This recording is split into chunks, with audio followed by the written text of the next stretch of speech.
Hey Zach, search and rescue server. I was going to get on blue flag, but apparently when there's more than about 30 people in the server, my DCS just refuses to connect. It kept freezing up on me and crashing out, so I'll have to wait until blue flag empties out a little, or I'll just have to not play there today, unfortunately, which is annoying.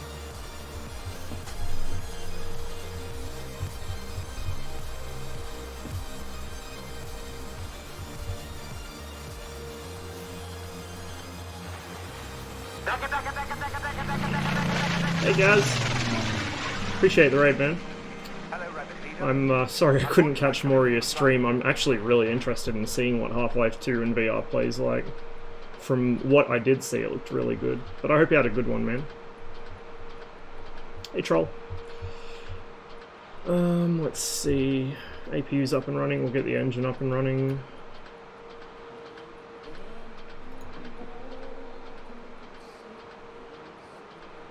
I said we'll get the engine up and running. Did I not press the button?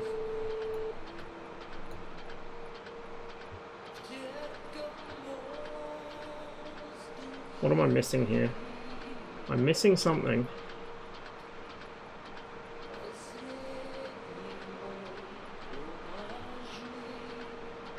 Rotor brake. Yes, that is what I'm missing. That's usually the first thing I do, and I completely forgot. There we go. Thanks, Troll. Hey, thanks for the sub, guys. Appreciate it.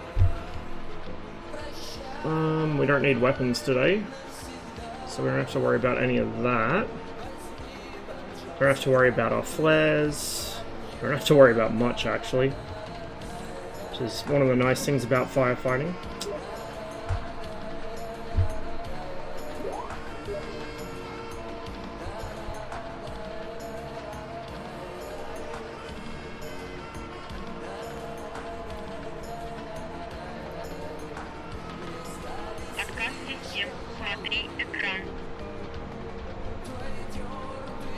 Vladimir, cheers for the sub as well.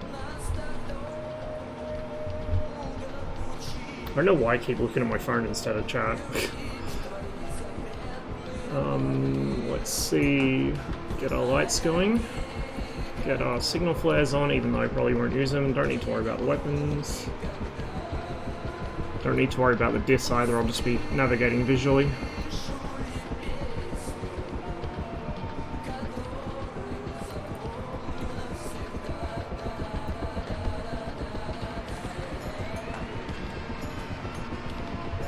Yeah, I'll probably try again in a bit, Zach, but it wasn't looking promising.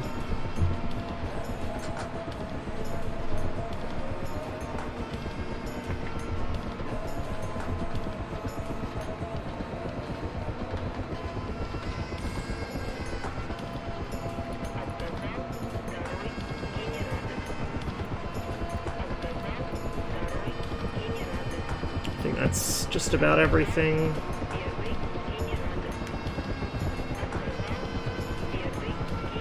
Rita should stop complaining in just a moment. There we go.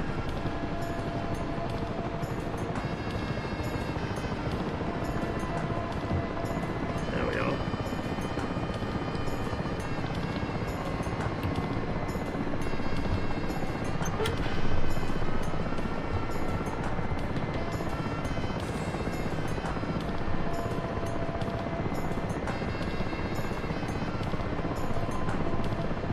A bit lighter than I usually am, so this should be interesting. Of course, I'll get heavy very quickly once we start taking on water.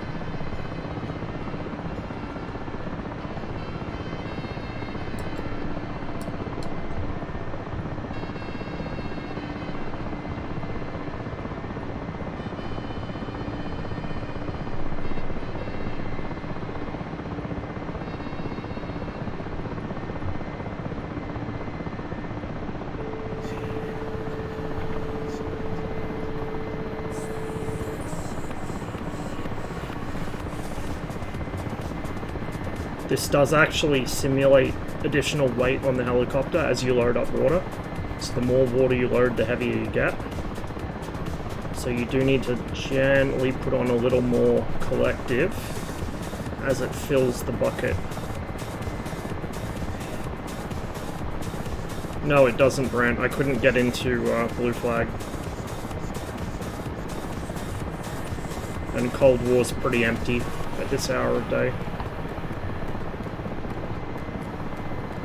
Especially on what is a weekday. I think it's, yeah, it's Thursday in Europe, isn't it? It's Friday here, Friday morning.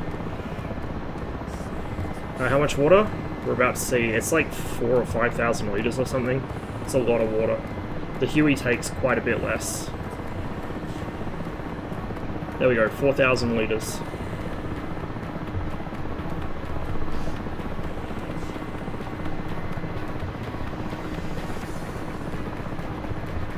What I might do is, even though it's not simulated, we'll close our windows because we don't want smoke in the cabin.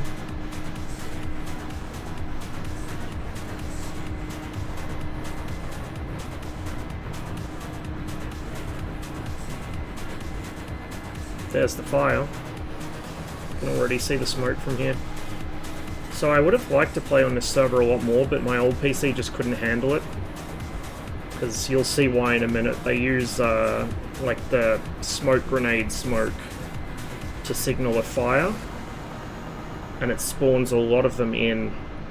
So my older PC was really struggling with it, but this one handles it just fine, it would seem. At least for now. Go ahead and put your channel on the autopilot just to make it a little easier when I'm cruising to and from the lake. You can fill the bucket from rivers as well. Swing by and dump some of that on the wildfires over here. I'm not sure this thing will make it that far across the ocean, but I suppose we could attempt it.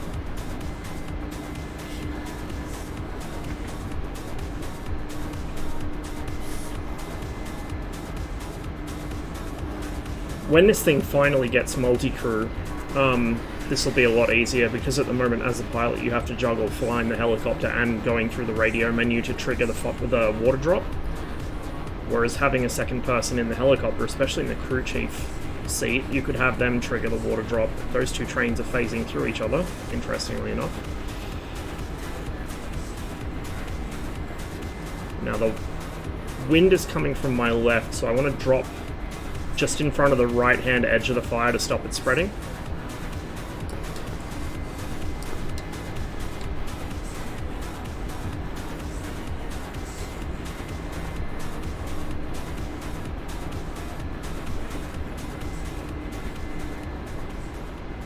Actually, it looks like the wind's changed a bit. So we'll circle back around. Yeah, the wind's changed. Sorry about the flickering, guys. Hey, Arhat. Is it getting warmer? A little bit.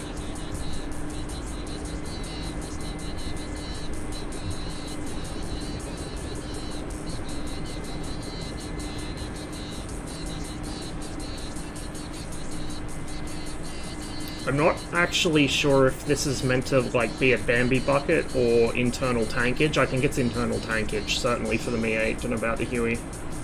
So I can still maneuver pretty normally. You know, it'd just be a bit of an issue to have water sloshing around, but... Frames are chugging a little, but at least it's still playable, unlike on the old PC.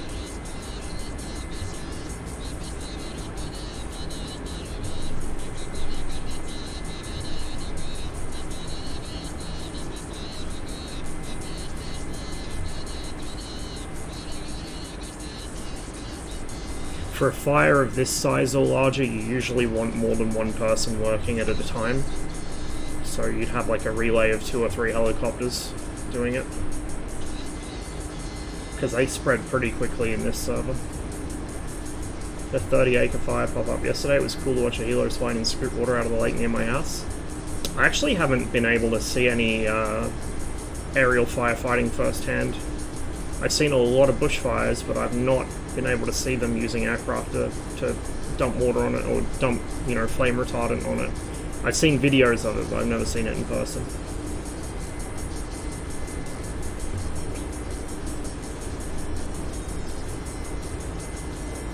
But it's quite a ballsy job Because not only do you have to fly very low and get the timing just right on the drop, but you've also got to consider that the heat from the fire will fuck with the aircraft. As will the smoke. You know, the engines will ingest it, you'll lose performance, you'll lose lift because of the hot air.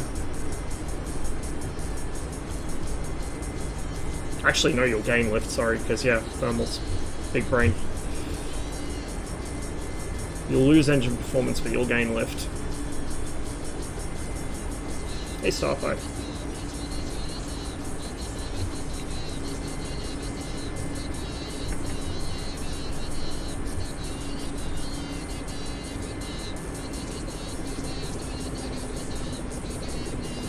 I'm a little fast here.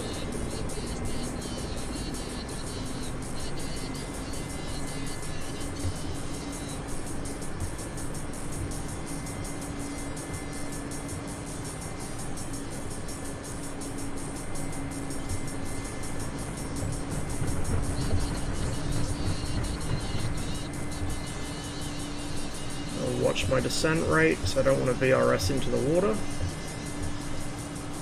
But I do need to drop down a little to start filling. Oop, a little aggressive with the trim there.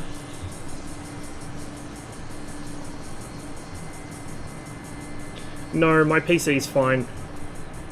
It's DCS that's being the problem. It's fine in this server at the moment, but I've been trying to get into blue flag 80s for like the past 2 hours, and I just can't do it.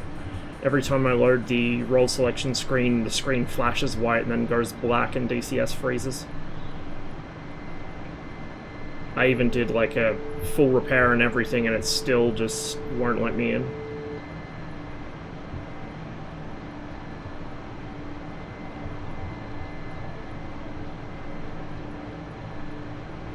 Drifting a little. What broke? I don't know. Like, it just won't let me in. It could be mission related. It seems to be like when the server's really full, because I had the same issue the other day. I think it's if there's more than like 30 players in the mission, I just can't get in.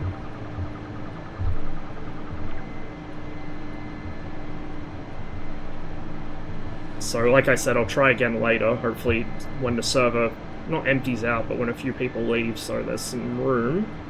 We'll see if I can get in, but I'm not holding my breath.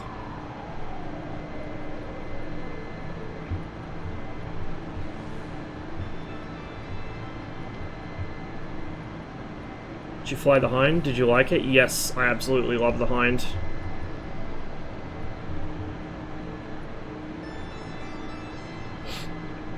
It's a fantastic... excuse me. It's a fantastic module, and I'd recommend it to anyone, even this early in its life cycle. Like, it was a really solid release, and it's just going to keep getting better and better. Also, if anyone's wondering what livery I'm flying today, this server does in fact have external views, unlike Cold War or Blue Flag, so I'll show you. We're flying with a Interflug livery.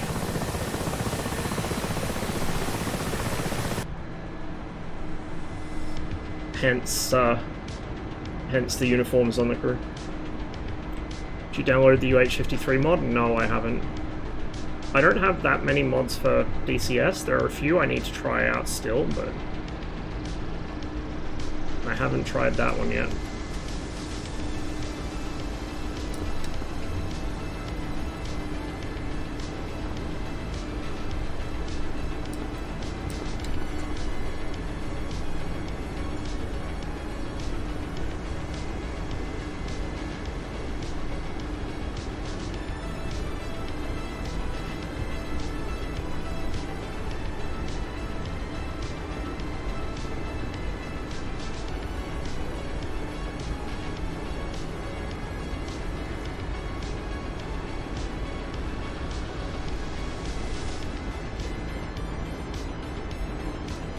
Like the wind is still steady, so we'll come around. I might actually be able to fill from that river. I've just got to be careful because this is a big helicopter and that's not a very big landing zone.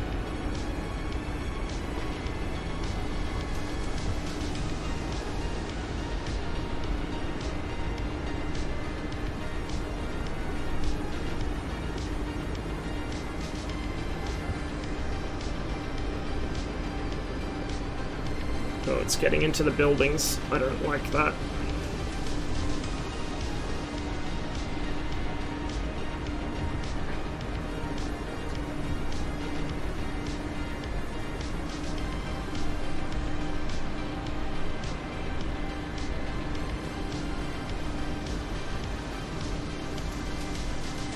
There's a big fire. If any of you have helicopters in DCS and you want to join in and help out, it's the search and rescue server. Search and rescue and firefighting.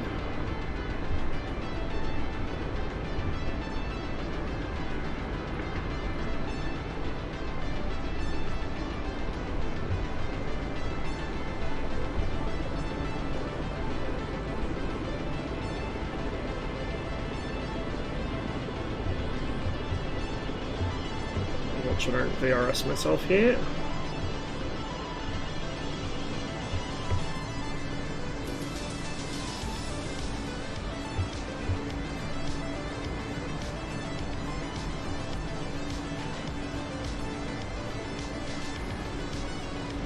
Turn myself around and try and find a clearing.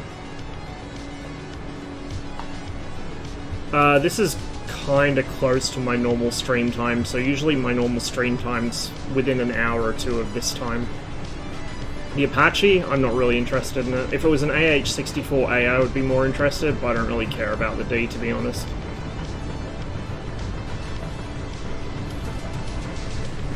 I'd much rather, like, I really wish we got a Cobra instead. Like, a 1980s Cobra would have been perfect. Something to go along with the Hind, instead of, you know, something to go along with the fucking Hornet, Viper, A10C with the A10C2 upgrade, all of that stuff.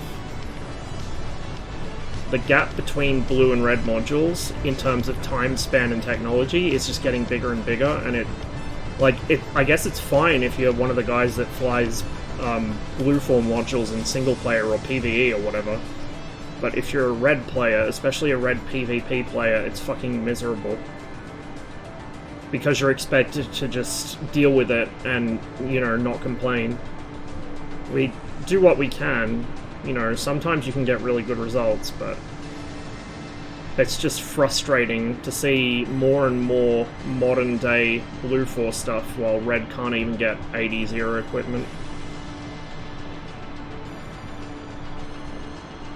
Yeah, it's really difficult to actually make decent missions with that, especially historically based missions, because you just don't have the units.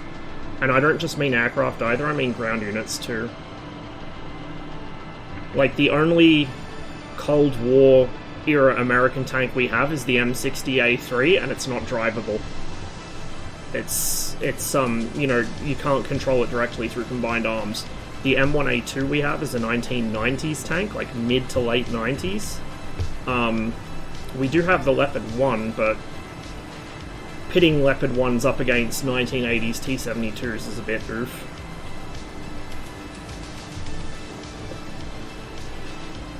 Yeah, I hope so too. Like, asset packs are what we really need at this point. It's always nice to have more aircraft, but we really need more assets.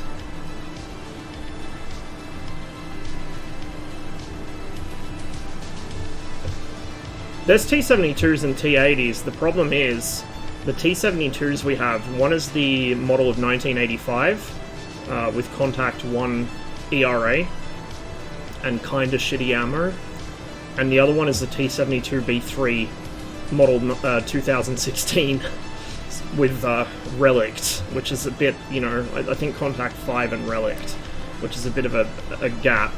And the T-80s we have a T-80U and that's it, which is a very, very, very late 80s tank.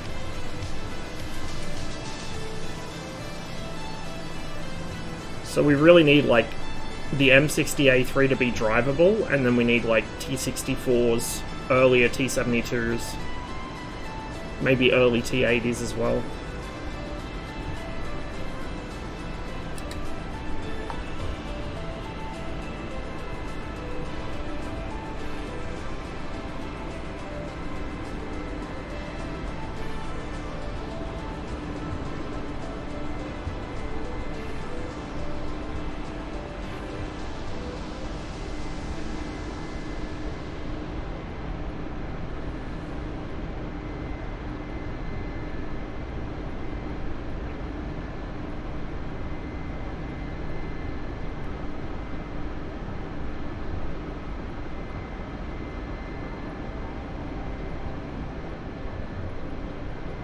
Oh, there's a gap by the river right there. I can just sit down there and get water. That'll be much quicker. Although I am in the path of the fire, so it could be a little sketchy. What about a chieftain? I would absolutely like to have a chieftain, for sure.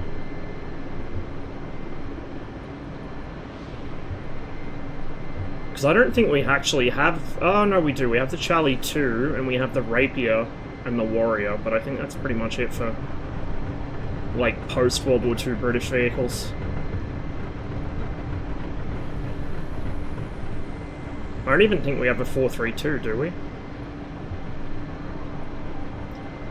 Isn't Chieftain already in DCS? Don't believe so. The Challenger 2 is.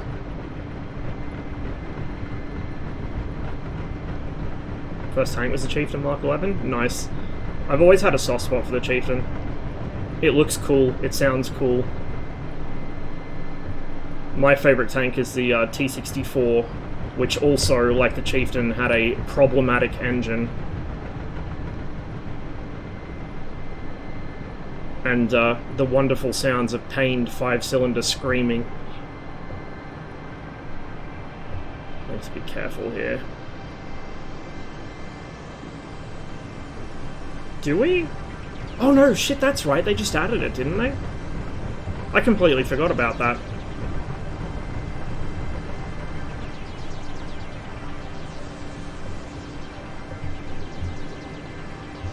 Okay, well I guess if we have it, no one's using it then, because I completely forgot it was even in the game.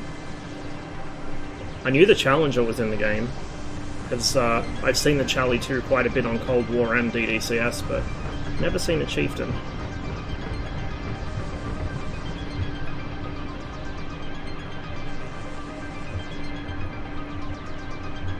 In-game but not drivable, that's why then.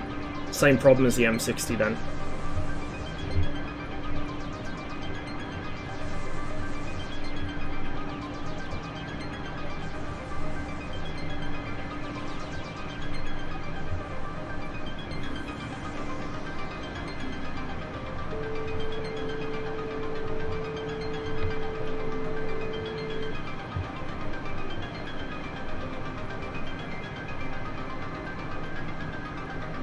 This is the other thing with loading up from rivers, you have to be directly over them. And I'm not that precise with my hovering, unfortunately. On tomorrow for fight night. I might have to see if I can hop on for it, yeah.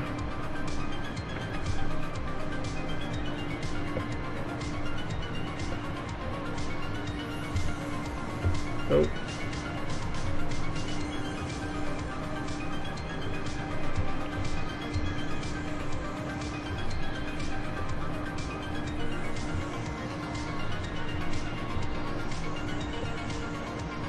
So I think for the Mi-8, this is simulating a giant vacuum hose under my helicopter that slurps up water into an internal tank. Oh, absolutely. Like, Combined Arms really needs some love. It has so much potential, and it's just left, you know, in a really sorry state, to be honest.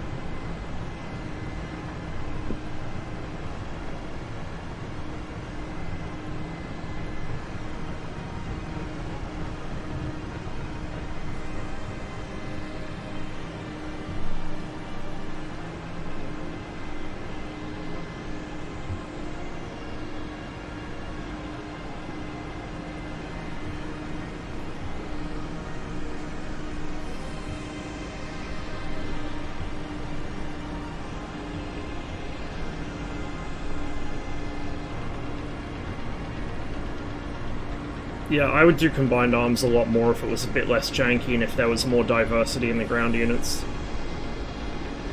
Especially if the collision, or like hitbox collision geometry, whatever you want to call it, if that was a little better. So for instance, like the BMP can't hurt a Bradley frontally because there's no weak spots modeled. The Bradley has uniform armor across its front.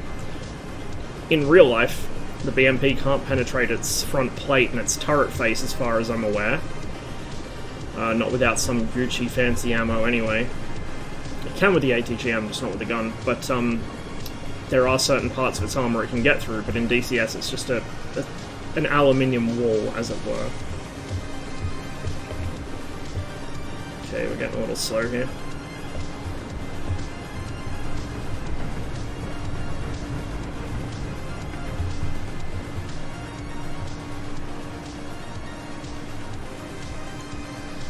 I'm so glad they finally added buildings and trees to the mirror reflection so I can actually make sure my tail boom is clear.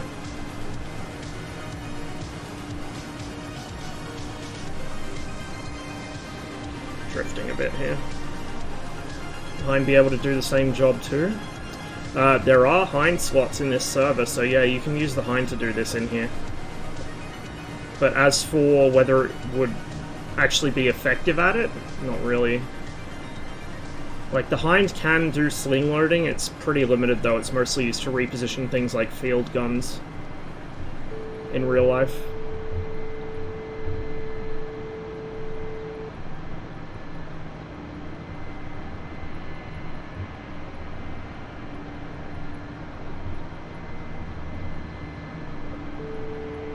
All over the place today.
I don't think I'm being very effective here.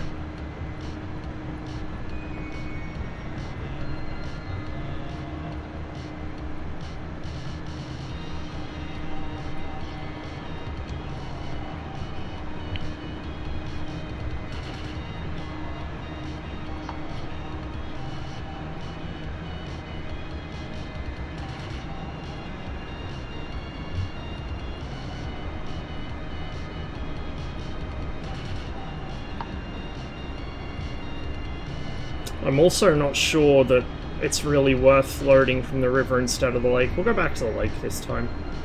The amount of time I spend getting low enough and not crashing into trees or VRSing myself, and then if I drift I won't fill anymore. I'll just go back to the lake, it's probably faster. Yeah, it was worse on my old PC, believe me.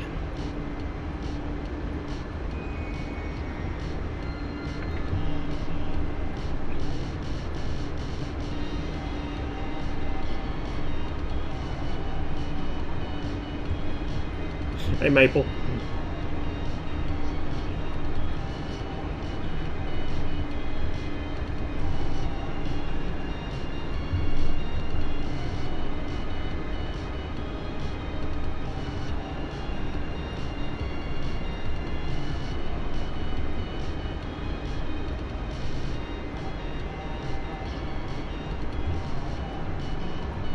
Yeah, it's definitely pretty nippy. The issue is just making sure I slow down early enough. I have a bad habit of overshooting my planned landing spot because I'm clipping along at like 250, 300 kilometers an hour, and then I'm like, oh shit, I was going to land there.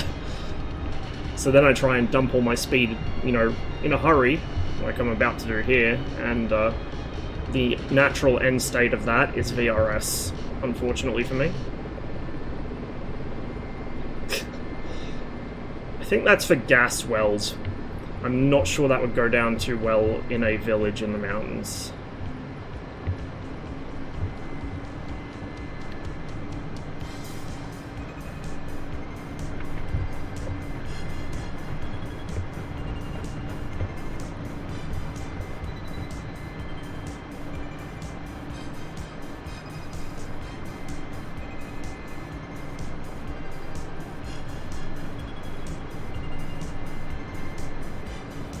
Try using FSR? No, I haven't. I only vaguely remember hearing of it before. I don't remember what it is, to be honest.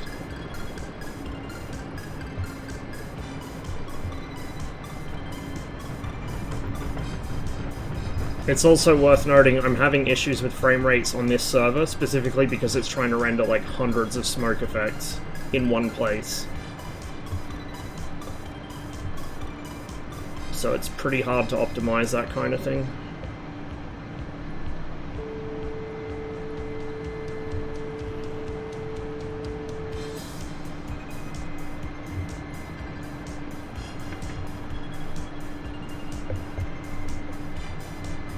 Can't have complaints about fire if there's no one left alive. It's true. True enough.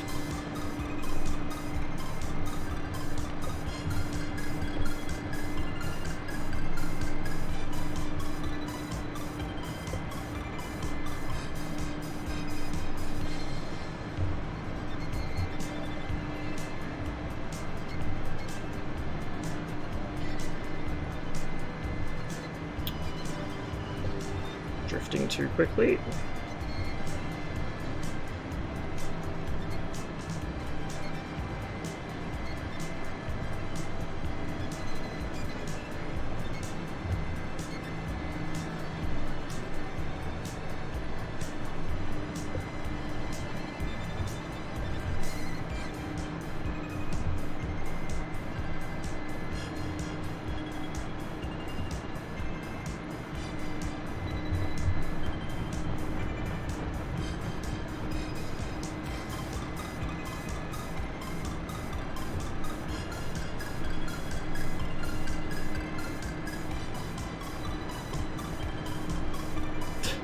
God, I want a proper IAD system so badly.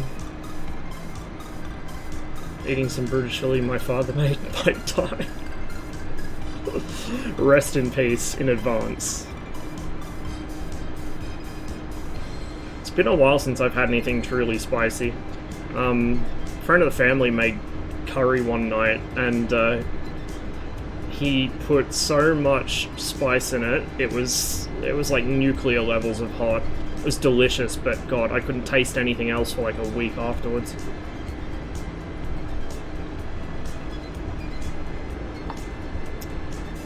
I'd like to see somebody do either a mod of LOT ATC or like a similar thing to LOT ATC, but actually have it with the PVO plotting board and all the correct symbology and everything. I'd love that.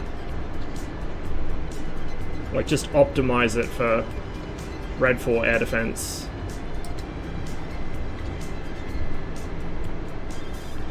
Well, on the plus side, the fires moved past the buildings, but unfortunately it moved past the buildings, so it just burnt through all of them.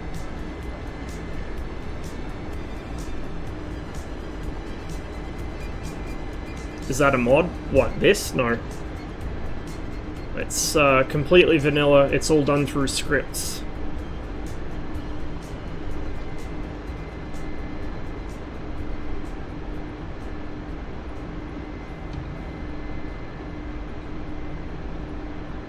So I'm dropping the water ahead of the fire to try and contain its spread a little. Unfortunately, I don't think I'm actually doing that very effectively, but the thought's what counts, I suppose.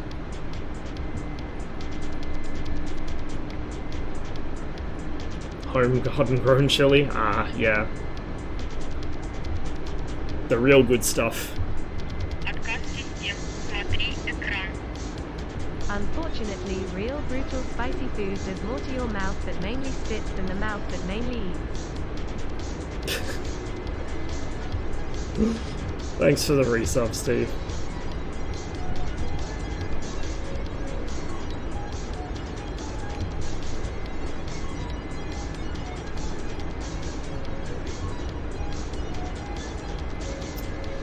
Saber, why do you like this? Full Fidelity 2126 and EC 121 a big goal. I would love either of those things, but I can tell you right now they're not going to happen, unfortunately. First of all, DCS can't support flyable modules with more than 2 engines. Like, it can't. It's an engine limitation. The Hercules mod has to fudge it with some back-end workarounds. Second of all, multi-crew with like 10 people or something, however, it's probably more than 10, however many of those hold as a crew, good luck. I'd love it, but I don't think it would work. But this is the thing though, I think that large transport aircraft or things like actual playable AWACS would be a huge benefit to DCS, because you get all the guys that aren't really combat pilots but do have an interest in some of those old, you know, support aircraft, coming over from Flight Simulator or X-Plane or P3D or whatever to fly those in DCS. So you'd bring in a whole bunch of new players and get them to kind of dip their toes into maybe a combat sim that they wouldn't normally play.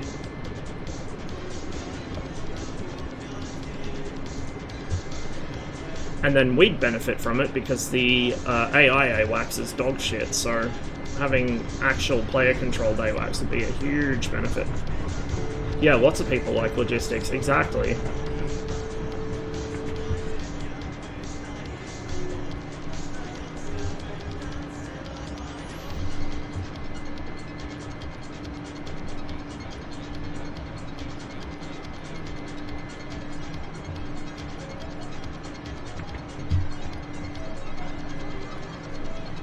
Hey Gabba. Are you aware chat isn't popping up on stream? Oh seriously, what the fuck is going on now?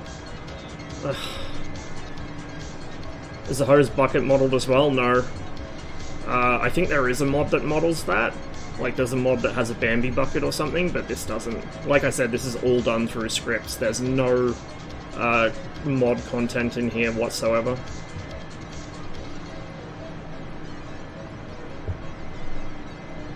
Once I'm actually airborne cruising and a little more stable, I'll tab out and see if I can figure out what's up with chat.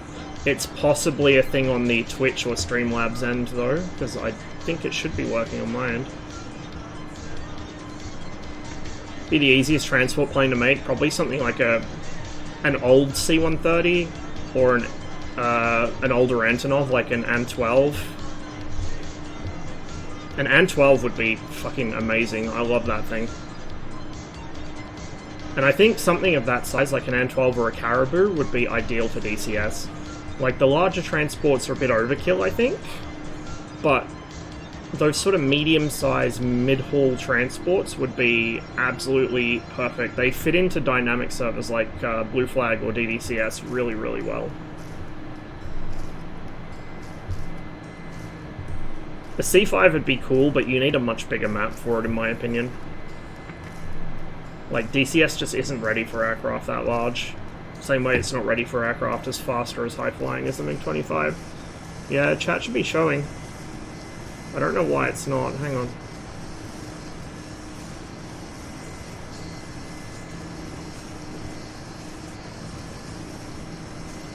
I don't know. It must be a thing on Streamlabs end.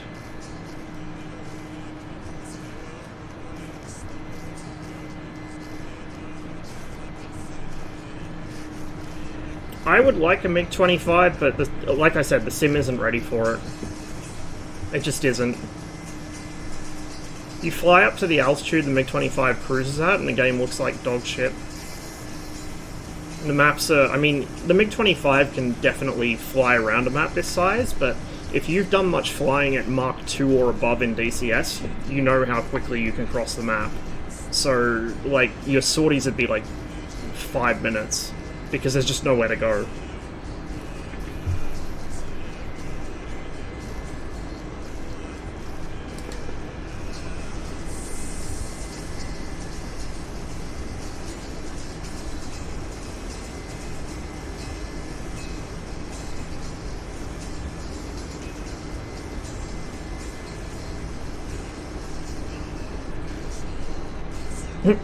Yeah, yeah, exactly. And flat as well, because DCS is flat Earth at the moment. If you want to see a sim that looks good from high altitude, Microsoft Flight Sim looks really good from high altitude. Like, some people have gone up to the kinds of altitudes or above that a MiG-25 would cruise at, mostly using the hilariously broken cash grab jet modules that people have been putting out. But yeah, it looks good up there. DCS doesn't. We already have a MiG-25 to look at. It's an AI, and it needs a new model, because it looks like shit. Honestly, if we were going to get a PVO interceptor, while the MiG-25 would be cool, I'd rather have the Su-15, because it was the backbone of the PVO. There were a lot more of them than there were MiG-25s. If we did get a MiG-25, I almost feel like I'd prefer to have one of the reconnaissance bomber variants, or the Seed variant. It'd be a lot more interesting, in my opinion, than just having the interceptor version, which is kind of like a giant... either a giant MiG-21 for the MiG-25P in terms of systems, or for the MiG-25... oh, sorry, yeah, MiG-25 PD, it's basically a giant MiG-23. Systems-wise, I mean. Obviously not flight dynamics-wise. It does warp, although I'm probably not doing a very good job of it. And the wind's changed, which I hadn't noticed.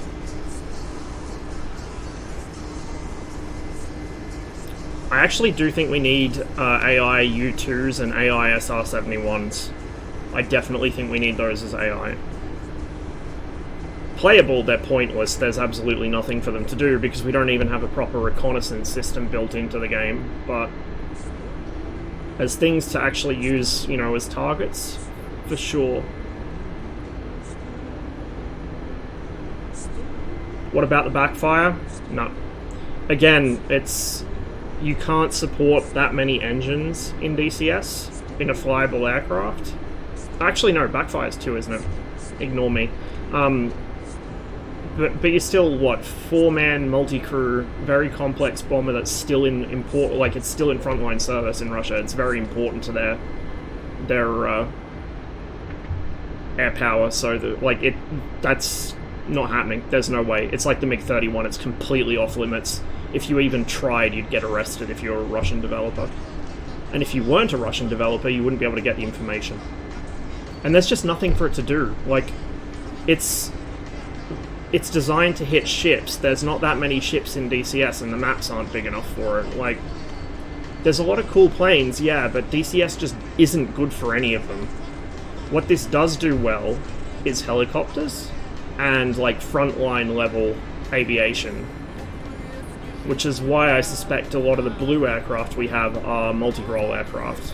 Because this does that kind of thing reasonably well. Obviously we need better ground units to actually engage, ones that react to fire a bit more. And the damage model needs a little work, but DCS does that much better than it does strategic operations.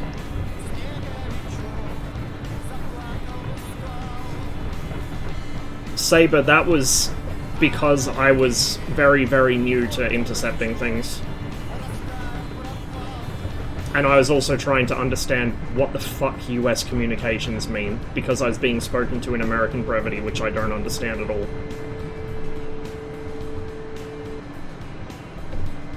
That mission has a really nice script that actually GCIs you onto the target properly, but they're doing it in American comms, and it also sets you up with, by default, the complete wrong type of missiles that you cannot make a hit with.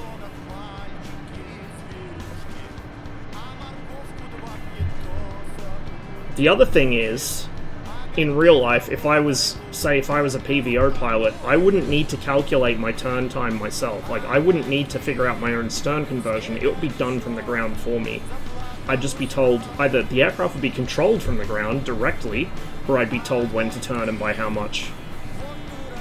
What are the coming MiG-23? I can't wait for it. It's one of my favorite jets. It's going to be a lot of fun. And it's exactly what DCS is well suited to. It's a frontline fighter. Just like the MiG-21.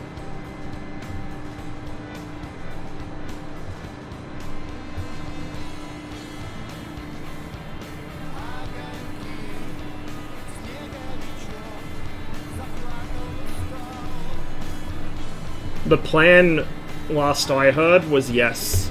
I don't know how they're going to do it, but the plan was yes to have Lazur.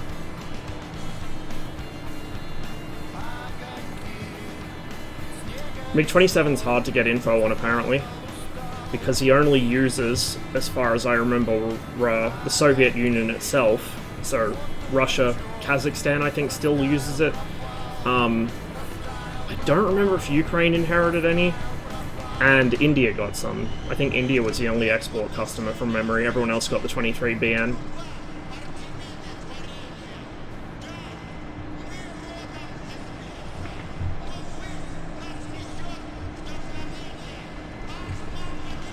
A 27 would be nice, but I doubt it'll happen. At least not anytime soon.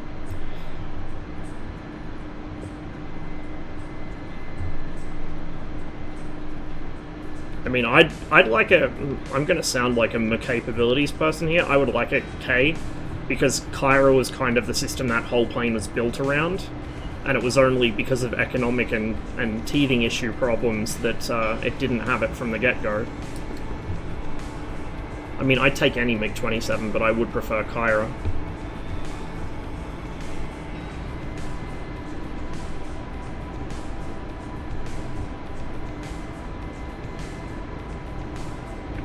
You can already show the A-10 who's boss by, you know, flying quickly enough to not get attacked on the way into, at, and on the way back from the target area.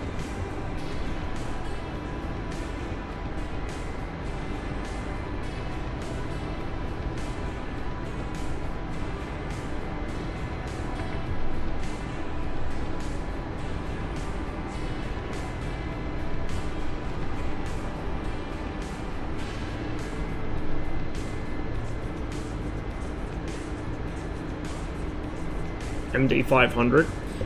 I have a sneaking suspicion Razbam's secret helicopter module... hello. I have a sneaking suspicion it's some variant of MD-500 family helicopter or a little bird or something. I could be wrong, but I have a hunch. I don't know what's happening with the BO-105 though. I don't know if that's even still being worked. Like, I don't know exactly how complete it was to begin with, and I don't know how much work's going into it. And I don't have any insider info either, because that's not need to know for me. But, yeah, I don't know.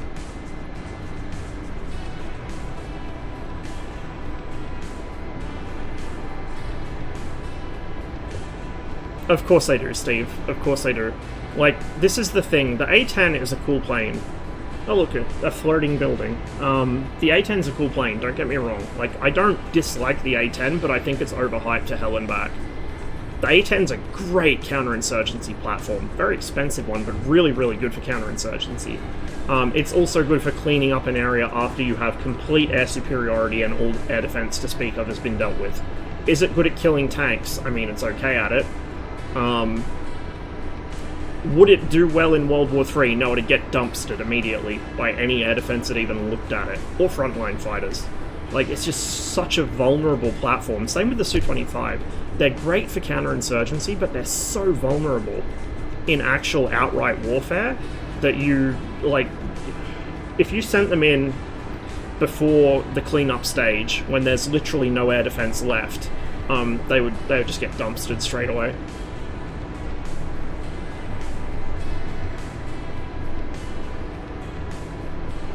When do they do high-fidelity MiG-29 Su-33? I doubt we'll see a high-fidelity Su-33.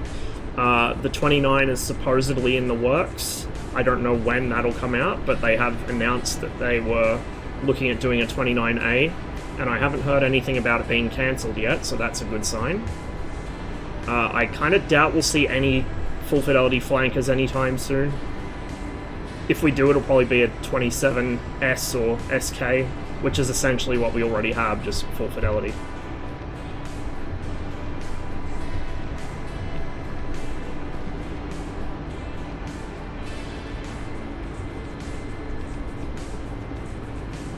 The thing is, the full fidelity MiG-29 is going to shatter a lot of people's illusions about the 29, and this is something I've said before. A lot of people who perhaps are more informed about NATO aircraft, but like the MiG-29, are probably not going to like it anymore when they actually have to fly the thing in full fidelity form. Like, it's very, very different. A lot of the controls aren't going to make sense to people who come from Blue Aircraft, or they're not going to like the way it does things. For me, it's fine. I prefer the way it does things to the way most Blue Aircraft function, but it's going to take a big adjustment period for most people, and I think a lot of them are going to really realize that, you know, they might like the plane, but maybe they wouldn't want to fly it. I think the Phantom's going to be the same, actually. Like, I think a lot of the people asking for a Phantom don't realize just how much it's going to suck to have to fly that thing.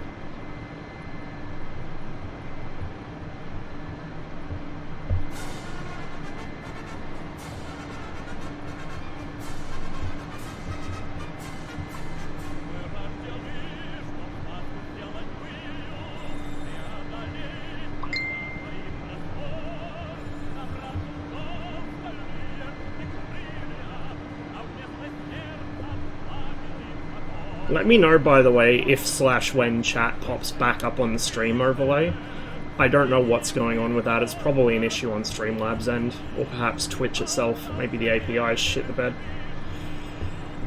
It was working, like, what, day before yesterday or something? 2 days ago? So, I don't know. I haven't changed anything on my end.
I think I see one helicopter down filling at the river just there, and this guy as well, so there's 3 of us working this fire now, I guess, which is good, because it's a big one.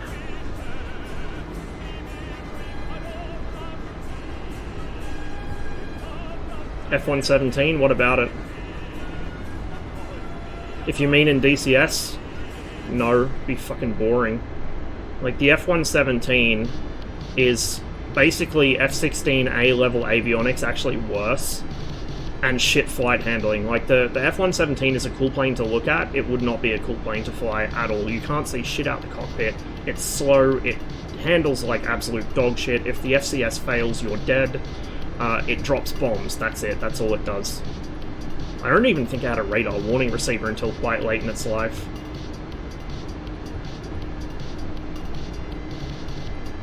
Worse as in it, I don't believe it started with a, I don't even know if it got a radar ever, and I don't think it had a RWR originally. Like, it's a cool plane, but there are a lot of cool planes that are not cool when you decide you want to fly them in combat. Like, it becomes old very quickly. Which, to be fair, is the same way a lot of people feel about interceptors, which I absolutely would love to fly in DCS.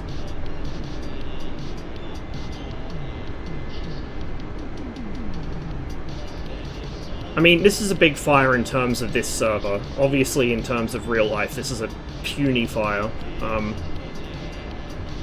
Like, the late 2019, early 2020 fire season here, I actually did, I think, a stream on FSX, where I flew around the whole area that was burnt out from one fire, and it was, like, ridiculous.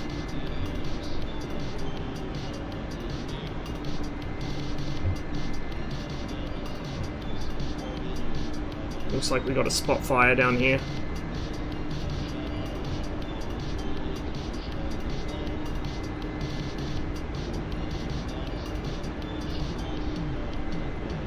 Oh no, we don't have a spot fire, it's just this fire's got so big it can't render the whole thing in at the same time.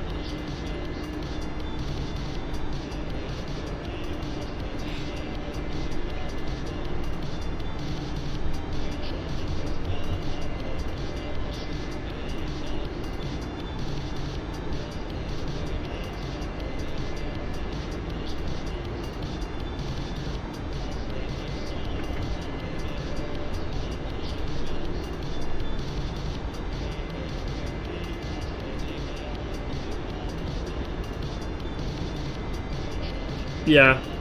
I actually wish they'd done a Cobra instead of the Apache.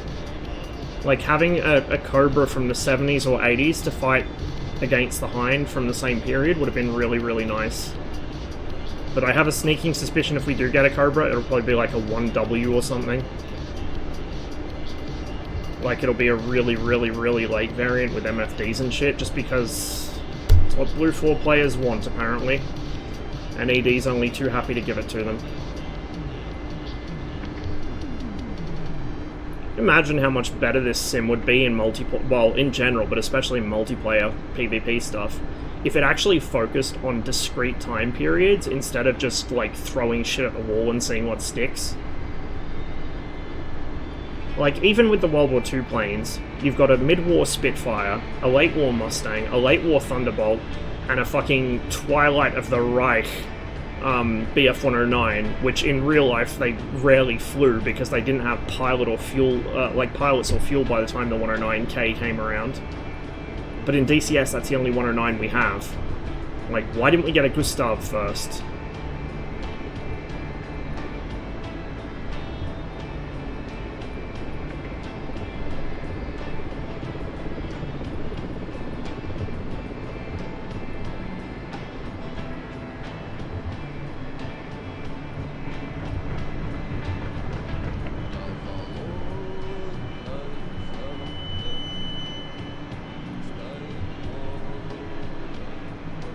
Yeah, but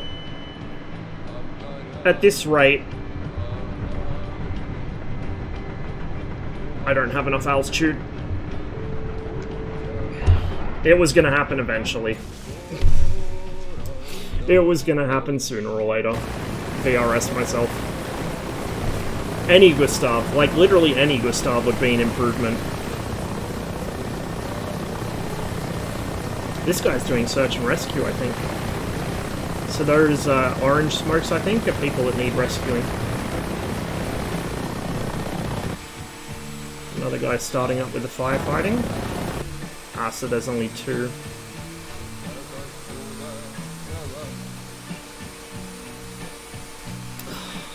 I don't know if I really made much impact on that fire. Hang on, let me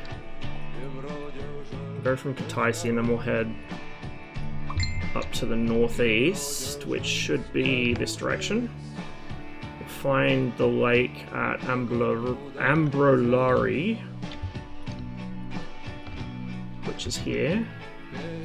That's the other lake. There should be a second one, I think. This one. Yeah, okay, so that's the fire we were fighting, I think.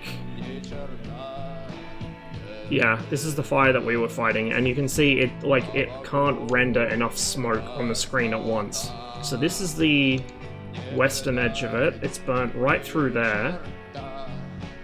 It's burnt all across this ridge line, and that's where it is there. So that whole area, from that tree line all the way across to the edge of this village, is all on fire, and it's very, very smoky. Is a rotor wobble implemented? I'm not actually sure. I have not checked. It's like smoke, not fire. Well, it's a limitation of what they've got to work with here. And because they need to make it spawn in more smoke to show that the fire's moving, they have to use this smoke, not the actual, you know, big black plumes of oil fire that most people usually use to show a big fire. Let's catch up with chat for a bit.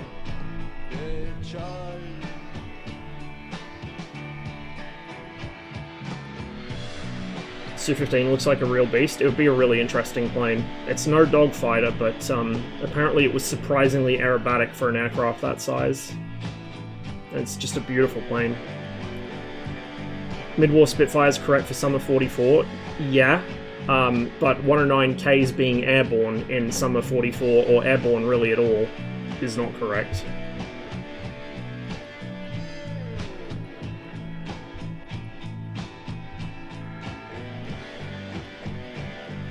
Hot take: when they decided to make Kurforce, they had the same mindset of making S16 Watt 50 or 18 Watt 20. I think so. I think so. I honestly think that as far as the German stuff goes for World War II, they get the Gucci shit because they know that Verabus are easy money.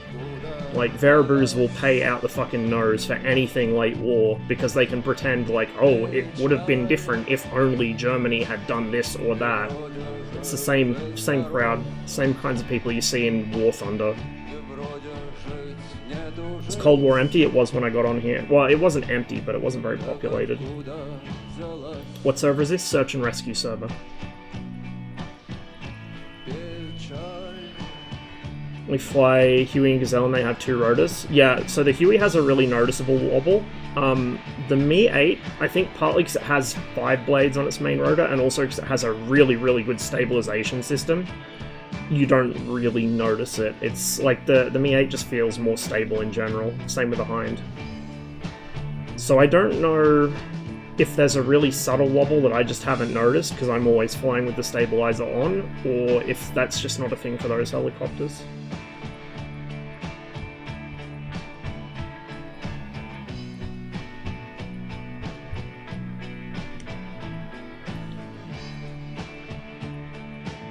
Would a 106... Do you mean a 104G? The 106 didn't have a G variant. I would take either a 104 or a 106.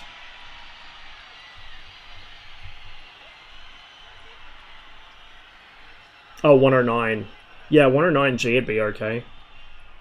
Like a 109G, I want to say like G10 or something, would be a really good match for most of what we have, and accurate for what was actually doing the fighting. Talking about landing and takeoff. You do notice it when the helicopter's starting up or sitting on the ground, yeah. Yeah, you do notice it then, but you don't notice it in flight.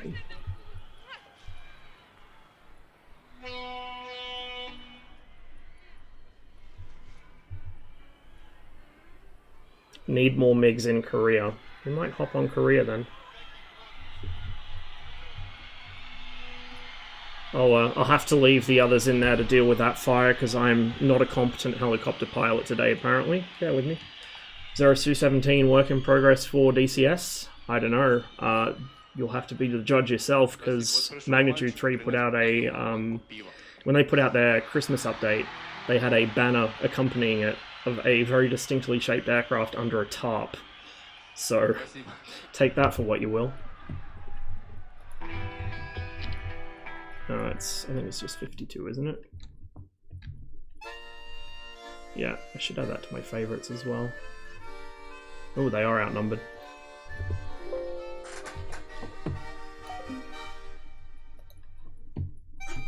Growler, not gonna happen.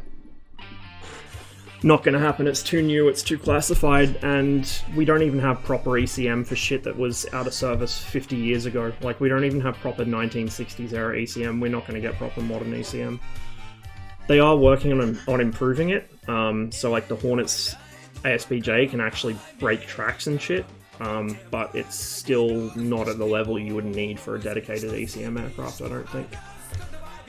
I would like it to be, but it's, you know, electronic warfare is the most classified aspect of any aircraft. Radars, radar warning receivers, ECM being probably the biggest.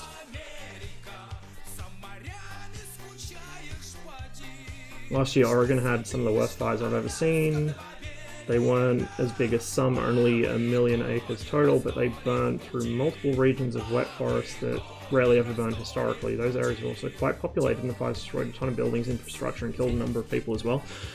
The big fires that we had started 2020, I'm astonished they didn't kill more people. They destroyed a shitload of land. Like, I think they're still the worst we've ever had in recorded history, land destruction-wise and buildings destruction-wise.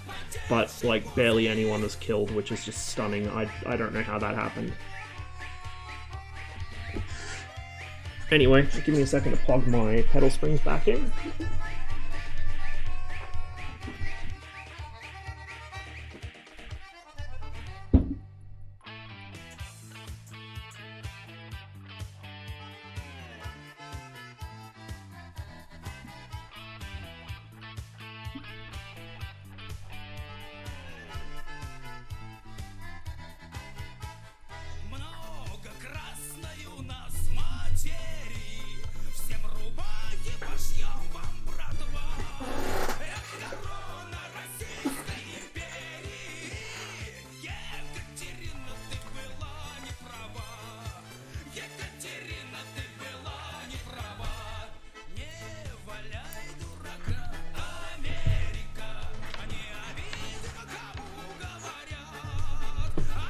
I don't know.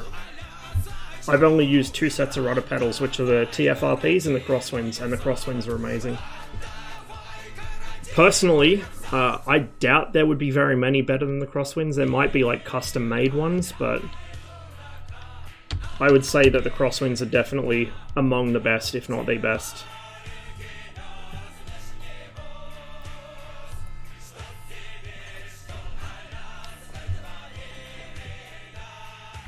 Yeah, my TFRPs broke within 6 months of getting them. And even when they were brand new, the sensor was awful. It was really noisy, so I had to constantly disassemble and reassemble them to get the sensor to actually work properly. It was a nightmare. Yeah, this is a MiG-15. Just reset my tracker since I got out of my seat and had a good fidget around.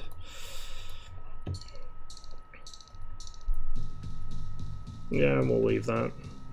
We'll just grab some fuel tanks. 300 should do us. Перезарядка по плану. Принял.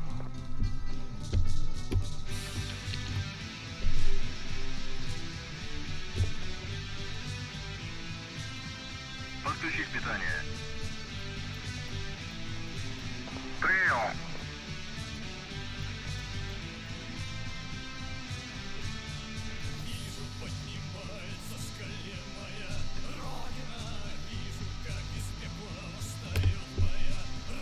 I forget what these do, and whether I want them on or not, if I'm honest. I don't fly this thing that often. Командир, оружие подвешено. Командир, наземное электропитание подключено. Comms. Aha!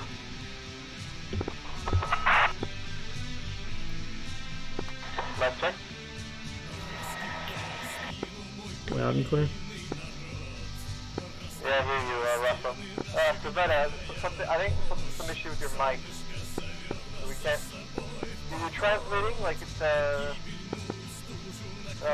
SMS is transmitting something, but we're not hearing anything.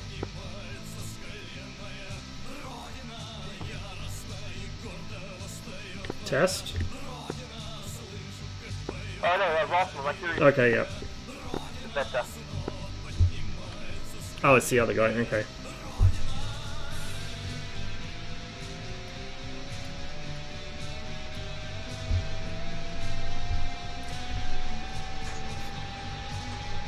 Right, let's get this thing started up.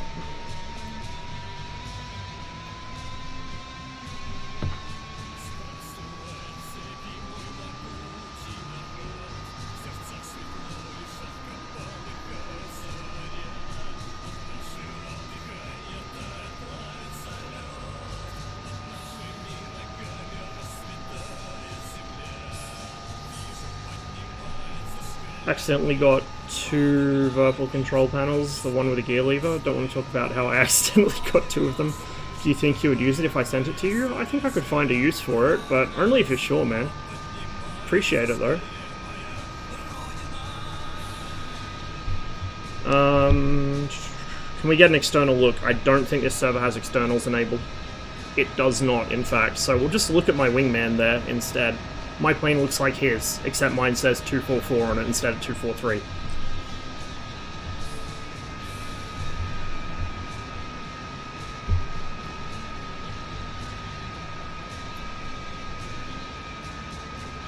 Okay, what is the frequency for the Arc 5 at Mycop? We've got a navigation beacon there, which is quite nice. 591 for the inner. 289 for the outer. I should know this because it's been the same for the last couple missions on Cold War. 591 for the inner. What are we set to? Outer. So it was 289. God, I have the memory of a goldfish.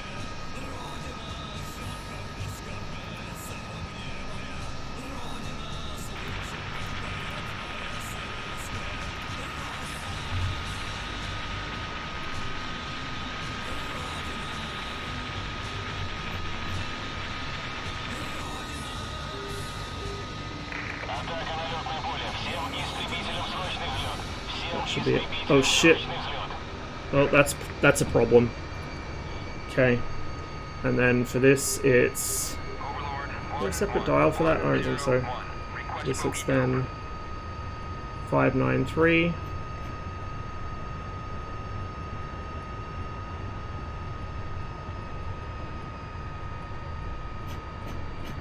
There probably is a separate dial. What am I doing? What am I doing? What am I doing?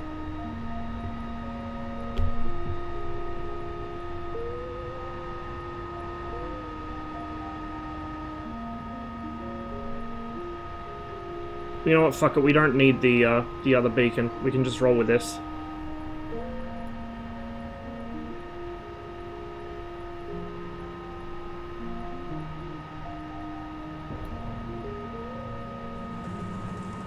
Don't tell me I broke it.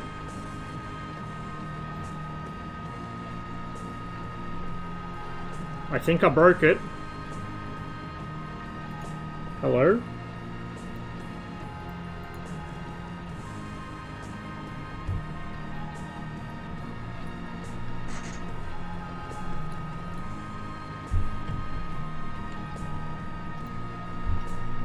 Отключить питание. Frequency range is set wrong? Oh, you're right. I have the stupids. Thanks.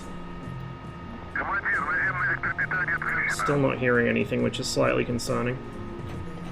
No, I think I did break it, because I tried to move the crank while it was in the wrong mode.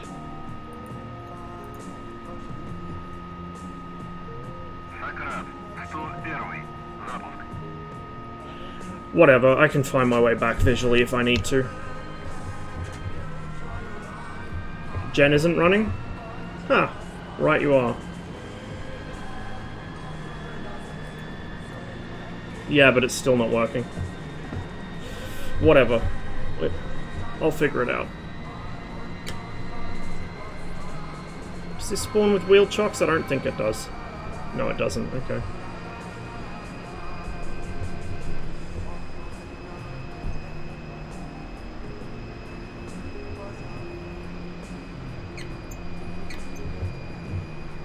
Go oversteer.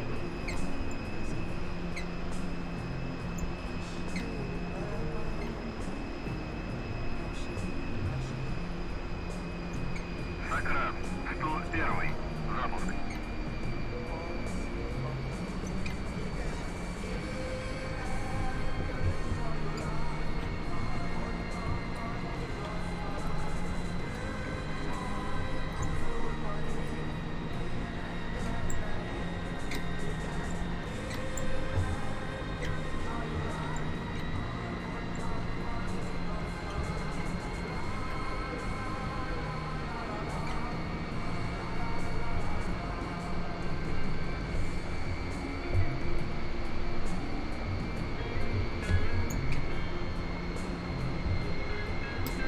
Good thing Coti is here, because he'll be able to answer that question. A lot better than I will. Oh shit, that's a saber right there.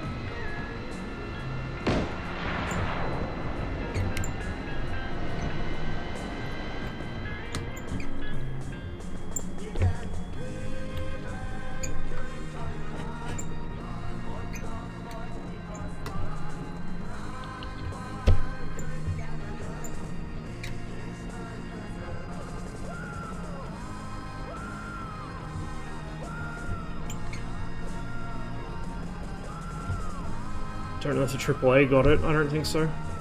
We got cons over there as well.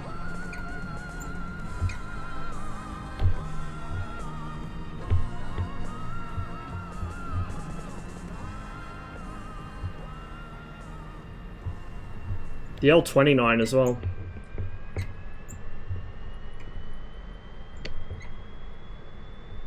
I think actually, just send down for sure actually.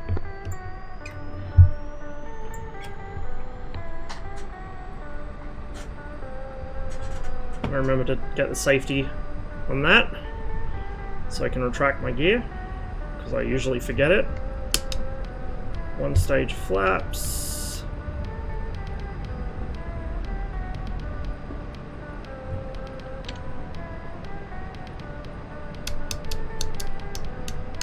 Neutralize out the flaps. Neutralize the gear. Arm the guns.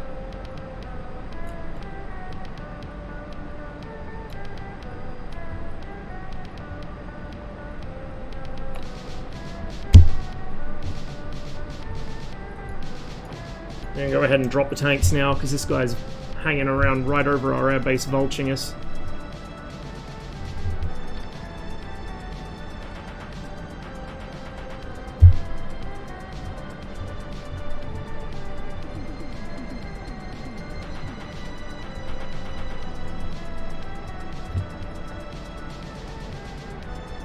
My turn.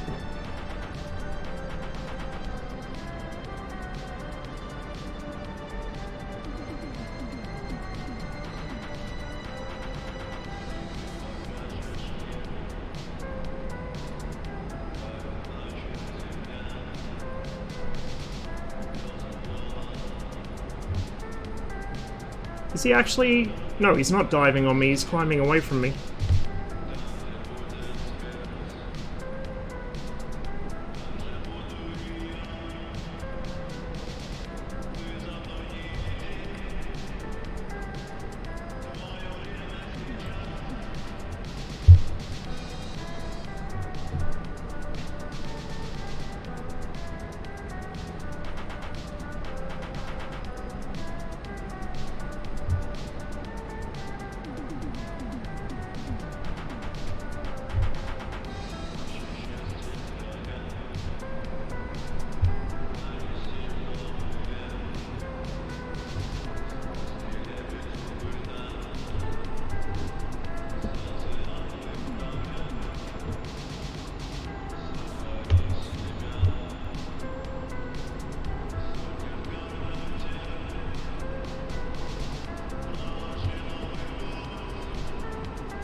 Six check.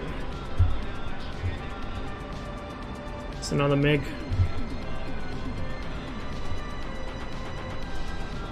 This guy's maintaining his energy pretty well through these strafing passes, so I don't think there's much hope of me catching him.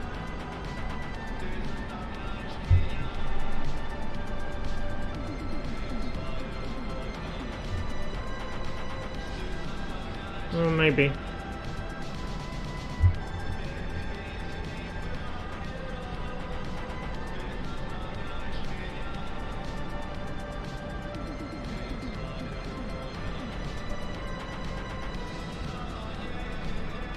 I'm on Korea.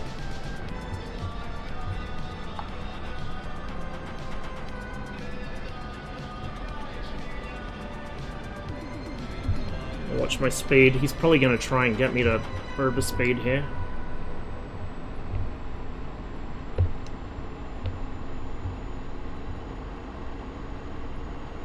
There it is. There's the roll. I'm going to counter it with rudder and stick. We've bled off enough speed. But I just can't catch him because he's outrunning me. And at this speed as well, I have virtually no roll response out of the ailerons. Look at this hero. He's ignoring me and the other guy that are trying to intercept him. He's only going for people that are taking off and landing. What a Chad. Oh, come on. Yes, climb rate. Let's get him. I'll watch I don't hit the other MiG-15 that's going after him as well. We're right next to each other, I think.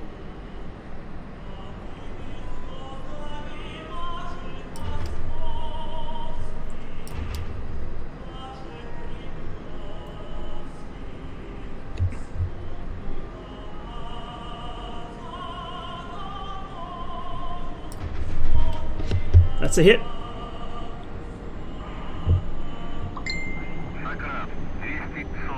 Was it a kill? It might be. Yep.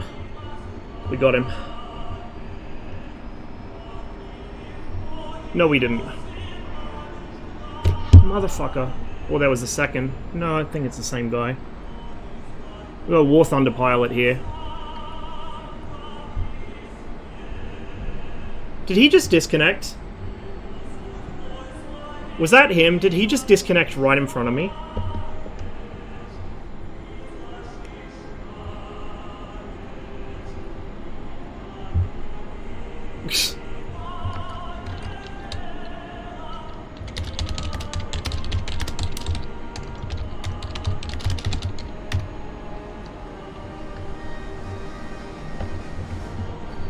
Hey, Firewolf.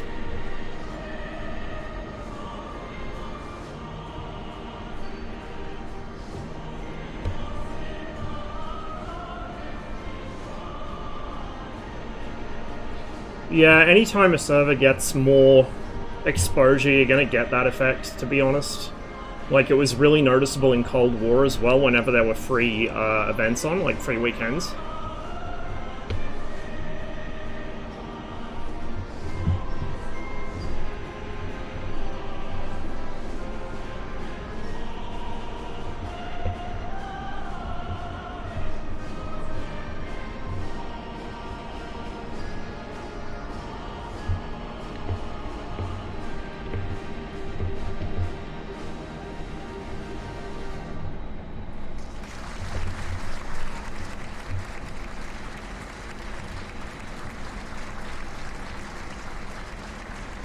Bistritzer, that's it. Yeah, Bistritzer. I was trying to remember what it was fucking called in Cup, because the map in Cup actually has the name of the region, and it has the other bank of the river as well. So yeah, that should be it. Yeah, I'm trying to reform with Curse here over the air base. We're gonna climb up. I'm gonna quickly top off my fuel and ammo. Copy that. It awarded me the kill, at least. 3 days were awful for the vets on Cold War. Speak for yourself, mate. I had my best ever run on a free weekend. I downed 13 people in one life, 6 of them in a single sortie, and then landed on their airbase just to flex on them. That was a very, very fun day. Mind you, that was back when I was flying purely air defense. I didn't fly any air-to-ground or support, and I didn't do any combined arms stuff back then. I can imagine for combined arms that would be absolutely hellish, because the number of times we've had people start team-killing our units, even regulars doing it, it must be much worse on a free event.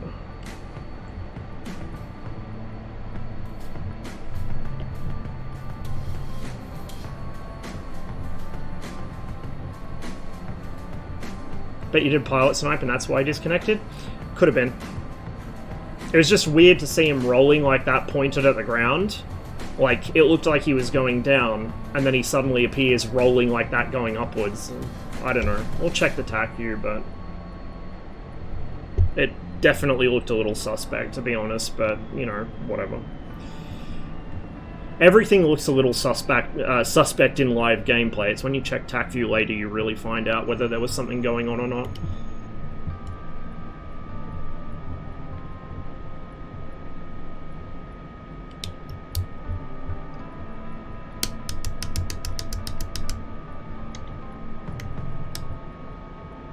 Oh shit. Of course. There's another one strafing.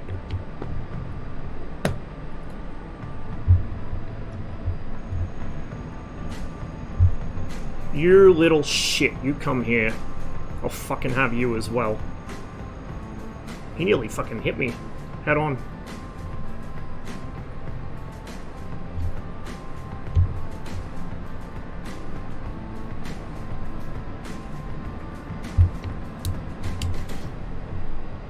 Speed brake was still out. No wonder I was a little slow.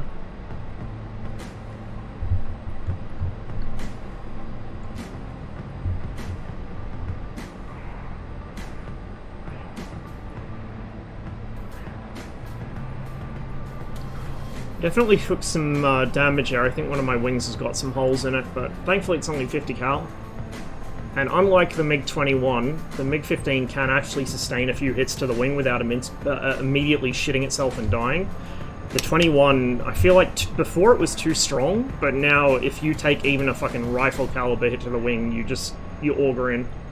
Takes everything you have to avoid the ground, which seems a bit much, to be honest.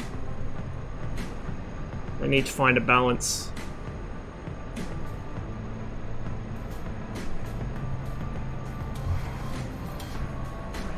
Oh, beautiful hit from the ground fire there. That guy just got ripped up by flak. I think I saw another though.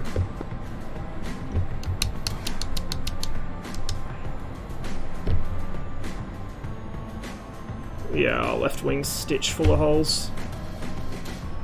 Yeah.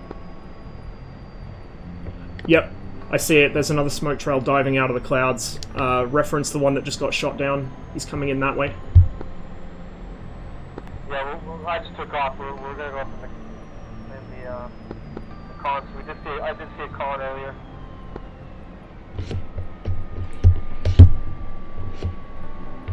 Oh, I just lost my engine. This should be interesting. Shit. Uh-oh. Yeah, fuel leak.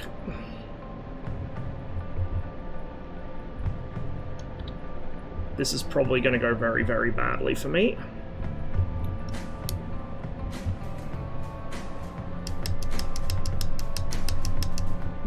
No hides. Or at least no fucking speed brakes. Yeah. Come on. Come on. I'm gonna end up in the grass, I think. I'll just try and miss the approach lights if I can. Come on, come on, come on, come on, come on, brakes. Come on, brakes, come on, brakes.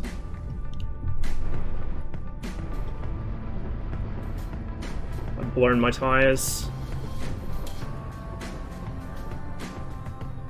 Well, we only ended up slightly in the grass. My wheels didn't come all the way down, I think, or my gear collapsed. Well, we made it down safely.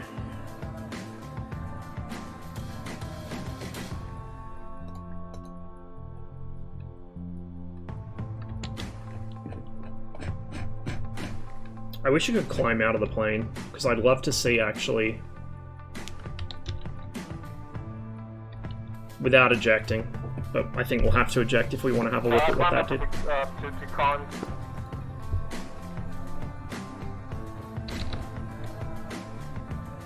Can I eject with the power off? Maybe not. Oh, you know what? I had this issue with the MiG-19 as well. They might have made it so that the seat's not 0-0 anymore. Finally. Oh, that's cool. So it actually inhibits... I mean, it shouldn't inhibit you from ejecting. You should just fucking die. But, yeah, I know my canopy's open. I'll try closing it. We'll see if that does it.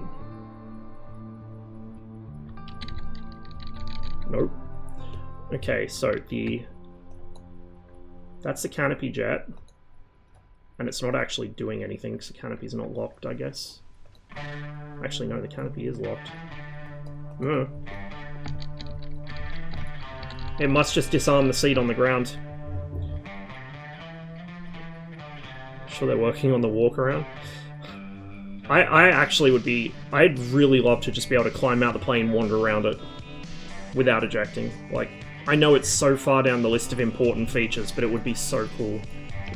Especially with the amount of times I have to actually fucking belly land.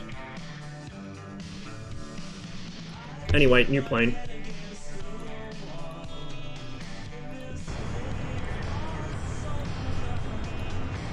We're not going to take bags this time since they're hanging around our airfield.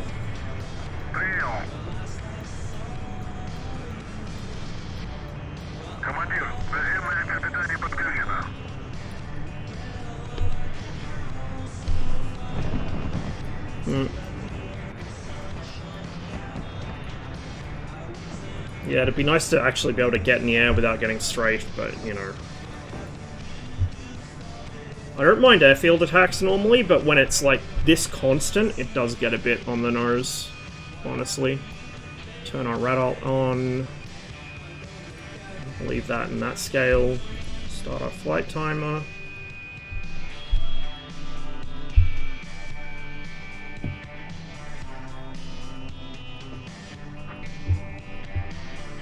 Hey, Boiler. Did mention it on an ED video. Oh, really? Cool. VR? What about it? I don't have VR.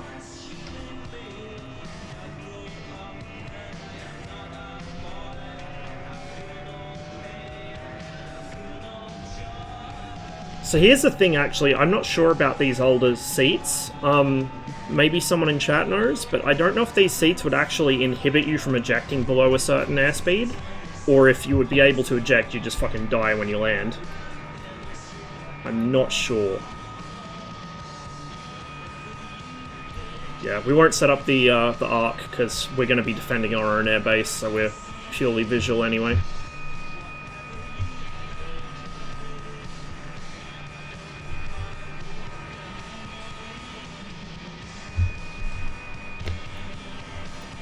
Отключить питание. Принял. It's direct link from your handles to the boosters, no inhibition. I gotcha. Командир, наземное электропитание отключено. Oh yeah, in VR you can walk around the aircraft, I know.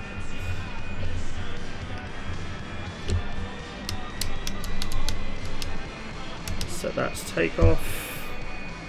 I think that should be... Hang on. That's up, that's neutral, that's takeoff, yeah.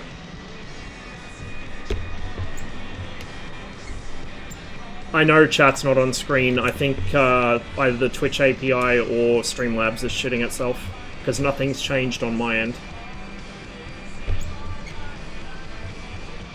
So unfortunately, anyone trying to catch the VOD on YouTube is going to be without chat.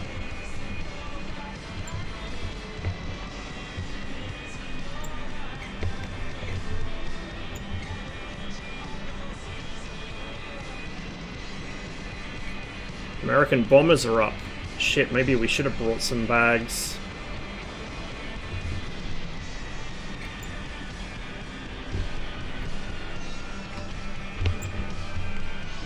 I can just throw them on here, I think.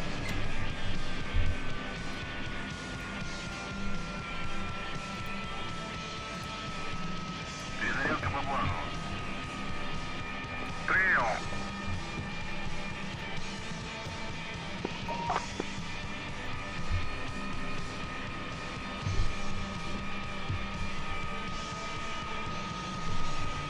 Go ahead and close the canopy now.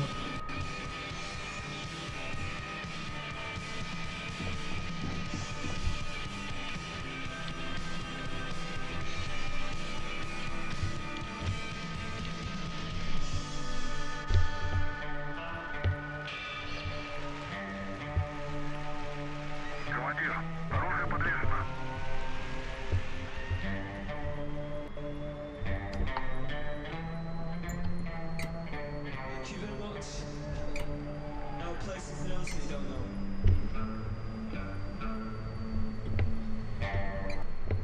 Crashed when ejected, then had to restart.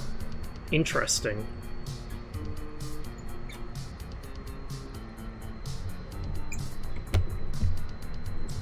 So I guess if I eject, we'll see if it crashes or not.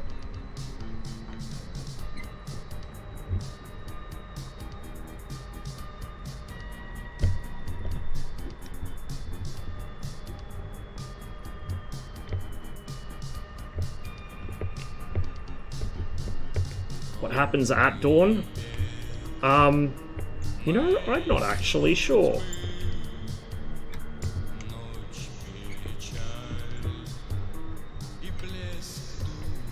Yeah, the bomber stream has been activated, boys, so you're airborne and we'll have a fight over the bomber. Yeah, I'm just taxiing now.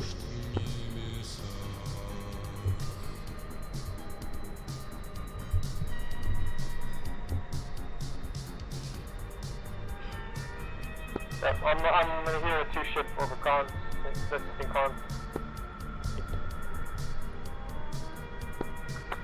Right there, Trey. It's such a good song. Hey, Nestor. Hey, I had to figure out how to start up that thing. Well, got it figured out, so where's job? Well, I'm not airborne yet, but hopefully I'm getting there soon. Don't be that. I'm in the cons here. Heard the "what are you doing" over the fucking radio. I shouldn't laugh, it's usually me.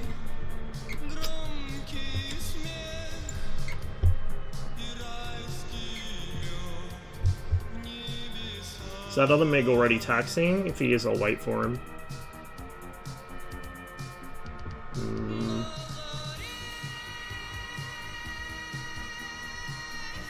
I might be waiting a while. Oh, no, there we go. I'll wait for him. Okay, tank signal is on.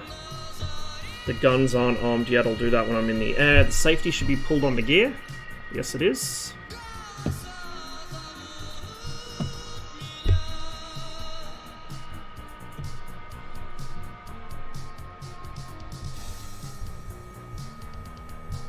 Okay, so I might actually set this while I'm waiting for him. Antenna, and then...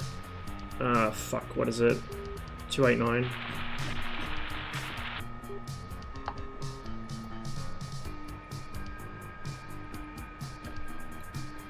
There we go. Make sure the compass is aligned. Recover the starter button or you'll explode. No, you won't. But I'll do it just to satisfy your OCD. There you go. Purple control panel has a 3-stage gear lever. Oh, that solves many of my problems then. I was trying to figure out what I should, like, because I figured I'd have to make a custom lure to bind it to a 3 position on the Warthog, and I was trying to figure out where to bind the gear. It's on my flap switch at the moment. That should make my life much easier. I'm just not sure where I'll put it on. Actually, I could put it next to the throttle, because I do have space there. I'll just have to reach like this over the top if I want to type anything. I'll do like a fucking Mr. Tickle.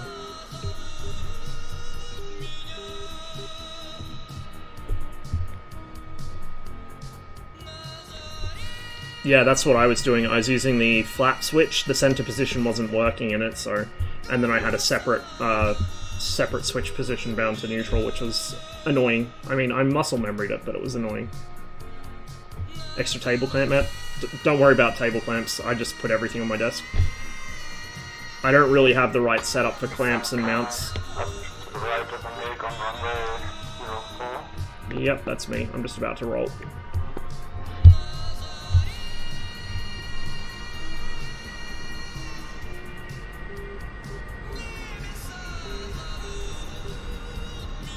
Flap should be set. Looking for about 250. We'll go full stick back at 180.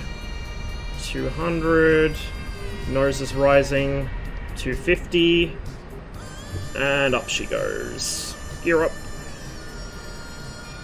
Wait until we got a bit more rate of climb, then flaps up. Okay, we spotted a singleton. And then to neutral. In the con. East to west. Gear to neutral. We're above the cons right now, and we'll try and bounce them.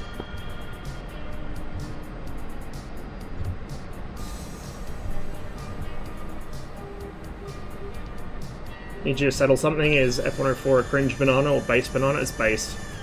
Don't at me. It's fucking based. I'd love an F104 module. Where's old mate? Is he behind me somewhere?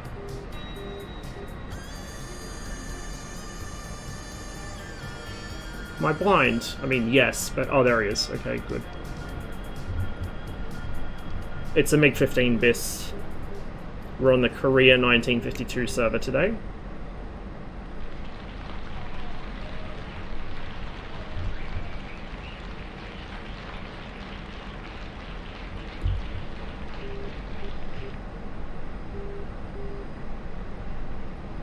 Oh. Server crash? Question mark?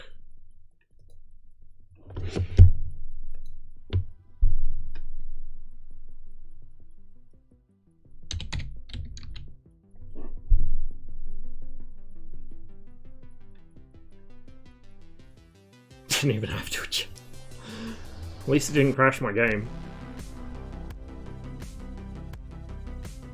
Is it a match to the F5? No. Okay, so it'll outturn the shit out of the F5, but it won't catch one.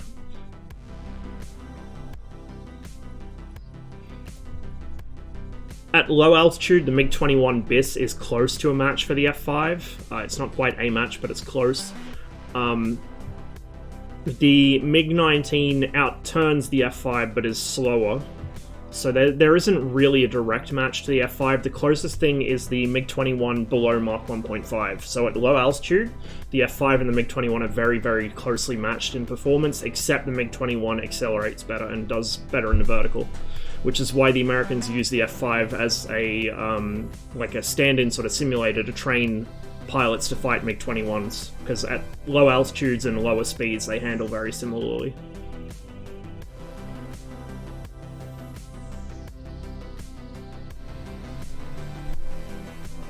Yeah, but you wouldn't think the F5 and the F-104 would fight very often.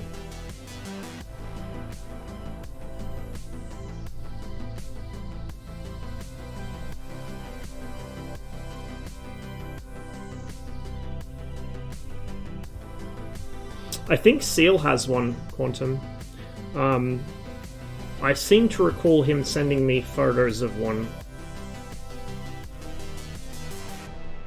Still need to do that 21 tutorial where we dogfight? Yeah, we probably should do that at some point. Let's see if the server comes back up.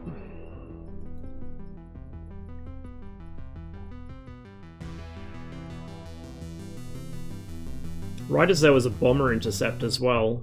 Like the thing I lived to do. Which one did you pick? I picked the 104. Like I like the F5, but it's not like it's the F5 is safe, which makes it a bit less fun in my opinion. The 104 is fast. I like fast more than I like safe. Is Cold War dead at this hour? It was earlier. It might have filled up by now. We'll check. What's the advantage of MiG-15 over MiG-19? Well, the MiG-19's not on the Korean War server because the MiG-19's a later jet. So I mostly fly the MiG-15 on the Korean War server. Sometimes I fly it on Cold War just for memes, but on the Cold War server, the MiG-19 is the better option because you get higher speed, better acceleration, an actual radar, albeit a very old one, and your guns are a little easier to get hits with. Apparently the server did crash. Yeah, it looks like it.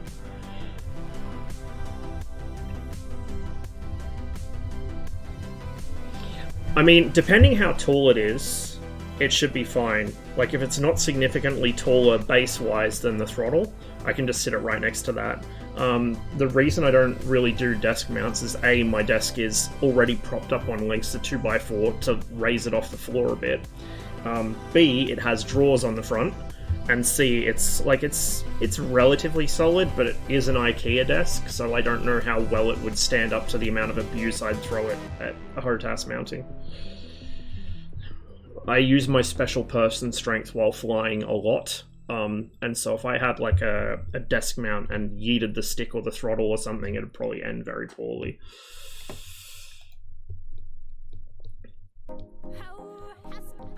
I mean, at high speeds, yeah, but at low speeds, you can't do AOA because you die. You get pitch up, and then fun things happen.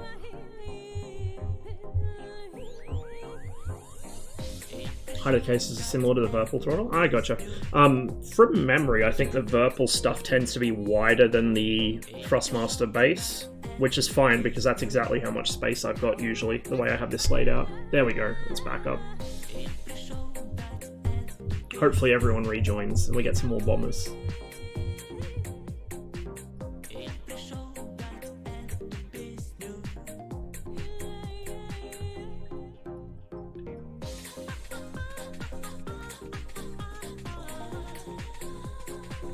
I like the briefing screens.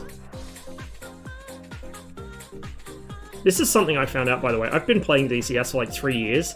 I only just found out, like, not even a week ago, you can zoom in on the images in the briefing. I never knew. Never knew.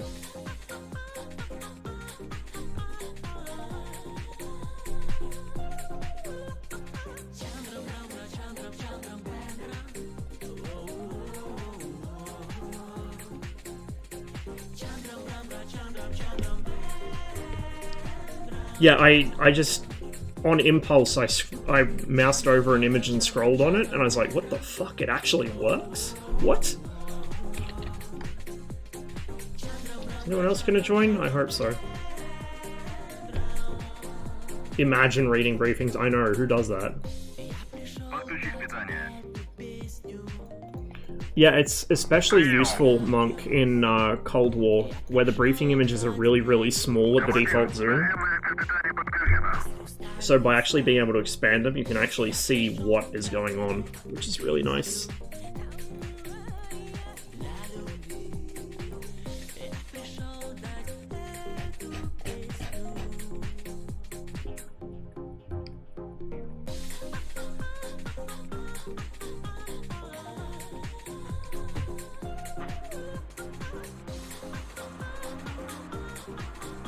We'll fit our tanks once we get the engine up and running.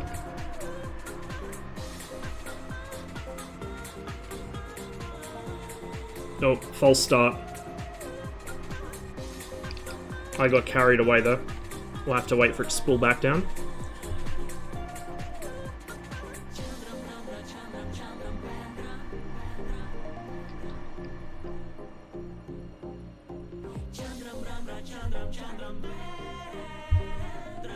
In fact, I might fit the fuel tanks now.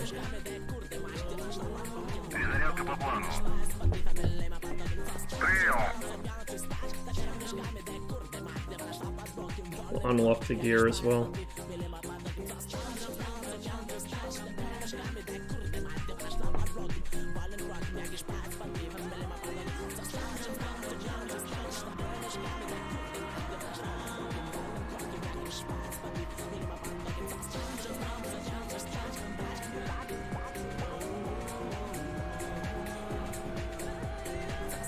There we go.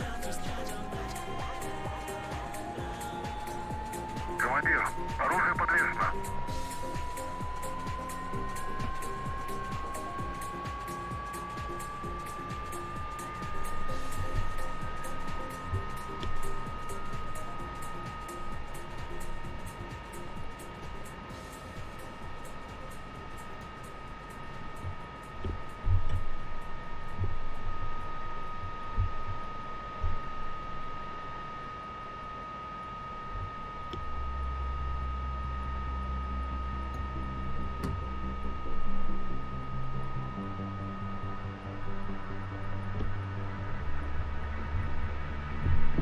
I think they fixed the bug where the controls were reversed.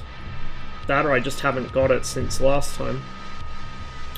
So there was a bug where stick movement on the ground was all messed up. It was fine once you got in the air, but on the ground it would show the stick going the wrong direction. But it looks like it's been fixed maybe. Okay, so we're going to go ahead and set this up. No, we want 289, don't we?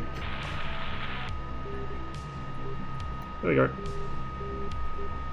We'll turn the volume down, just so it doesn't interfere with our comms so much. They fixed it? We gotcha. Yeah, catch around, Mike Delta. I will attempt to remember to be there tomorrow, because I do need to do some more helicopter stuff for sure. I think our earlier incident at the lake proved that much. Okay, we're pretty much good to go. Let's get rid of the ground power. We have one F-86 so far. Hopefully we get some more people back in.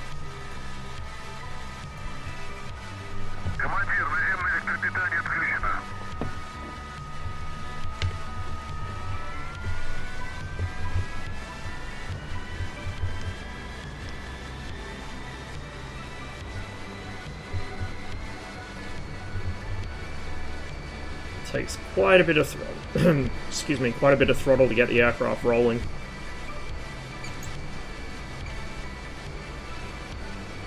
Yeah, there's more people joining. Good.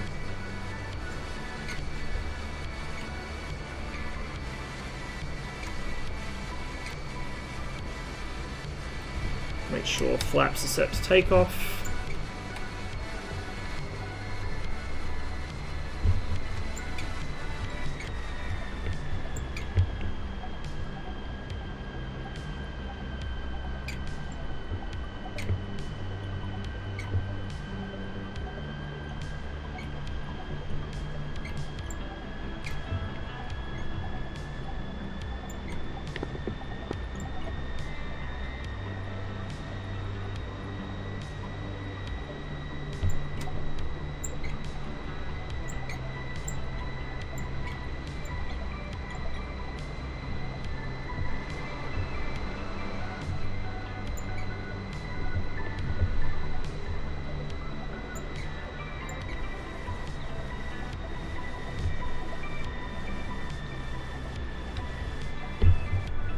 What's the directions on a Russian whiskey compass?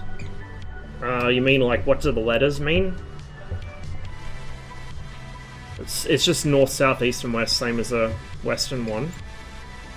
So if I turn, we're not going to see it until I actually get on the runway. So S, it looks like it's a Latin C, but S is sever, which is north. V, which looks like a Latin B, is vostok, which means east. U, which is, it looks like a 10 with a line between the 1 and the 0. U is Yugo,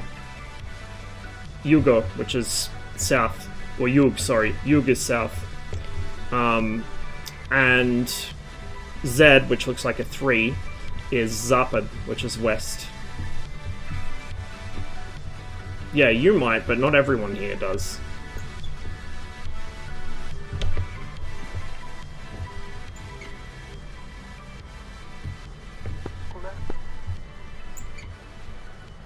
Hello.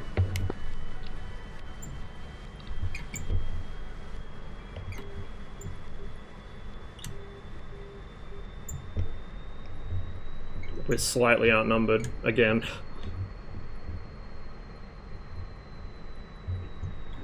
Might wait for this other guy.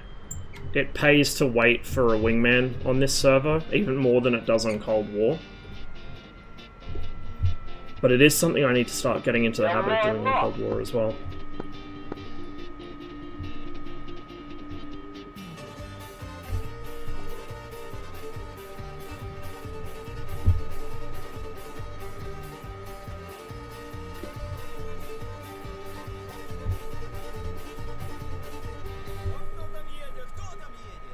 Make sure compass is aligned.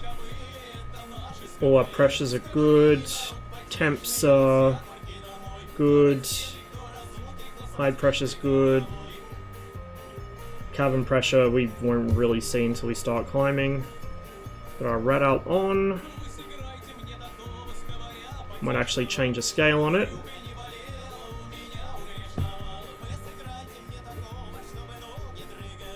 Yeah, I think we're right.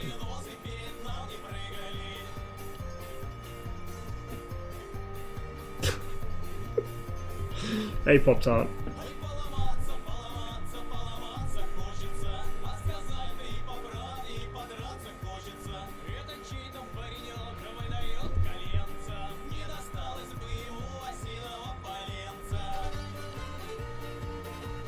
There's the other 15.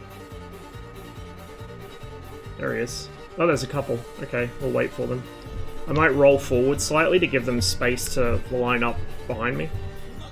Or alongside me, whatever.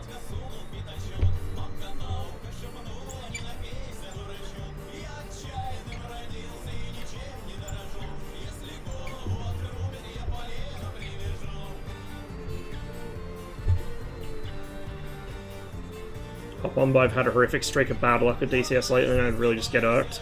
Alright, gotcha. All good, man.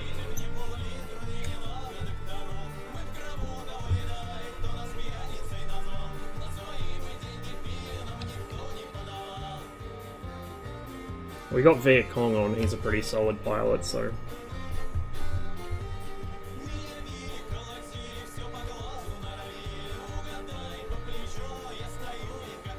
Where were they? Oh, like... there? Yep, there.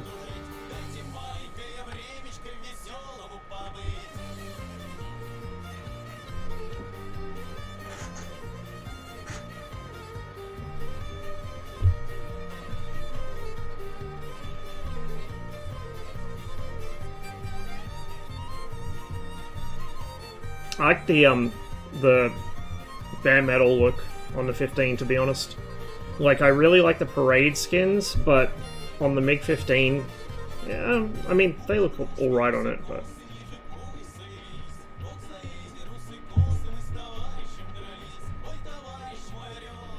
Bare metal just looks right on vintage MiGs, honestly.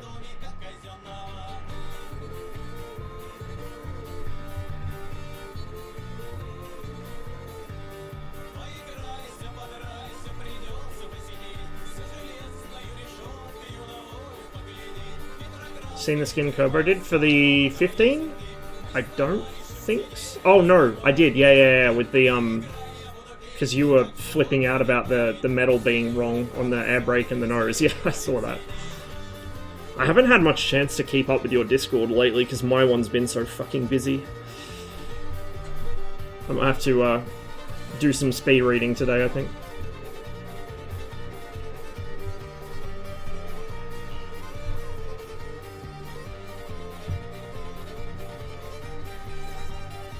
I haven't forgotten Saber. I'm just trying to figure out where to start.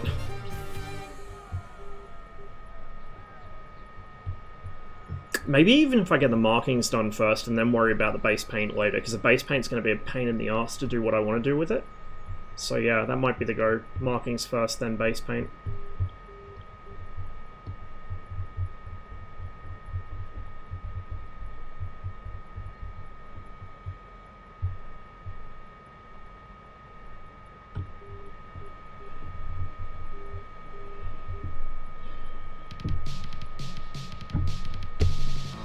So that's air pressure, that'll be the brakes probably. Or actually that's probably the mains, that might be the emergency. Then hydraulics is there. Does the hydraulic pressure move when I move the controls? Not really. So that's... I think that's oil pressure, I think. Oh, actually, no. That's oil pressure. One of those will be oil pressure. One's fuel, one's oil, I think. Top one's probably fuel since I'm running at idle. Not sure what that is. That's hydraulics. That's air pressure, like pneumatic. That's probably emergency pneumatic. I can't see what that is. Pitot heat? Good call. Pitot and clock heat is... where was it? It's over here somewhere. Tucked under the instrument panel from memory. That's my nav lights, that's my landing light. Right side? Is it right side? Oh yeah. There it is. Fly 5 FN, Emma Mason and DCS, we need the OG IL2 vanilla skin, the plain green one with the red cowling front. I like the early war green and black camo, or green and grey, that looks really, really good.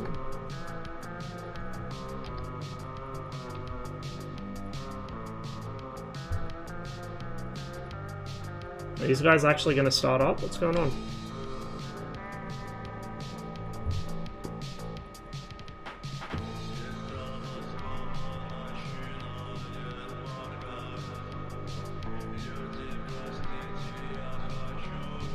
Yeah, that thing's going to be... that's going to cause some Veriboo tears when it arrives, I think. And it will be absolutely glorious. Oh, that's interesting. There's actually a flap indicator there. So the front one's a gear indicator, the back one's a flap indicator. I never even noticed that before. And it's only on the left wing. Clever.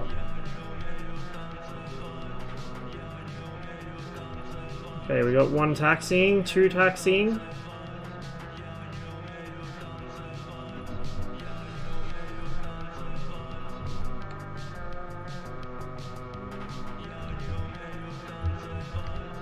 We do have AWR on here. Interesting. Overlord 1124. English. Ooh. Where's the nose gear stick? Right there.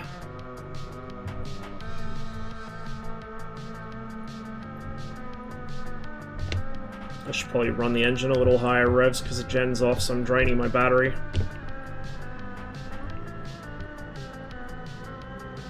There we go.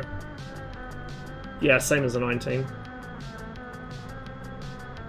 There we go, there's all 3.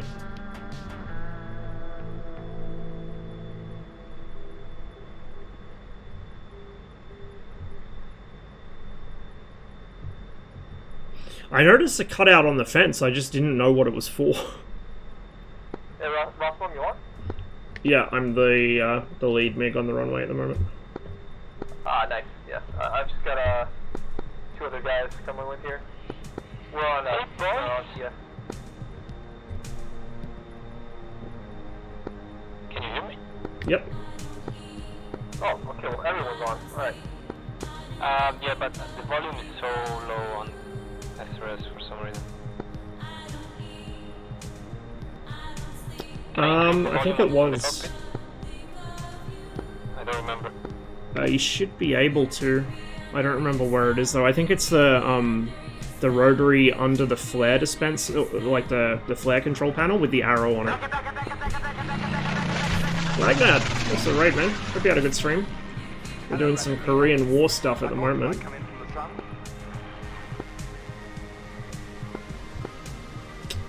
Rolling. You guys set?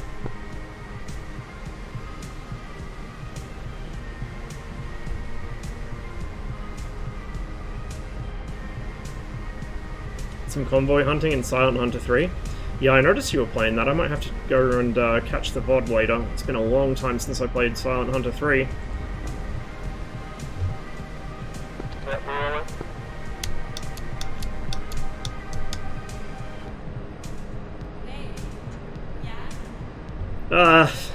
So. I wanted to play on Blue Flag this morning, Blue Flag 80s, but I couldn't get in the server. DCS kept crashing every time I connected.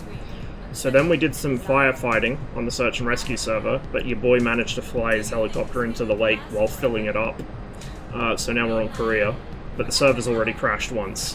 So it's one of those days, I think. Did I? No, I didn't. Yeah, we're gonna be going off on the left. God, I hope so. We're gonna climb up to the cons. Okay, I'll double back and join your formation then. You probably know where you're going better than I do. I mean, it's only one way south.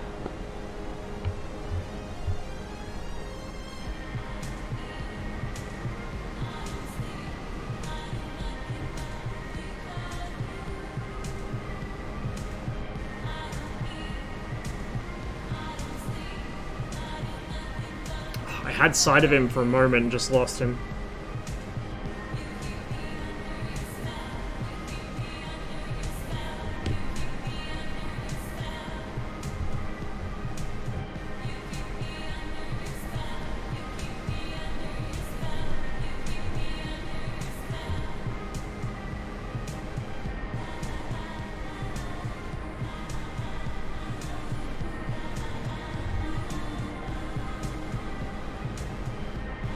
Yeah, that's my biggest issue with it, Boiler. Like, I really enjoy it otherwise, but the valley crawling gets old pretty fast.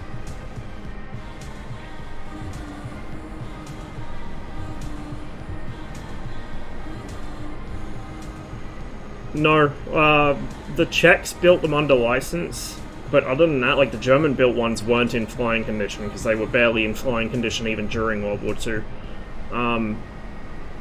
And I don't believe the Czech ones were ever used in combat. I could be wrong.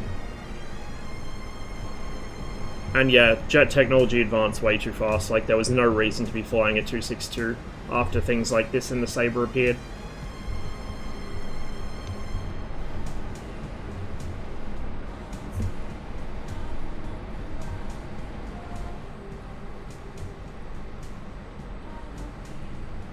I've lost sight of you guys. We'll probably catch you once you're up in comms. Yeah. We're heading. I'm gonna head like 210. Gotcha.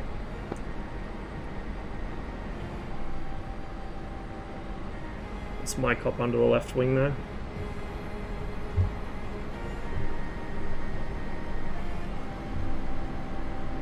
Shame Trip's PC blew up. I was wondering where he'd been. I did see discussion of PC issues in Discord. I didn't realize it blew up on him though. You do know about the MiG aileron reversal and high block numbers? Mm-hmm. Okay, good. I'll just check.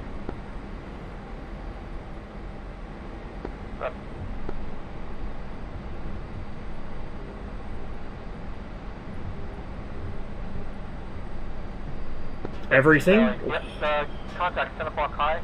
I'm going to continue off to 220, offset, and climb because they're way higher than us right now.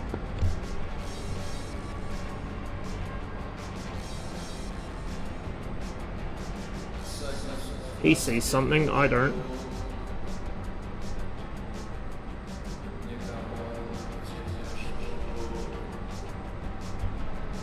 Oh, I see them now. Yeah, tally.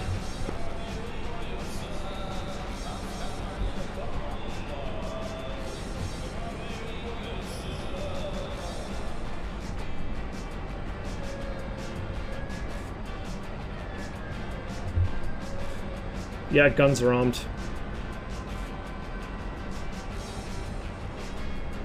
Did he have a bad power supply or something? 'Cause that's, like, usually you don't lose everything like that. Unless the power supply completely shits itself. Power supply on motherboard. Yeah, I'm just gonna, like, move away from this so we have time to climb. Ready, check. Loud and clear. See, how's it going? Pretty good over here. Yeah, we took off from Makeup like 2 minutes ago, and we're heading to 240. We see 2 contrails just southbound. They're in close formation. Okay, we'll head there too.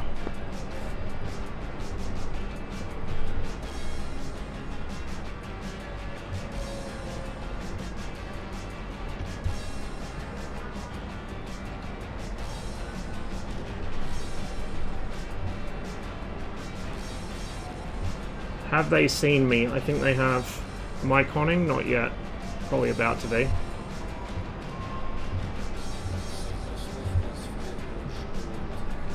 Yeah.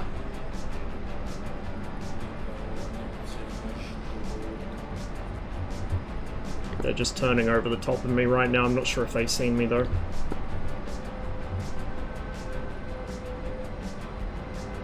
Oh, okay, so you're right underneath them right now, or? Yep, directly under them. Yeah, they see you. One's diving. Yeah, I see him. Oh boy.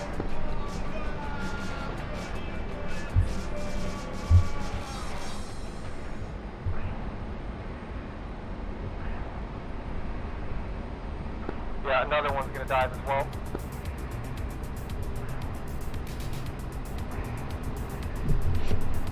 Too fast.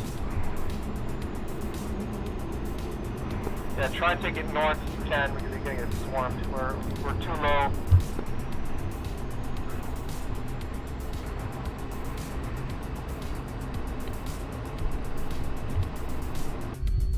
Oh shit, too far I'm away. already hit.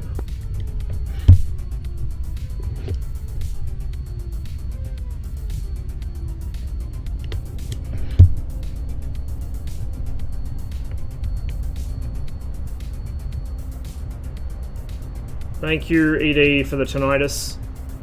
He got some hits on me, I'm wounded. I think the second one's about to run in on me.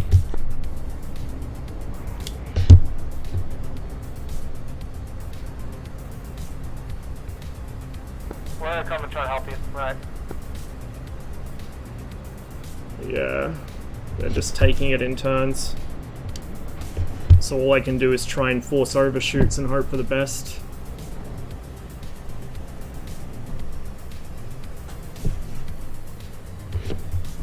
My engine's gone.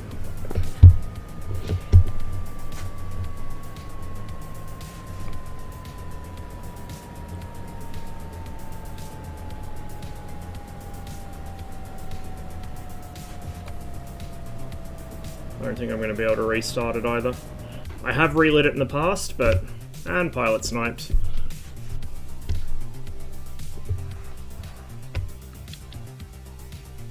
I was hoping to creep up underneath them without being seen, but that obviously didn't happen.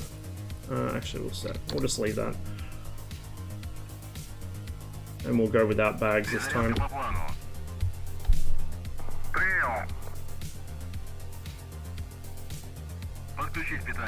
As you can probably tell, I have very little experience in the MiG-15, and I absolutely fucking suck at fighting sabers.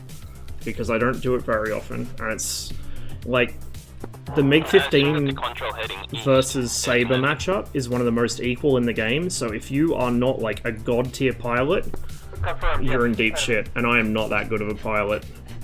We're west of him climbing up right now. We should be in comms in like a couple seconds. Like, you don't have really many big advantages you can leverage against your enemy. Each aircraft does something slightly better than the other, but the advantage swaps one way or the other based on altitude.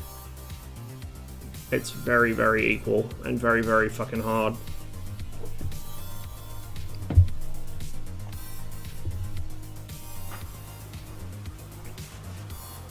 I shouldn't have approached them. I shouldn't have even approached them. Like, punching the tank sooner wouldn't have helped me. I should have just not been there. At least 3 people. Yeah, but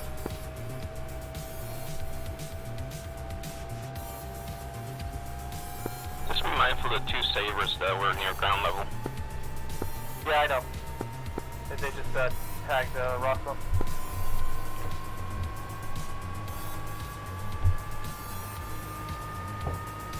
I was hoping since I was below cons they wouldn't notice me, but obviously that didn't end up happening.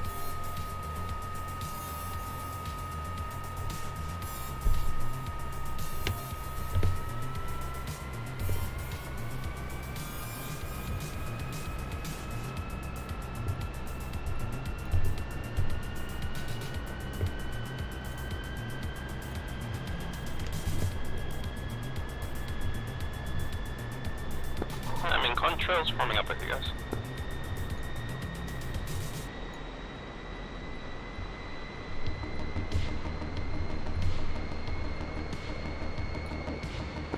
Two sabers should be at your 10 o'clock position, both below contrails. Copy, yeah, there's one high above. Yeah, there's 2 below. Nope. Fuck it. Whatever. We're already rolling. We'll just roll with it. You're heading directly for you. Copy that. High one saber as well.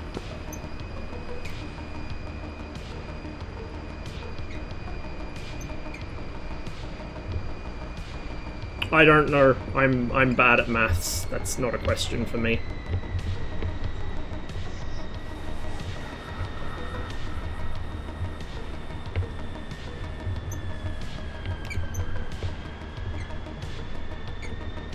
Cons up there.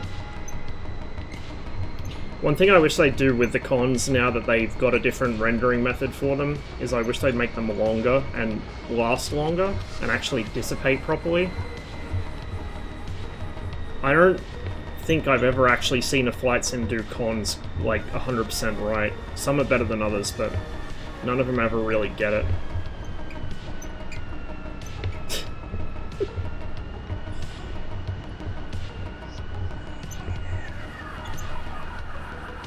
What head tracking do you use? Track IR.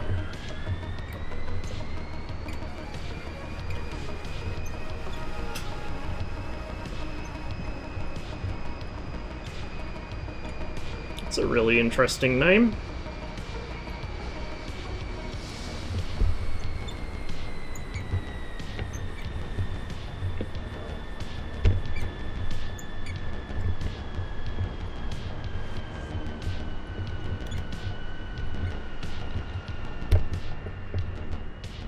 JP, are you behind someone right now? Climbing left-hander? Yep, I'm behind.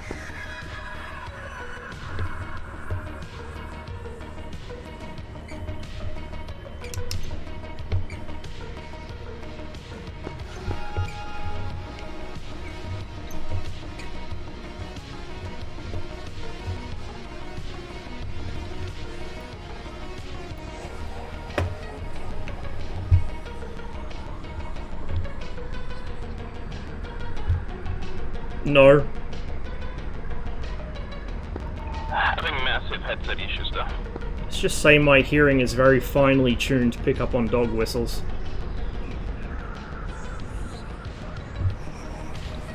Hey, Robico.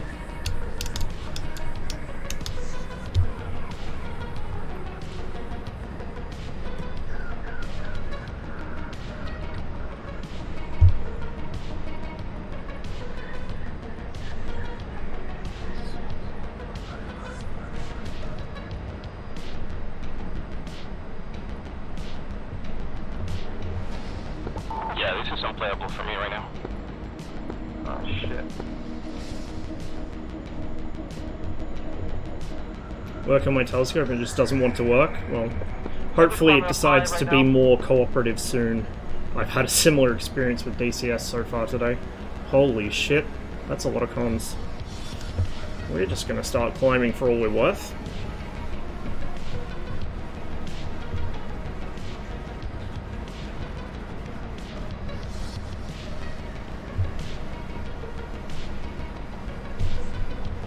Yeah, Korea, SEAL.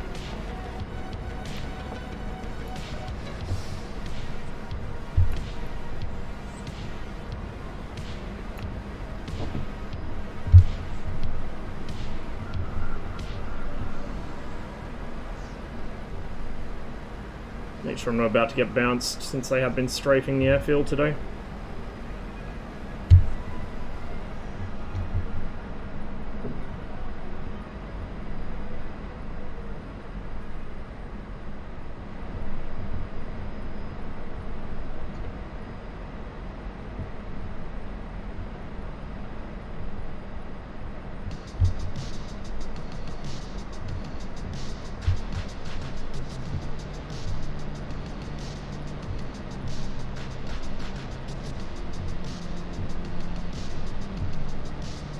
Oh, Jesus. That's quite a substantial amount of money. Supposedly, my issues with the power company should be over. Supposedly, we'll wait to see if that actually is the case or not. I was getting tired of them constantly ringing me, especially at work, trying to demand I pay for somebody else's electricity, which I didn't use.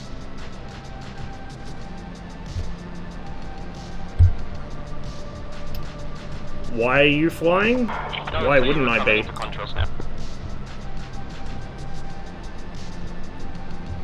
It actually hasn't. So the initial one was much lower, but I think that's just because it was for a partial period. But it actually hasn't changed much, so I don't know, maybe my PC really does eat that much electricity. I don't know. I wouldn't have thought so. What's the mission? So we're on a Korean war server. Our mission right now is to fight off this bunch of F-86s, and then possibly intercept bombers, if any turn up. We should be in cons as well pretty soon.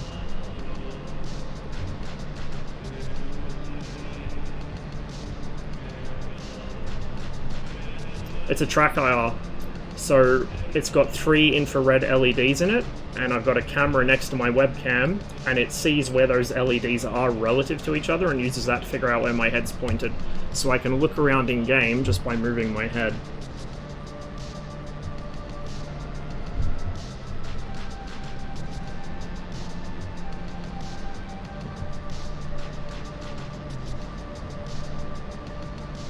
Oh shit.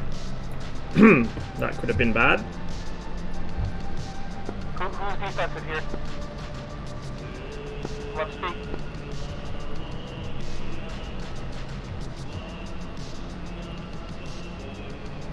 Sure I won't get bounced on the way in again.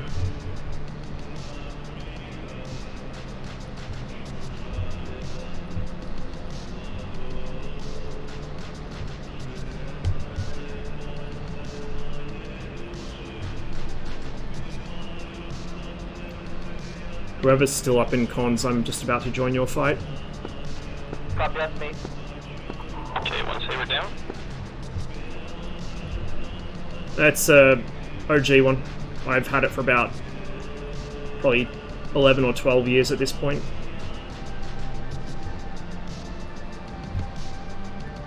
To be honest, you don't really gain much by having a natural .1 versus any other brand.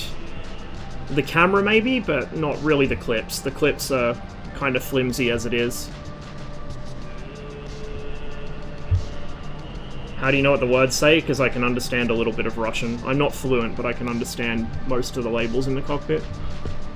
And I've also memorized where different switches and stuff are. Can't tell what that is. Hi. High's the saber. On the high one, I got a saber, like my 8 o'clock low, left-hander.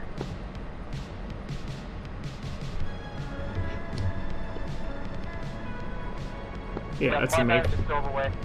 Yeah, I just went over the top of you then. Copy that. You got something behind you though, low. I think it's big though. I see the ship. Are you engaged? Saber in front of me. Low right. There's another MiG down here with me.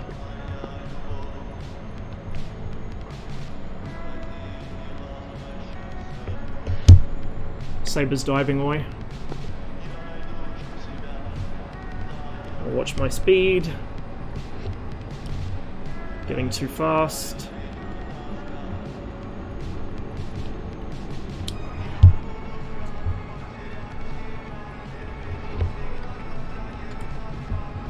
Saber just dropped, I think. Another smoker, I didn't even bring bags this time.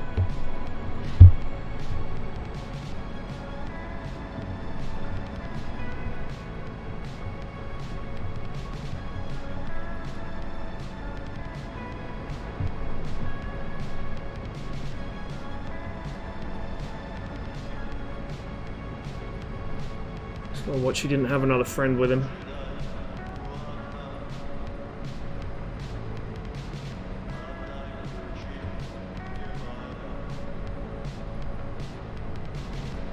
No, Korea 1952. I might hop on Cold War later, we'll see.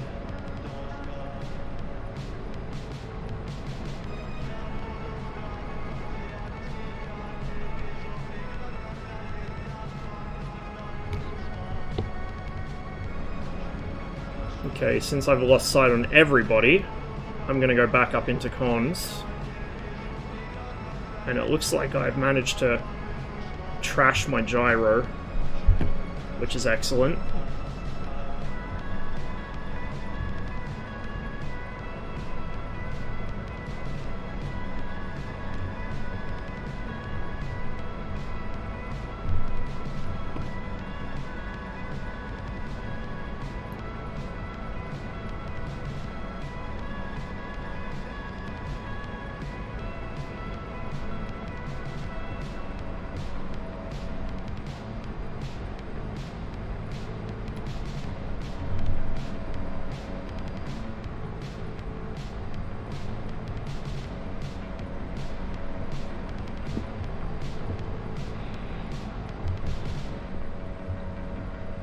There we go.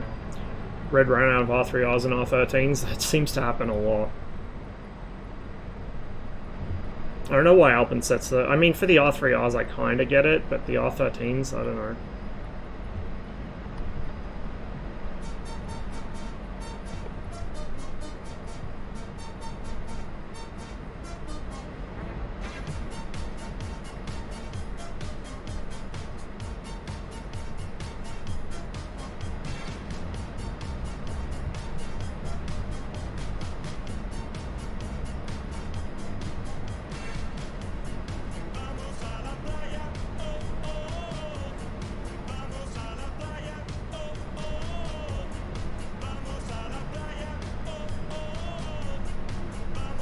JP, and what's your status? I had to respawn. My server, my headset crapped out. Oh, okay, copy.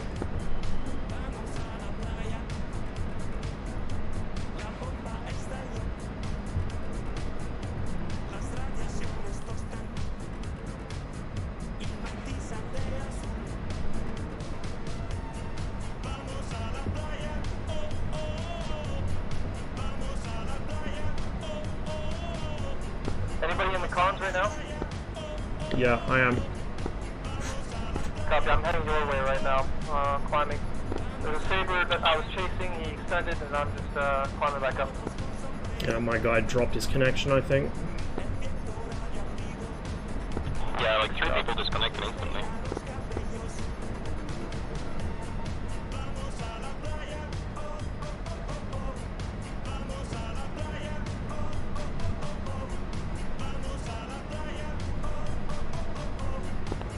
Yeah.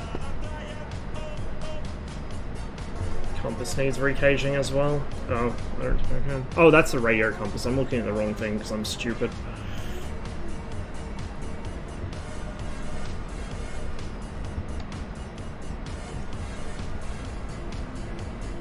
So these two separate gauges here would become one gauge in later aircraft. This one indicates the bearing of the nearest radio beacon that I'm tuned to relative to me, and this one indicates my actual heading.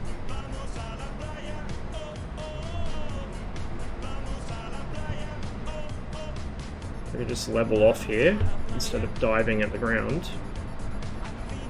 Broke my ankle last weekend. Ooh, shit. Well, I hope it heals up quickly and without complications, because ankle injuries are not fun.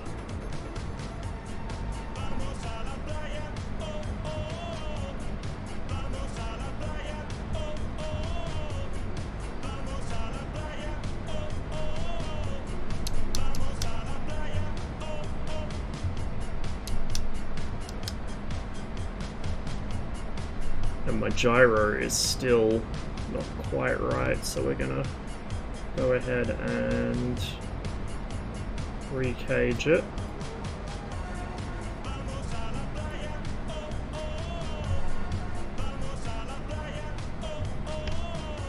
Two aircraft just entering cons off my nose now. Copy that. We're behind you. Oh yeah, I see.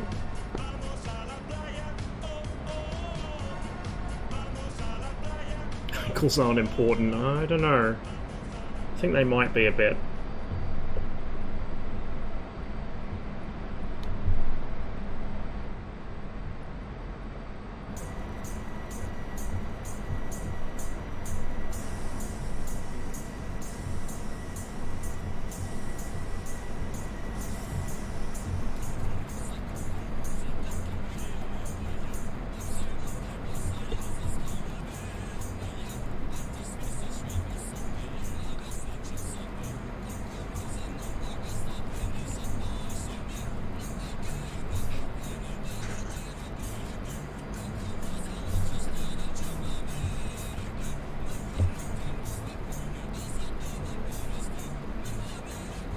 Both sabers, I think they're turning into me.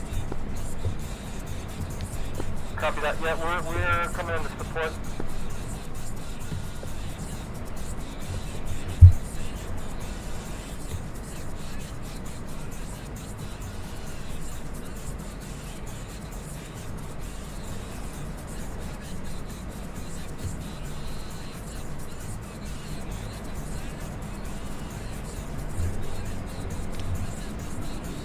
Your right hand turn,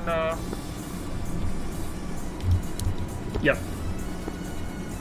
and he's diving, yeah? We're both diving, but yeah. Okay, yeah. I mean, if that's they dive, just let them go. When they dive like that, yeah, whatever. I feel like my hydraulic pressure's really low. Instant loss if they dive like that. One following me back up now. This is dangerous.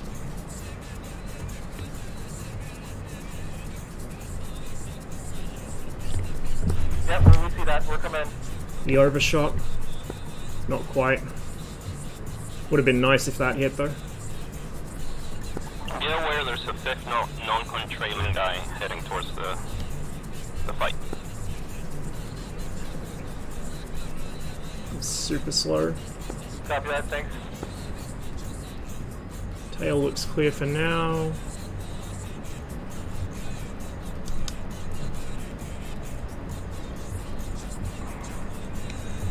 I want to dive in, try and get a snapshot here. I just realized my ailerons probably have no effectiveness because my fucking speed is so low. Like my indicated airspeed was pretty much nothing. This fight.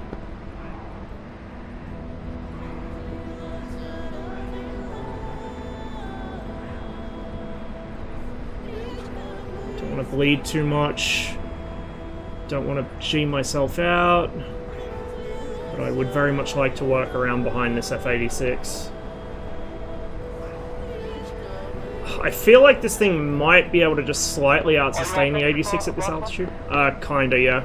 My guy's diving now.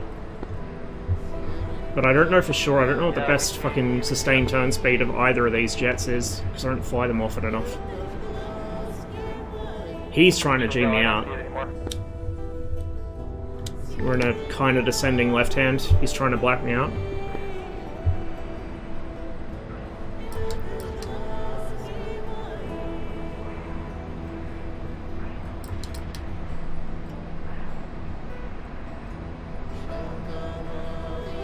Yeah, I'm getting a bit of a lag spike. Fly off. I just had a MiG dart in front of my nose. That's me, that's me. Okay. Yeah, 3 MiGs on 1 Saber then. Pulling in for a shot. Come on. Be mindful, there might be more sabers nearby. Bad lineup.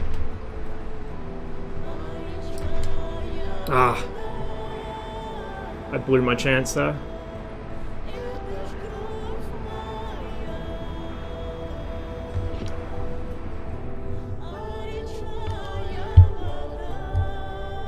He's really trying to get me to black out. So the Saber pilot has a G-suit, whereas the MiG-15 pilot doesn't. So their little party trick they like to do is to pull a tight turn at high speed and try and force us to black ourselves out or break off. Now it's not going to happen here because I know exactly what he's doing. Here he's going to try and make me overspeed and corkscrew into the ground. So I'm just going to have a thumb on my speed brake. My Saber's dragging me down to the deck. Still offensive.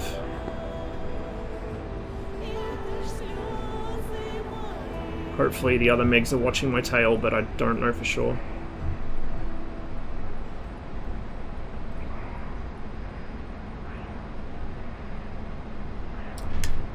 My control authority down here isn't the greatest. At high speeds and at low speeds, the MiG-15's ailerons really don't respond well to inputs. Oh, come on, just one hit. I'm gonna run myself out of ammo here. Yeah, just getting close, getting close.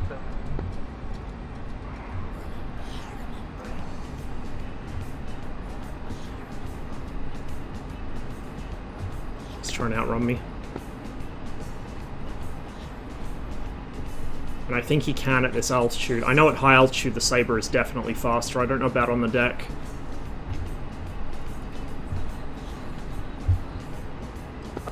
Within the right-hand turn, you might have a Saber in your 6. Not me. Pretty sure that's a MiG also. There are 3 MiGs here. Okay, copy. Copy.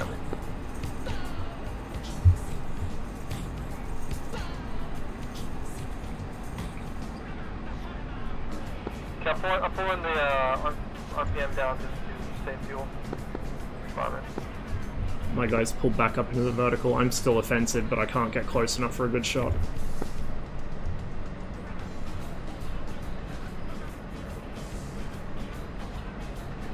Yeah, at some point you're gonna have to, like, for fuel reasons, just evaluate when you want to disengage. There's another MiG taking passes at him, so he might force him into me here. Yeah, pressing, work with him. But we're one circle, he's quite slow now.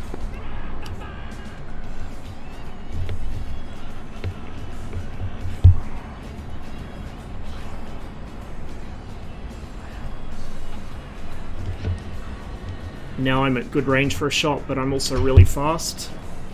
And also kind of low ammo.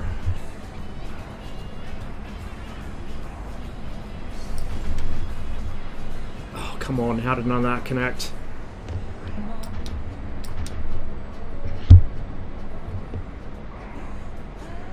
I think I clipped a stab, maybe. Looks like his stab's shorter on the right side than the left.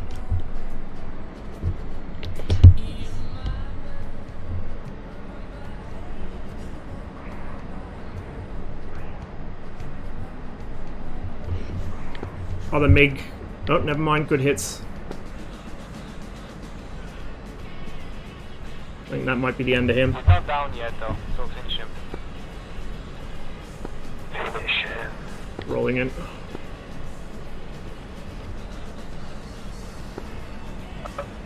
JPSC contact of 2 o'clock. Distant clock. Scanning.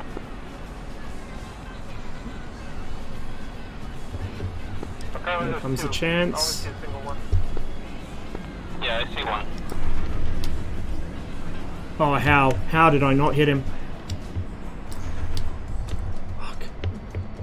My gunnery in this thing really sucks.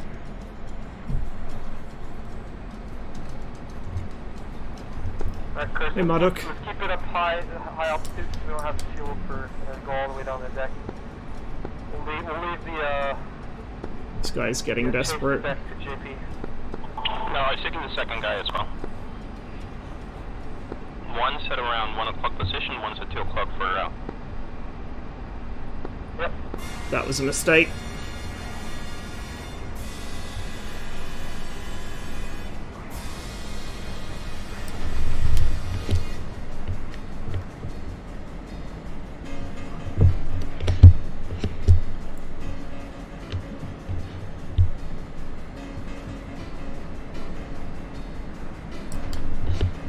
Ah, I was a little slow on the trigger there. It's under me. Is he gonna go down? Did that saber go in, or is he still up? He went under me. Oh, I see him. He's still up.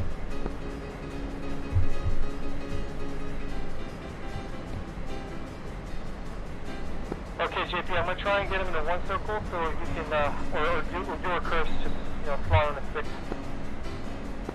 Okay, I'll try to position myself behind him. Yeah, just stay somewhere high six, so I'm just gonna try and lock him up.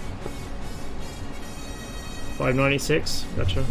You can see the 37 mil rounds hitting the ground, that's quite cool.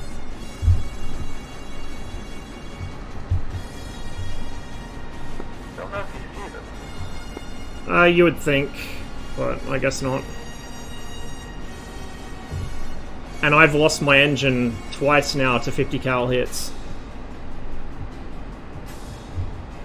So for all people complain about the MiG being a tank and the Saber dying easily, like, it's been the complete opposite experience for me. Literally the complete opposite.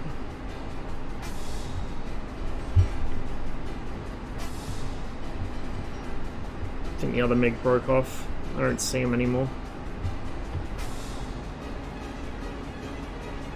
Looks like his wing's smoking. I don't know what in his wing would belch black smoke, but that's what's going on. Holy shit, that nearly hit me.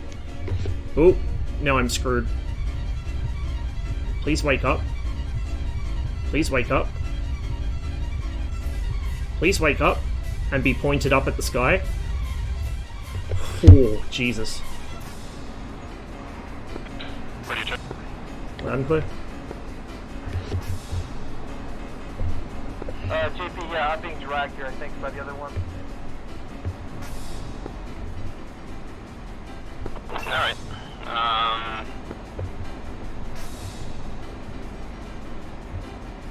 Yeah, if it was ammo, it wouldn't be a fire, it would be an explosion and his wing would be off.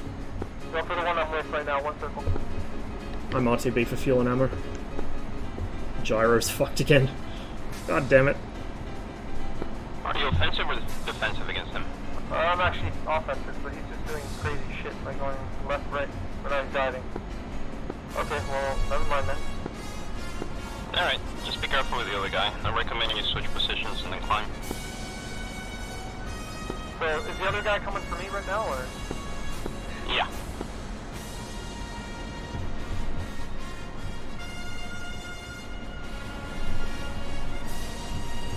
And the one that dove is doing that thing where he dives, pulls back up, and then doesn't really lose any energy from doing that. It's back to controlling now. Fuck, yeah, my wingman just crashed. I was looking to get a deflection on him, and I'm usually really good with my deflection shooting, but I haven't flown this for so long, I'm not used to muzzle velocity anymore. It's very different to the 21 and the 19. Can you reverse your turn? I'm trying to get him to turn the other way. Copy, reversing. Yeah, I can only do this for a little bit more, and then I'll have to RTB. Okay, he's going defensive now. And he finally remembered to drop his bags. Yeah, let's try, I gotta try and, That's what I was trying to do for him, and I actually think I was giving him too much lead a couple times there. But I don't know, I guess TACView will be the great revealer of that.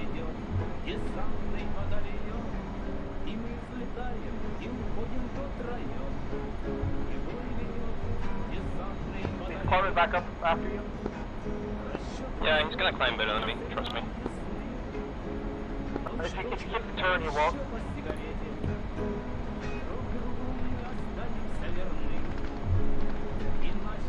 I'm coming. He doesn't have the energy. Just be mindful of the other one that's coming my Yeah, way. quite possible. I can hold this go. Oh, well, yeah, this guy, yeah. Like, even the 23s have a relatively low rate of fire. The 37 has a very low rate of fire.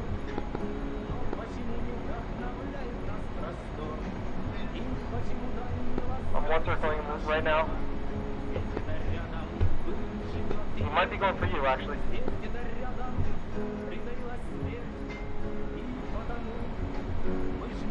No, he's going for his friend. Oh, okay, perfect.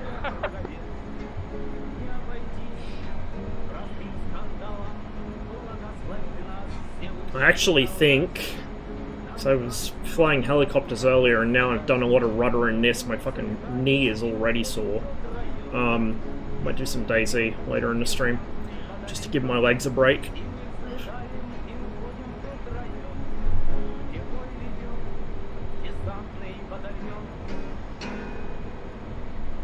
Airfield should be over there somewhere. Yeah, I'm offensive on him. I'm gonna fire a few shots just to see The NR30 is really solid, really solid. Still, the rate of fire could be improved, I feel. Well, easy to say, but that's its only fault. Its muzzle velocity is higher than the Gashar 23. It's accurate. It's powerful. It's a good gun, really good gun. Finish AC7? Not today. Not today. Maybe this week, but not today. Okay, I'll throw it off. There's the airfield. Let's just drag the fight towards the base. They'll follow us for sure. Are you in con? Did I forget to set that? Just next to you. Just be Yes, mindful I of the did. saber coming. Wait, cons? Are you in cons right now? Yeah, that's you. Okay. Yeah, I'm just passing it now. No, not that. Okay, let's drag the fight towards the base and then... Mind the saber though. There we go. See the radio compass needle moving to point at my cop airfield? Which is right there on my 2 o'clock.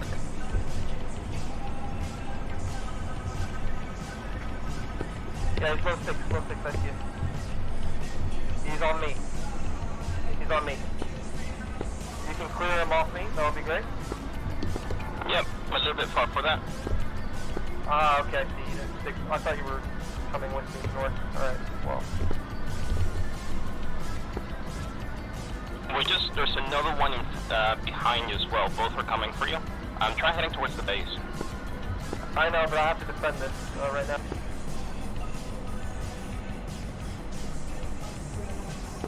Fine, one's disengaged. Yeah, I'm not sure what the story is behind that, to be honest. The Tornado had one too, I think, the Mauser BK-27. I think? Okay, you're off my left side, yeah? Yeah. Yeah, I'm just crossing. I'm pretty sure the Jaguar used an Aiden gun, so a 30. See if you can get the one that's Either an Aiden or a Deeper. I They're can't. very similar designs. Check. Yeah, that's fine. I'll go defensive then. Just RTB. I know. Just...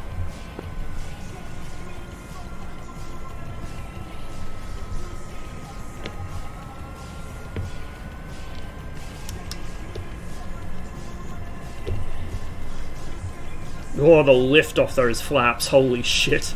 He's off, I think. No, he's still on you. We're in the rolling scissors. Just RTB. Seriously. I'm coming in. What's that? Oh, that's the lower gear warning light. Okay. You defensive? Ah, shit. And I'm shot. I'm a bit far out here. I probably should have come in at half flap, but whatever. We'll just add power. Oh, I'm on a 4. God damn it. Does your boat switch to pitch trimmer? No, I just use the trim hat.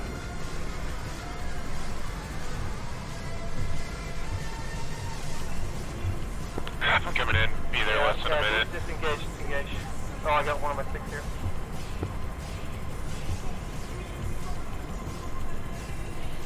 Got 2 on your sig. Yep, I'm defensive here. I was just using my flap lever before, so that might have been what you heard. You'll hear the flap lever quite a bit in the MiG-15 because I have to reset it to neutral. Yeah, I'm nice and slow for you. At least when I have them up, that is. I'm out of bullets, so... Okay. Oh shit, I got another one. Shooting, Fuck. Okay, overshot. Yeah.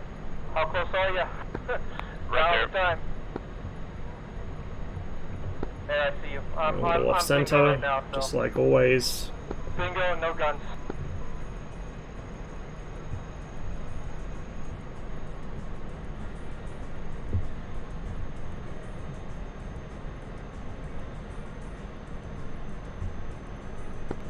I'm dragging it north now. I can't really do anything.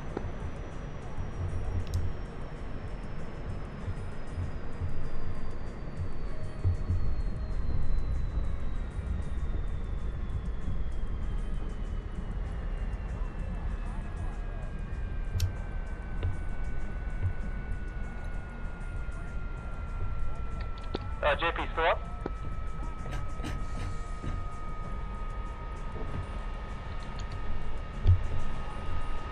Yeah, it's quite a pleasant little plane to land. And at the same time, because you don't have the power you do in the later MiGs, you've got to really manage your speed a lot better. So it teaches good habits, I think.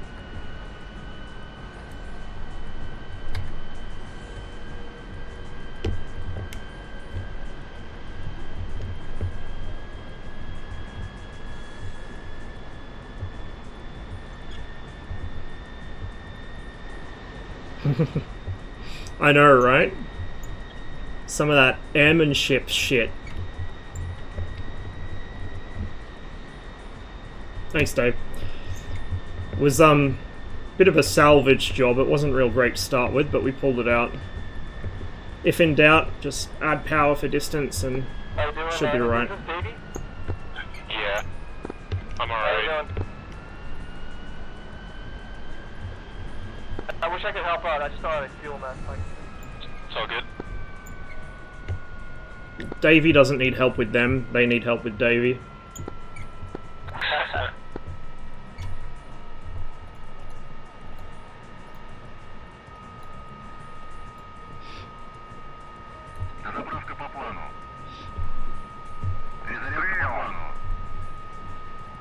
I was out of 23mm, I think, because the lights have gone out.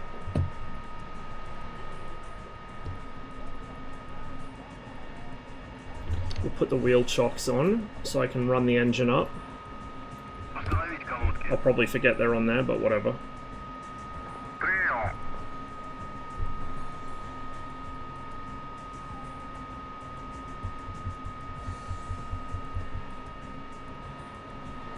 Oh, they're gonna wait until I'm done refueling. Never mind.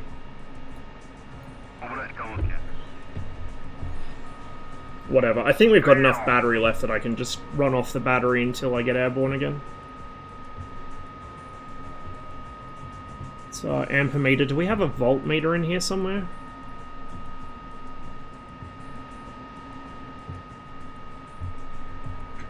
I'm sure it'll be fine. Well, that's what I was trying to do before, but the jet started rolling on me.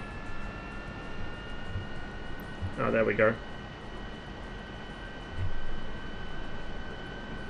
What do you think flare colors symbolize? So I don't know if the Soviets used a different color code, but I know that for the Western Allies during World War II, yellow meant that there were wounded on board. I don't know what the others were, but yellow was wounded on board, because quite often bombers would fire that off as they came into land. Oh, shit, maybe Davey did need help with them. Fuck, that's a rarity.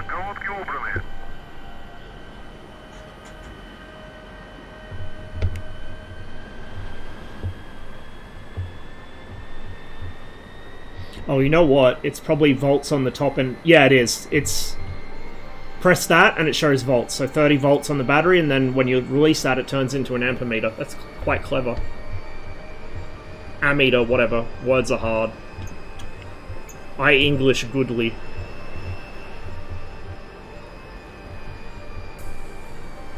Get rid of our lights now. I just put them on so people would see me coming into land. We'll neutral out our trim. if I can find neutral. Okay, well that's not it. It's probably forwards. The trim system in this doesn't actually move the stick. It's not like the MiG-19 or the 21 where it does move the stick with the trimmer. And so it's you've got to basically just guess which direction neutral is, and then when that white light comes on, it's neutral.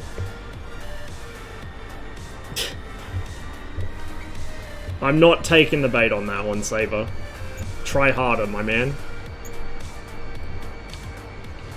Server's emptying out. Oh, all the reds are disconnecting.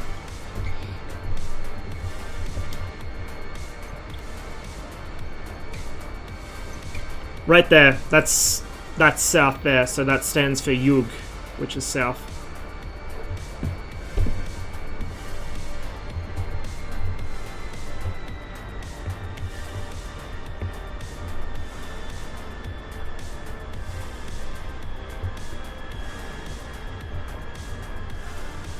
Oof! That wasn't very nice. Jesus.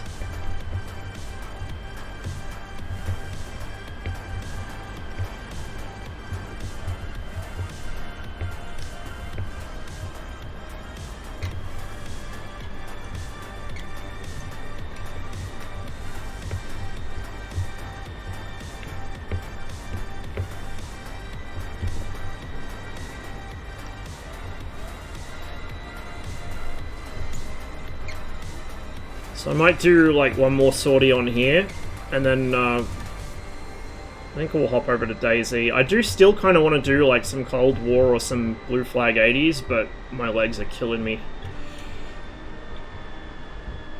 So things where I need to use the rudder a lot are kind of off the menu, I think. The reason they're sore is because off stream I've been flying quite a bit of Blue Flag the last couple days. No, I made it back to base.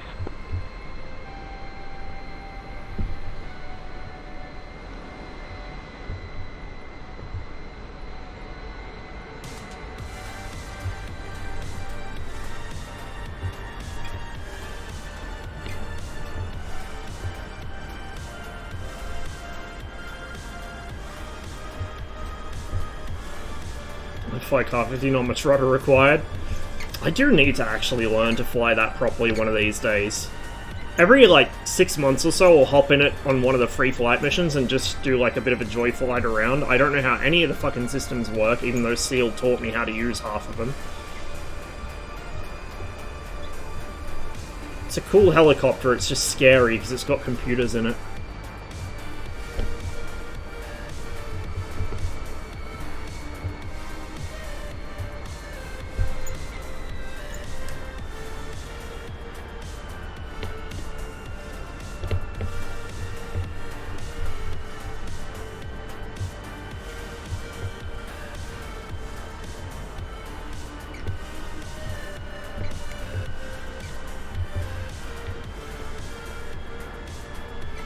The big thing for the Car 50 is knowing to switch to direct when you want to actually directly control the helicopter. That's when it stops trying to kill you and actually obeys your command inputs. I didn't know about that one until SEAL told me.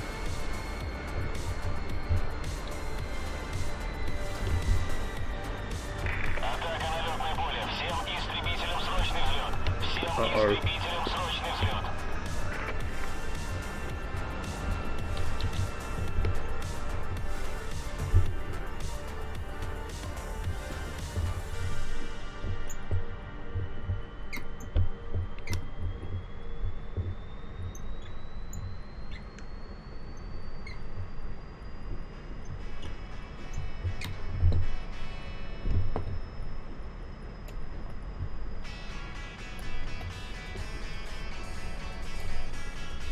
They all... I don't think they did. Shit.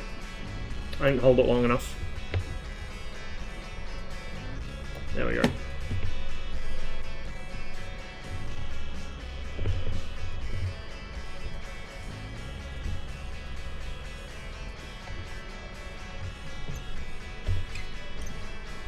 Yeah, I know it's down.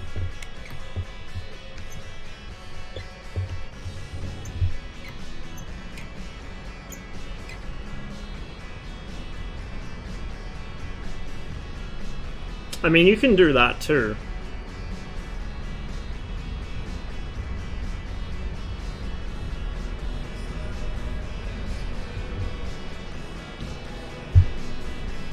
Oh, pulled the gear a little early there. I'm lucky I got away with it. Jesus.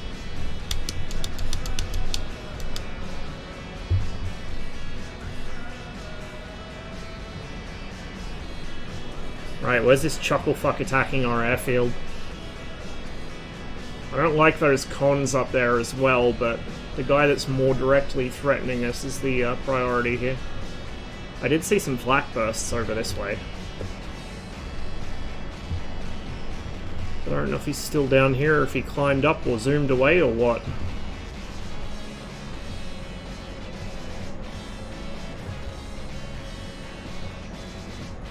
Yeah, most likely.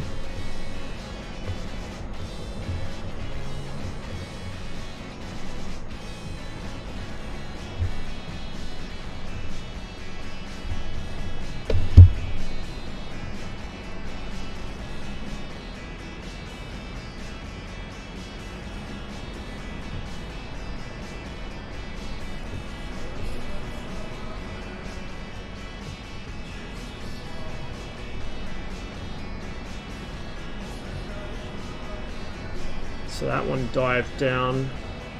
There's two over there, good lord. Yeah, they're all blues, I think. Oh, there might be one... No, there isn't one red airborne, because there was one MiG starting up and then Viet Cong had just landed, so these are all blues.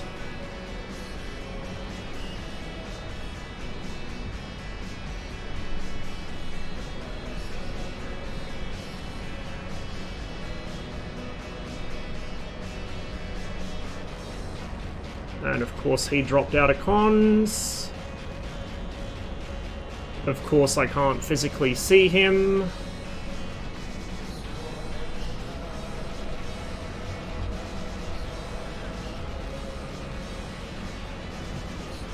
I think there's one just dropped out of cons right above the city.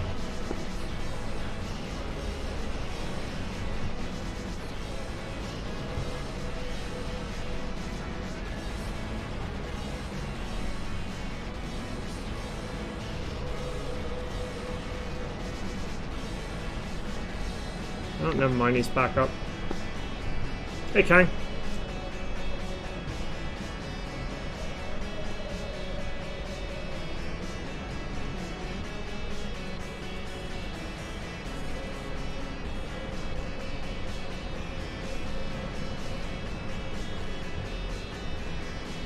Not sure if he's seen me or not. I'm going to assume he probably has. He's probably setting up to swoop me here. Battery's going to try and bait me up under him so he can see my contrail and then dive on me. So ideally I want to stay below con height here and just shadow him. Oh yeah, he's seen me. He's diving on me.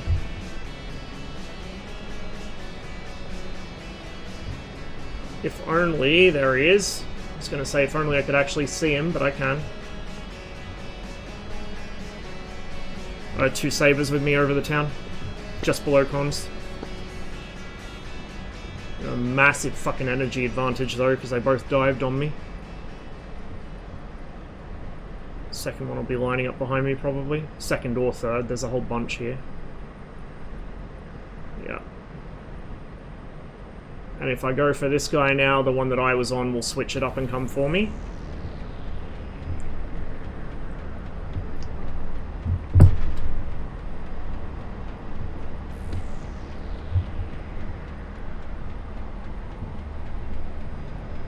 Yep.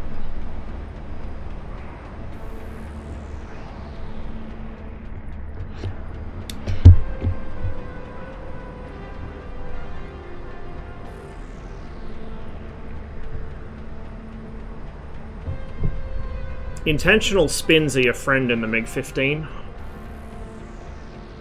On the other hand, unintentional spins are definitely not your friend.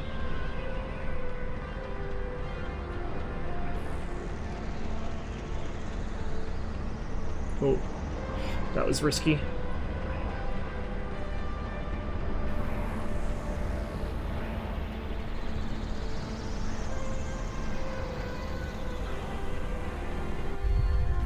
I'm hit. I've got at least 2 on me. Yeah, I mean, I can see why there were no MiGs on if this is what they're doing. They're just hanging around over our airbase and swooping anyone that tries to climb up, and then strafing anyone that doesn't. Like, I get it, but... especially if you already have a numerical advantage, it's kind of not going to encourage other people to join the other team, is it? You know, like... attacking airfields is fun and all, and I think they're fair game, but there has to be a fucking limit to it. I totally lost sight on that guy there.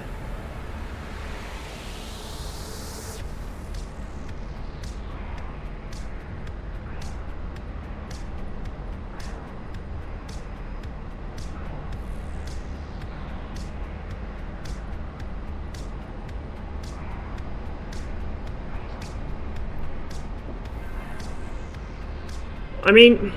yeah, but then who's going to want to fly all the way back from the far airfield, you know? It's far enough to fly between Mycop and Godauta already. Holy shit, my wing. That's 50 cal, apparently.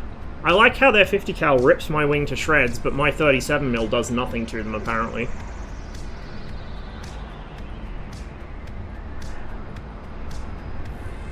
Yeah, it's always been a topic of discussion on the Discord, and it goes it goes back and forth constantly. It usually ends up in name calling, unfortunately.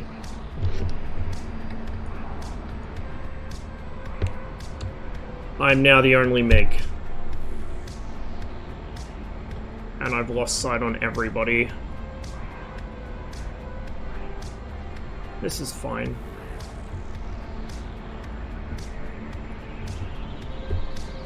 I might just call it there for this, I think.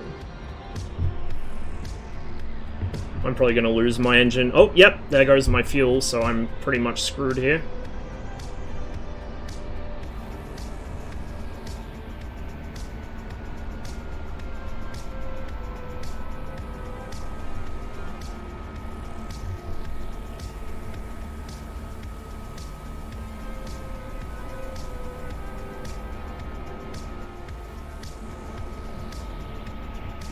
It's a shame the server crashed earlier when the bombers were on the way over, because I was really looking forward to actually getting to tangle with some bombers in this. It's been a long time since I got a chance to.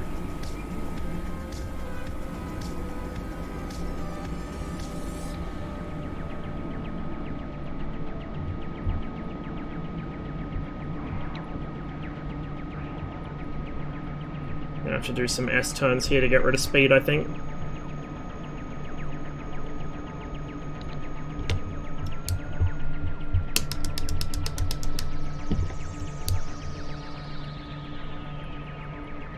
Way fast. I don't know. I don't think my gear's down. Yeah, I don't think I got gear. Don't think I got flaps. Don't have air brakes. That's alright. We don't need them. Yeah, agreed, boiler.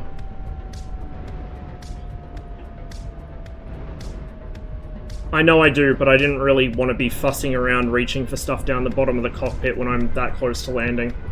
Like, if I still had an engine, yeah. Like, if I still had enough engine to go round, yeah, but... in this situation, I'm just putting the plane on the ground. I don't really care.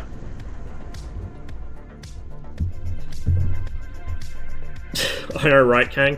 Yeah, if they were going to do a B-29 and put it as, like, part of the free element of the World War II assets pack, that would be fucking amazing, which is probably why they aren't going to do it.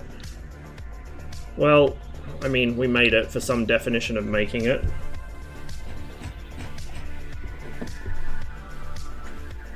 Let's see, will it let me eject? No, so that must be a thing now. 0-0 seats must not be able to eject on the ground. Or non-0-0 seats. Did I say 0-0? Fucking whatever, you know what I meant. Right, well, we'll call it there. Give me a moment, guys. I'll be right back.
Just grabbing a cup of tea before I start up, guys.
Hopefully nothing too serious, Davey. Hopefully it doesn't end up the same way Trips does. But yeah, if you guys are, like, you'd still be in the, sort of towards the end of summer now, hey? I've heard about the heat waves that you've been having over there, so maybe it is that.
And we're back.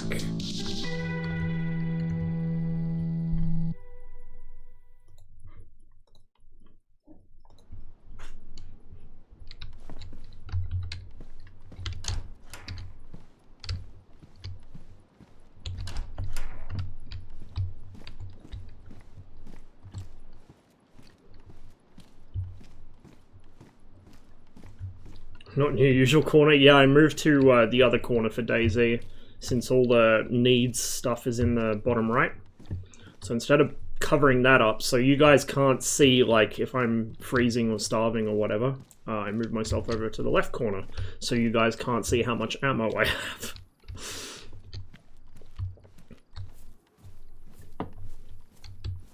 It's a trade-off. Actually having second thoughts about that suppressor on the rifle, because it really, like, you can see from my shadow, it really makes my silhouette fucking massive. It's like a shoot here sign. I think it's only good for like 1 or 2 shots with the rifle as well. And it obscures the sights, which kind of defeats the whole purpose of fucking having the rifle, right? I need to be able to shoot accurately. So I might, I don't know, I might chuck it back on the Glock for if I need to, like, do some last-ditch anti-zombie defense, because then at least it's useful.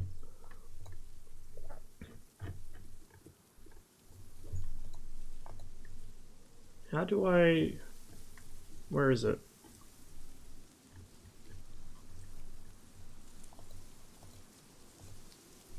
Oh, right, there it is. Okay.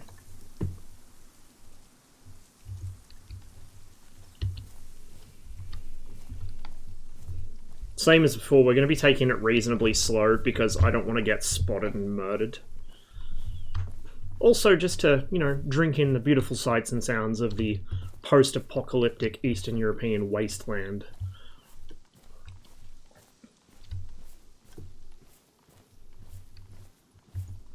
So I'm still damp considering it was pissing down rain last time I was playing. Our ammo situation is still pretty dire for the pistol, but not bad for the rifle. We've still got this, which I have no way of cooking since I don't know... Since I don't know how to skewer it now. Like, that may have been a thing that the mods have removed. I don't know. Contemporary Eastern Europe. Yeah, pretty much. I don't have any cooking implements, and I can't just put it straight in the fire or it ruins it and it's not edible. But at the same time, I can't spear it on a stick like you normally would with chicken in vanilla DayZ. Again, I don't know if this is a mod thing or if it's a vanilla DayZ thing, because I usually have chicken if I'm going to be eating meat. I don't go for wolves.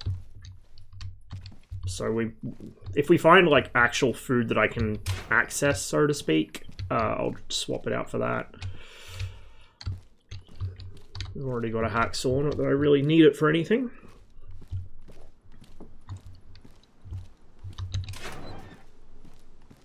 Don't really need to check all of these. I can just kind of open the doors and walk past.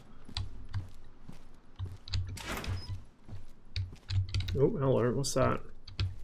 Epoxy.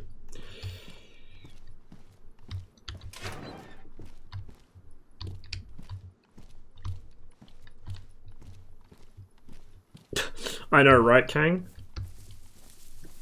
That is actually like one of the things I worry about, is I'll open the door to a building or a garage or something and there'll be somebody inside looking directly at me.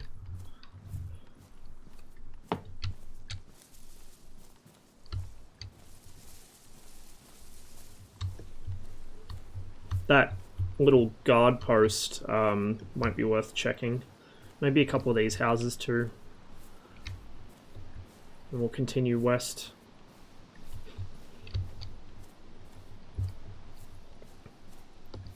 So many moons ago, when I was playing, I had a character that came through here. I'd got reasonably geared up, and it was like one of the randomly generated characters. I don't know if this server does it, but the server I was playing on at the time would randomize your character, so you just got what you were given. So I was playing as Karen, and I was starving, so I ran up that hill because I could hear deer up there, and I was just about to pop one and skin it and everything, and a wolf fucking jumped me because the deer had attracted wolves with all the noise they were making. Does that car have wheels? Oh, it's just a wreck. Never mind.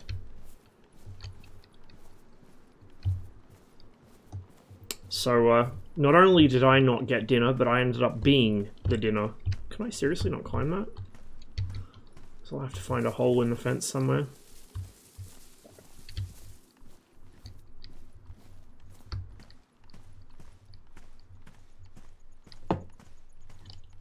Once we're away from a built-up area, I'll probably pick up the pace a little bit. I just don't want to be sprinting around next to a town. It's not a good idea.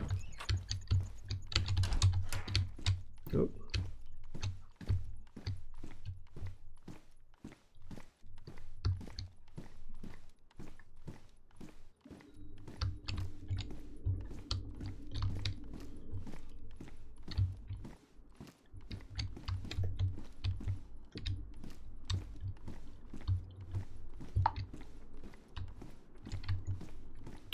Got to either repair or replace that axe as well.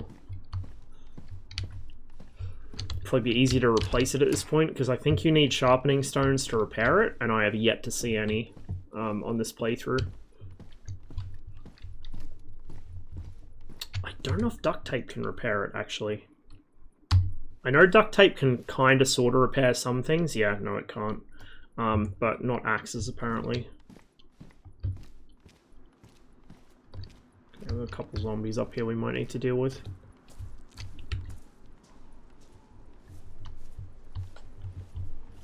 Don't look this way, please. Yeah, you look that way.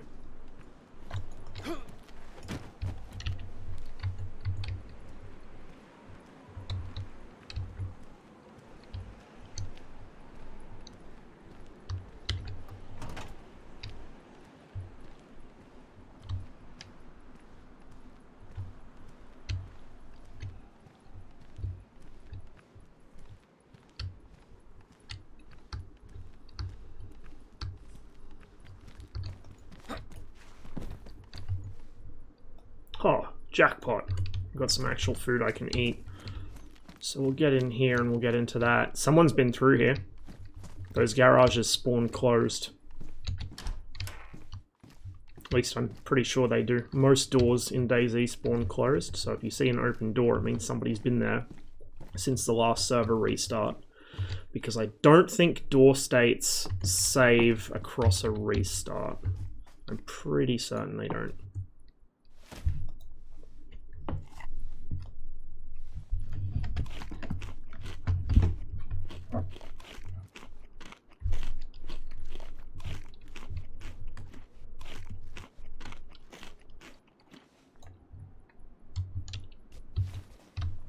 No point taking a stab vest, we've already got something better. Press vest is a little higher degree of protection. Covers a larger area, at least I think so. I don't know if the hitbox is actually different between them. And it has more storage in it.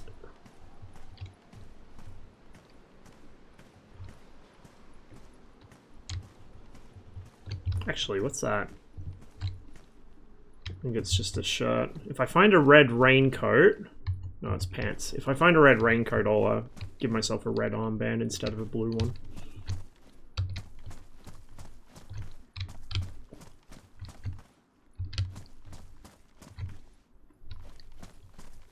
It's a shame you can't combine colors.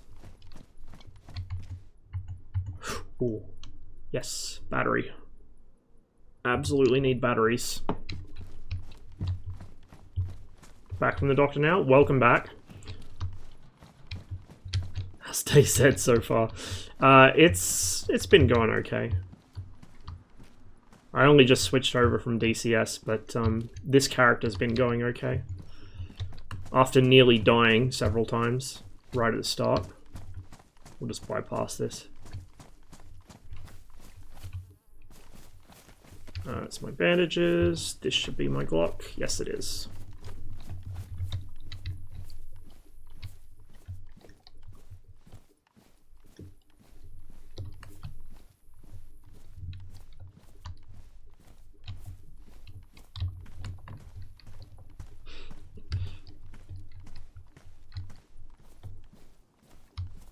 That'll do it to you.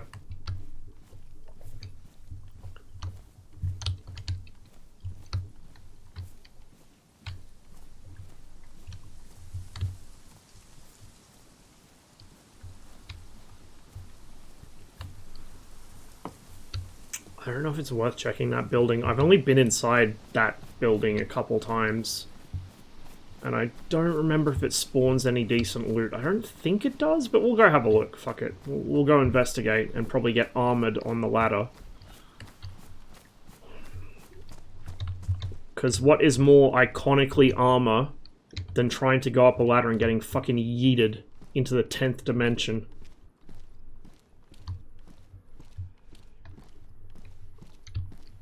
Move to NZ after I get my pilot's license in some hours. Yeah.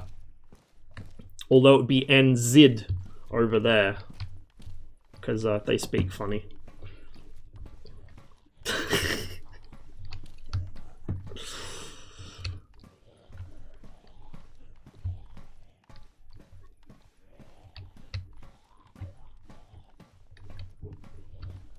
At least there's a staircase as well as the ladder.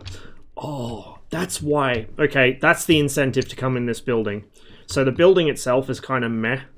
I don't... There's no loot spawned in here now, but I don't remember if there is a loot spawn in here.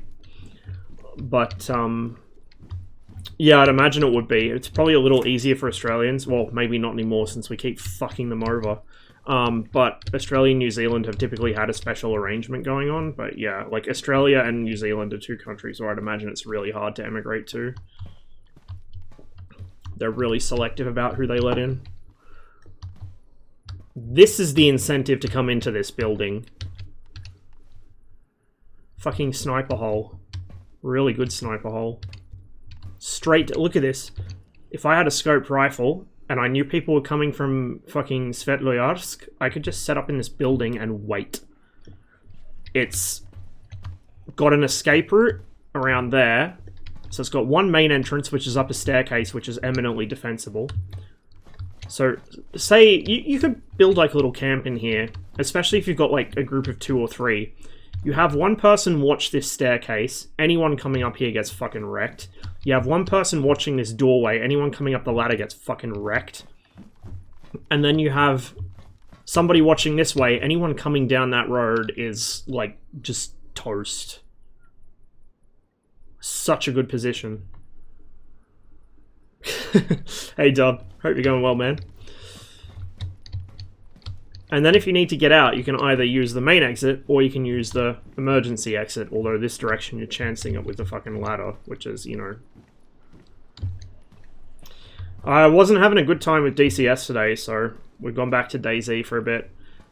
First it wouldn't let me connect to Blue Flag 80s, because it was just crashing. Then I went on the search and rescue server and did some firefighting, and crashed myself. And then did some Korea 1952, but we were pretty badly outnumbered, and we were just getting vultured off the airfield. Why are armor ladders so fucky? I don't know. It's a mystery lost to time, I think. This was a bad idea. Did he break anything? Not really.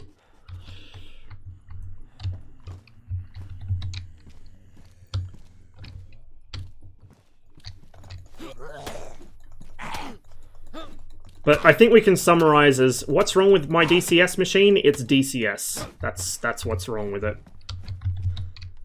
DCS doing DCS things. Very new to Arma 3, but if you want to play together, let me know for sure. Mostly these days I play with my group. So I play the 345th.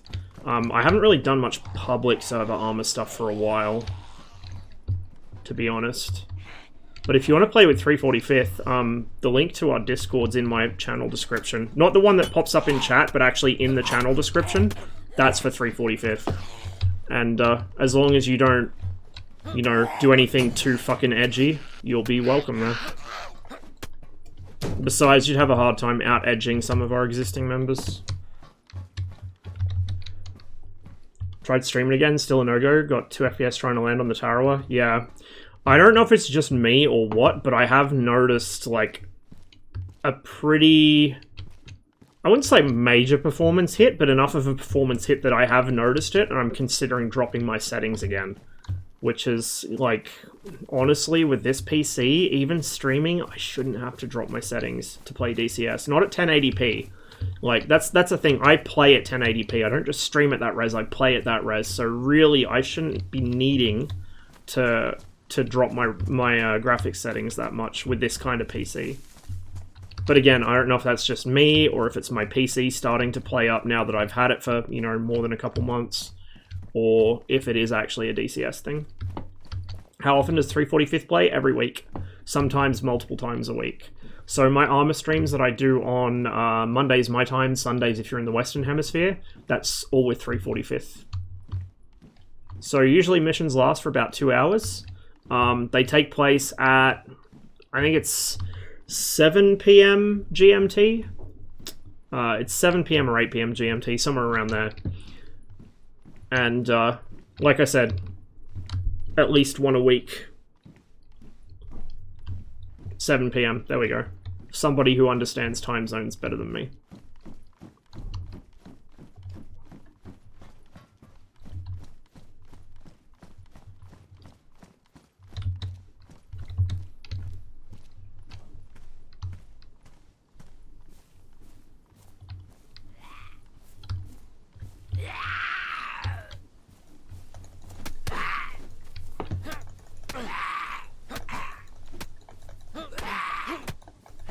This is not going well. Oh, at least he had a drink on him. So I got something out of it. And my pants are fucked up. God damn.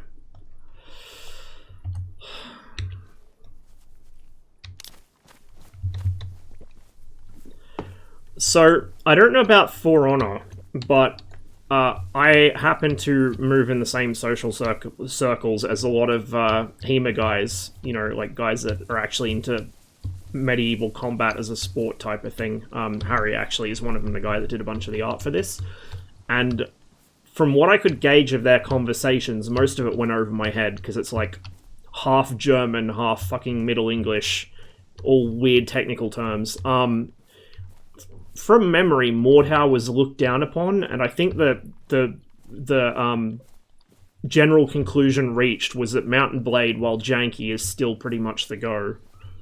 Especially the original Mountain Blade, which I found interesting.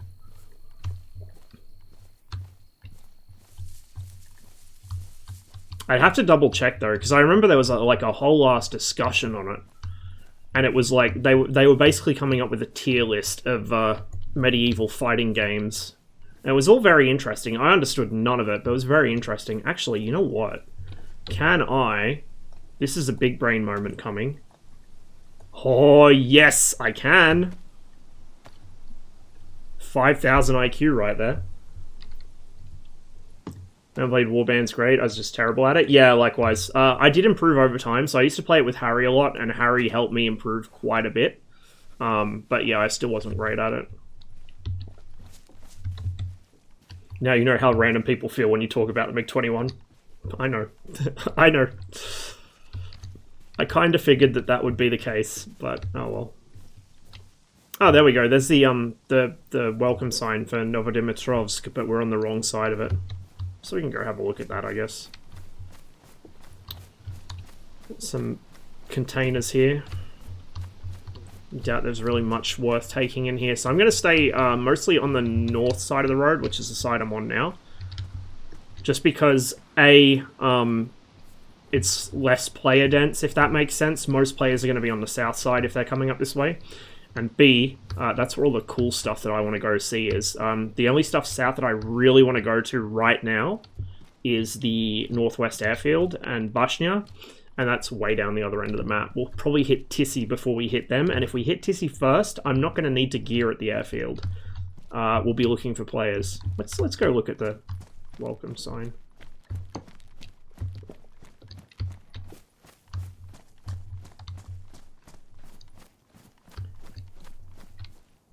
Novodimistrovsk. And then you got like a little town crest there. Little details like this are why I like the DayZ map so much. I really wish that they would port this just de-zombified to Arma 3. Do you have any long arms right now? Just a Mosin. A really damaged Mosin, so I gotta find a cleaning kit.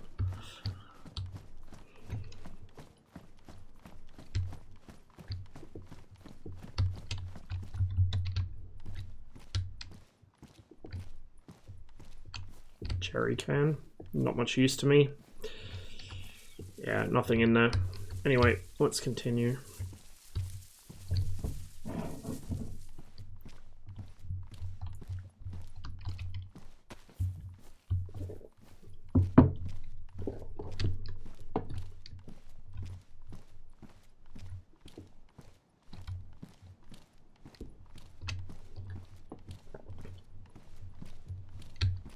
Does anyone know if the Steyr is still in the game? Or did they remove it when Rocket got unpersoned? Because I think I found one once when it was, like, back when, you know, before he left Bohemia. It said, I'm gonna leave this up to you guys, see you later, and fucking peaced out on his own game. But I haven't seen one since, I don't think. Let me just... It's gonna be in... Oh, no, that's not what I wanted to do. It's gonna be in bad condition, but... I don't know if you can repair armbands. I think they inherit the condition of the garment they come from. So maybe I should have patched it up with my duct tape first. Yeah, damaged. Although I wonder if I do that... Oh, I can repair them. Oh, that's quite cool. Okay. Original Mosin bayonet, aka the shooty spear. Yeah. There we go. Happy days.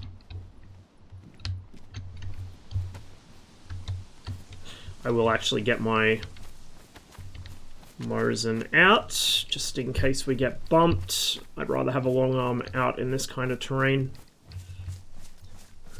Most likely threat right now is, you guessed it, wolves. I'm not overly concerned about players. I have occasionally run into them this far north, like north in the center of the map. Usually if you run into them, it's in a city. I have bumped them around... Oh, what's the name of the town? It's the next town inland from Novodimistrovsk. I bumped into players there, just past this dam, but like only once or twice. It's quite rare.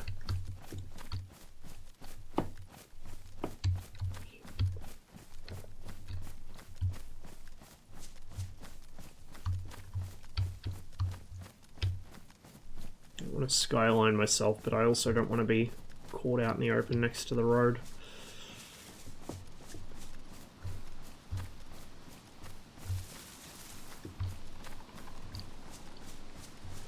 I do like the ambient sounds in this, like the creaking of the trees, the rustle of the wind, stuff like that. It really adds to the atmosphere, especially when it's pitch black at nighttime and the trees are creaking in ways that kind of sounds like maybe footsteps, or sounds like, you know, or the wind in the leaves sounds kind of like wolves howling in the distance. It's really atmospheric.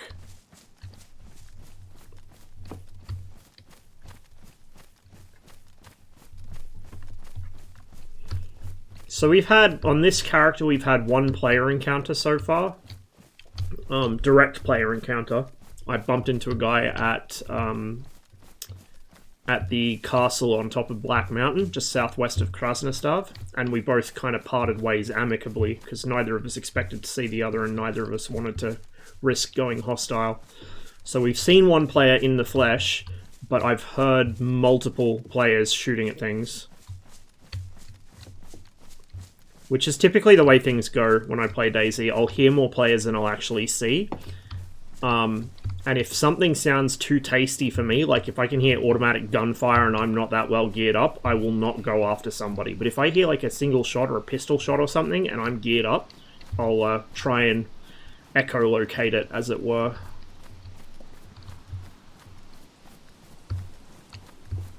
And I've got a couple of player kills that way, just following the sounds of their shots, which is exactly why I will not let off a firearm unless I'm desperate. Either I'm killing a player with it, or I'm getting swarmed by too many zombies to cope with, so I have to fire. This yard right here is where I encountered a player one time. And I think he eventually killed me. I think it was the same guy. We kind of circled back around this town 2 or 3 times trying to get each other. I think I was playing with someone else too. Might have been Munch. So I circled back around the town a couple times and couldn't get a clear shot, so we both kind of parted ways. But it turns out, you know what I'm going to do? It turns out that I think it was the same guy followed me all the way up to the abandoned Soviet military base and actually capped us both. Oh no, it was Pom. It was fucking Pom I was playing with when that happened. Are you serious? Come on, DayZ.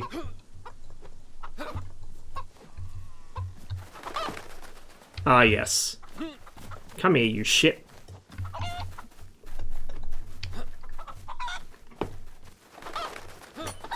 I'm getting clowned by a fucking chicken. There we go.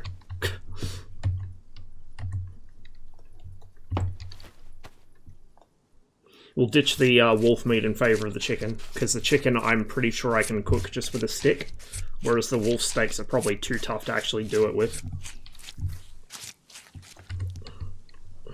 I mean, it's less meat, but it's meat that I can actually utilize, so I might cook that up, like, in a minute or two. Those are ruined. Interesting. Did chicken feathers not last? Like, is there a limit on the lifespan of chicken feathers or something? That seems really odd. Ah, yes. Alcoholic tincture in the fucking outdoor toilet. Because of course there is. Firefighting journalist? Yeah, something like that.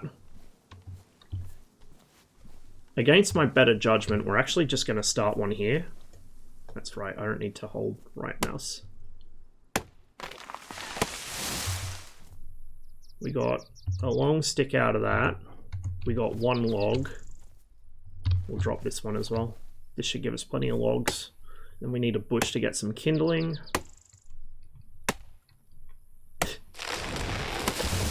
And I'm going to be really annoyed if it doesn't let me cook the chicken properly.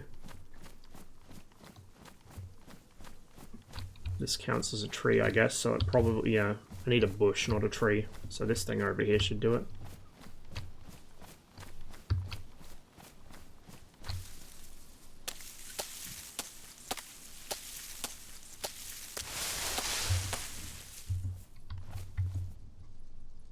Long sticks only. Okay, well... Wait, what am I turning this into? I didn't even look. Oh, a sharpened stick. Oh! Oh, I get it now. Okay, so that was what I needed. That was why I couldn't do the fucking thing. I English goodly, yes. What am I gonna do? You go there. You go there. Will this fit? It probably won't. No, it won't. Okay.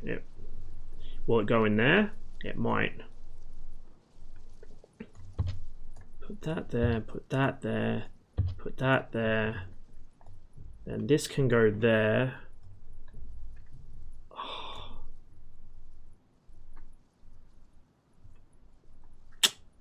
We'll move this. I don't even know why I have this, but we'll move it. Then budge this over. Oh, yeah, boy. Oh, no, it didn't. There we go. Okay, now I need actual fucking kindling, please. Yeah, you can rotate stuff. Okay, well, I guess I just need to go to a different... Next recipe split. Ah, that's what I did wrong. Okay. So I need some short sticks. As kindling.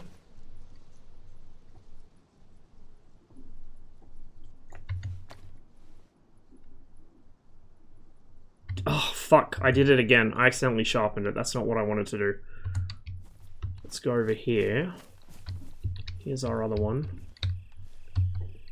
We'll just set these down here.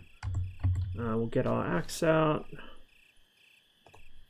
There we go. Split.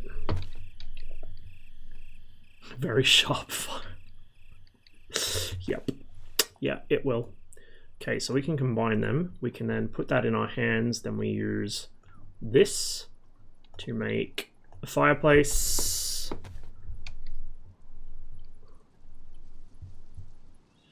And I think the mods that this place uses will not will not allow me to light a fire indoors. I have to be outdoors to do it, I think. Right, let me go get one of those logs. Actually, no, you know what? I can pick up fireplaces, can't I? Because, you know... Yep. Makes sense. We're going to put it behind these sheds so it's at least kind of sort of concealed. hopefully there should be enough ground here that I don't have issues. It's not gonna... Hello? Hello? Oh, I gotta hold it. Okay. There we go. So then, I want to take the firewood to hand.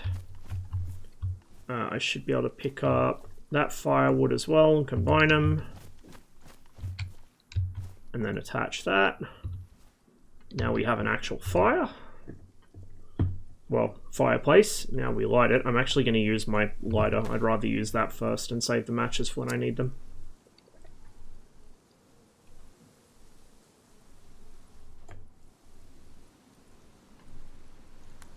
There we go. So I can now take this bad boy. Aha! Now we do the cooking. Except...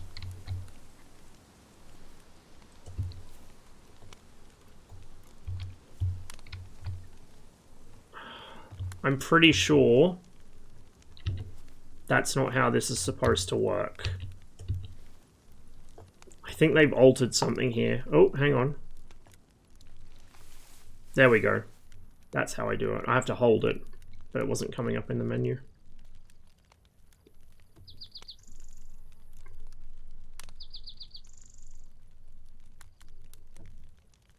Took a while for the fire to catch properly.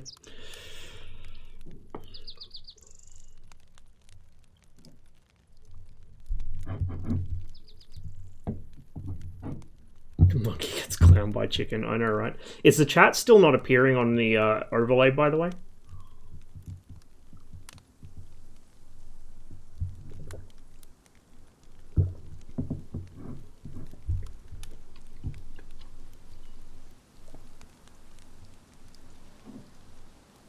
Okay, that's cooked. So we can put that there. Then we take this. Might need to restart the stream. I don't really want to at this point. A lame excuse to your obligation for cooking stream 2. Jesus Christ, no. No, no, no, no, no, no, no, no. Although, I need to, actually next time I go shopping, I need to get the list of ingredients for that goulash again, because I want to make more of that. It was really fucking good. Good filling meal.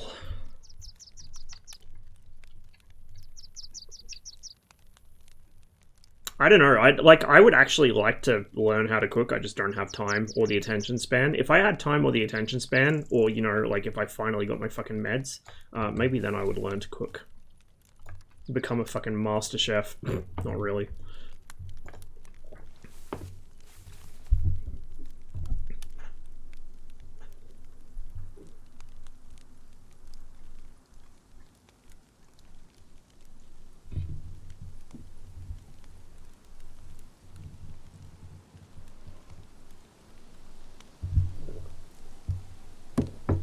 Master Chef, the hero from Halo. Yeah, that one. Just waiting for somebody to fucking roll up behind me and execute me while I'm sitting here cooking my chicken.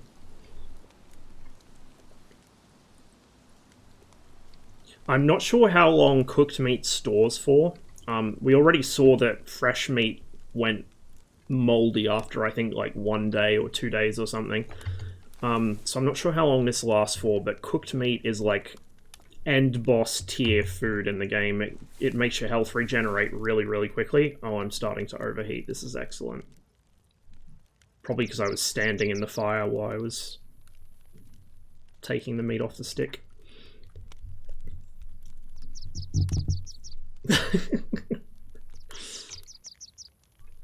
Yeah, that sounds like it would actually work. Good luck getting into this place anytime soon, though. I can't even fucking get outside. Yeah, exactly. A good steak meal just solves all your health problems, clearly.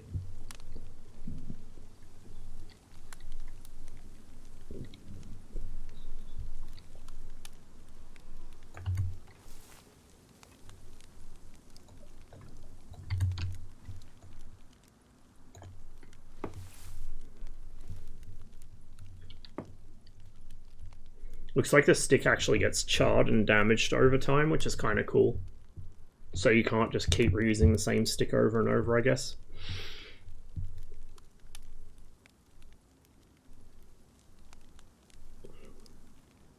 Once we're done with this, well, with the current load of meat, I'm gonna have probably one of them to eat, one of the steaks to eat or something, and then we're gonna move to the next village. I need to also have a drink and then refill my canteen. Ideally, I'd like to find a second canteen. If I can keep 2 of those full at all times and just cycle between them, like fill one while drinking the other, that will be a pretty sweet deal. That's usually how I roll in DayZ.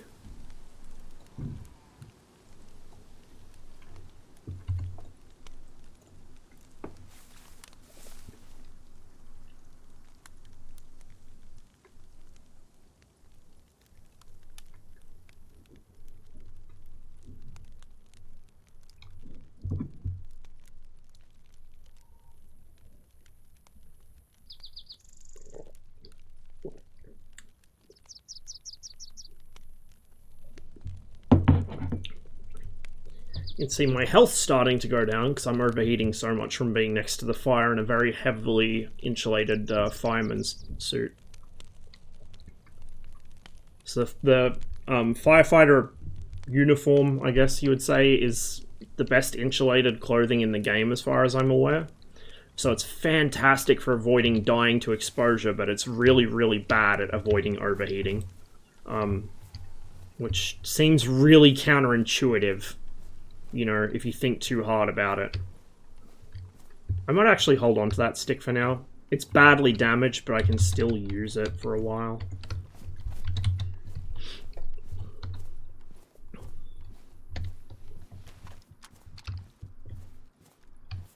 So we'll go chill in a bush here. We'll, where is it?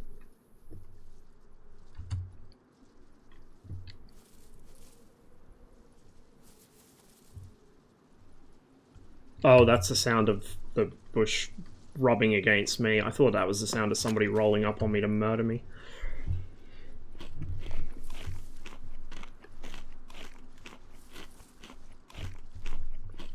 Mmm, delicious dog meat, literally. Right. We'll have a chug of this. I'll just down the whole thing, I think. Actually, no, I'll down half of it.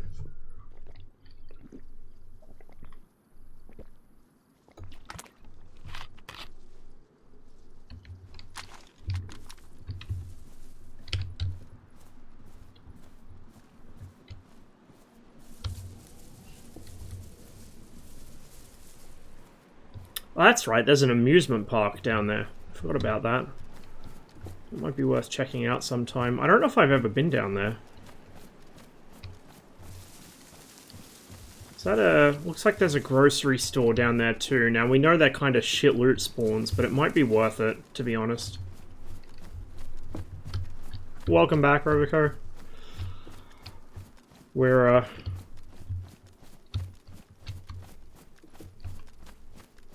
we're doing some DayZ. Some Eastern Europe simulator, or as the case is now, New South Wales simulator. Because this state is getting a bit apocalyptic at this point.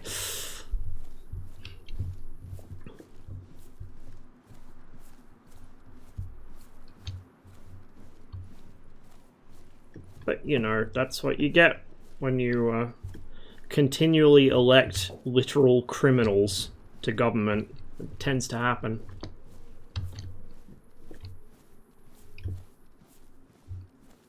Blue pilot shot you down and now you're roaming around. A blue pilot didn't shoot me down. A blue pilot damaged me and caused me to do a forced landing at the airfield. But also, it was like me as the only MiG-15 against like 10 or 12 F-86s. And they were all hanging around our airfield just strafing people, so... That's why everyone else disconnected. I think they were getting a bit sick of it, so... Once everyone else bailed, I hopped off as well.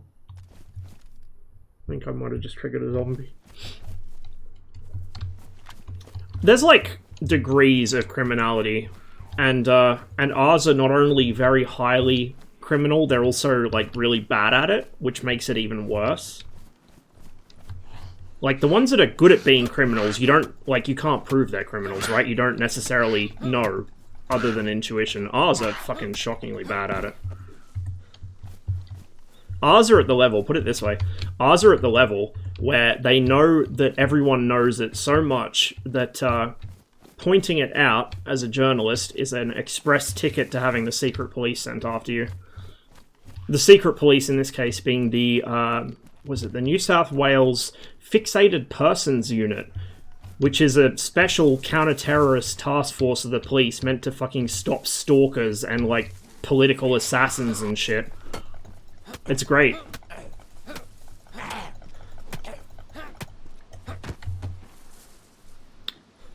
I might yoink that to replace my duct tape since it's running out.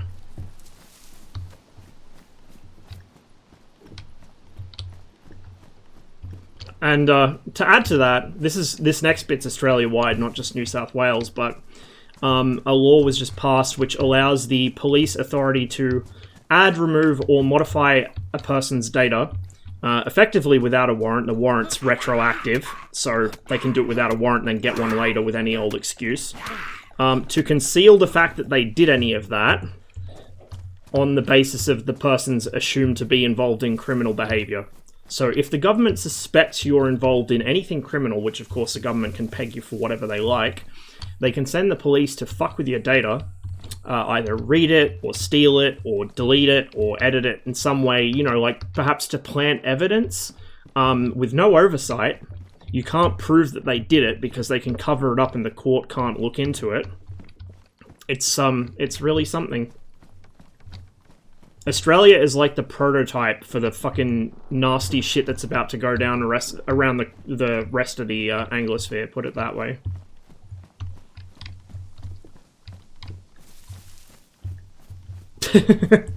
Yeah, I know, right? If you're having a good criminal career, you wouldn't need to switch to politics, would you? No, that's actually very true. The hilarious thing is, the majority of the Liberal National Party, liberal for my American viewers means something very different in this country than it means in America. The majority of the LNP, especially in New South Wales, are failed businessmen. Either they ran some podunk fucking import-export business, which failed, and so they went into politics, or they were an accountant, and they were bad at it, so they went into politics, or in the case of the Prime Minister, they were a marketing guy, and they were bad at it, so they went into politics.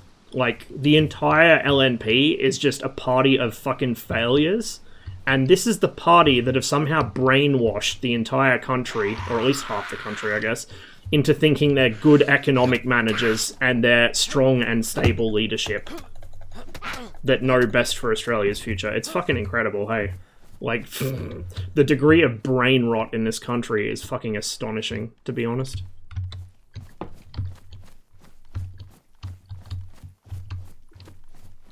I very much doubt there's going to be anything worthwhile in there, but we'll go have a look. Charisma 100. That's the thing. They're not even fucking charismatic. I don't know how the fuck it's happened. Well, no, I do know how it's happened. Rupert Murdoch owns like 90-something% of the media in this country. And he basically decides who gets elected. But yeah, they're not even charismatic. Like, the Prime Minister... Oh, rip my axe. The Prime Minister had to have... He paid... I forget what the sum was. It was some ridiculous amount of money he paid for a... it was literally like a charisma coach or something. It was when the bushfires were going on, right? Or leading up to the bushfires, because it became a huge thing when people found out about it. And it obviously did him no fucking favours. Because he is not a people person. Why is it locked? Not that it matters, because there's no window.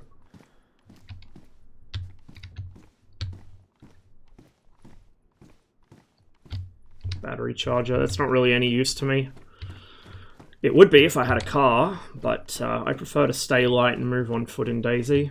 It's a much better way to avoid getting killed. If you have a car, it opens up a lot of options to you, but it also paints such a massive target on your back And you can't be sneaky about it. Like, people will hear you coming. They'll see you coming. And you're tied to this fucking vehicle that if anything happens to it, you're screwed. So I'd rather be on foot. Or I'd rather them add push bikes back in like the mod had, because that was the best way to get around if you were just a, you know, a single player. Making the absurd accusation that politicians either own or heavily influence national media. No, in this case, the politicians don't. Rupert Murdoch does.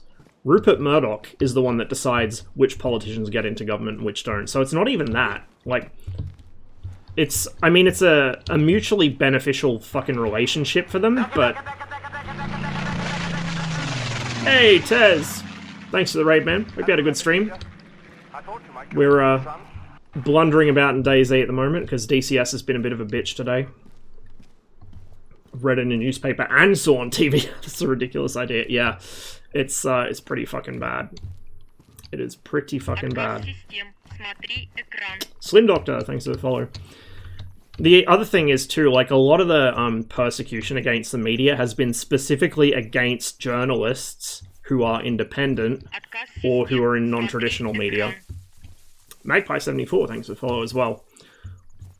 And the very obvious intent there is because Uncle Rupert's upset that he's having his viewpoints contested. That's a player base, I think. Somebody's boarded one of those windows up. This could get interesting. I'm gonna have to throw this out since it's ruined.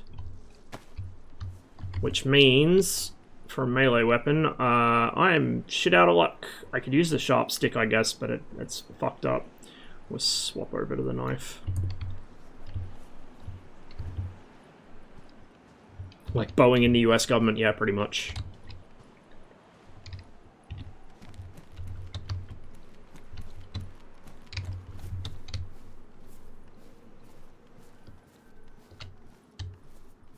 It's funny though, because like I said, they're really bad at covering up the fact they're fucking criminals.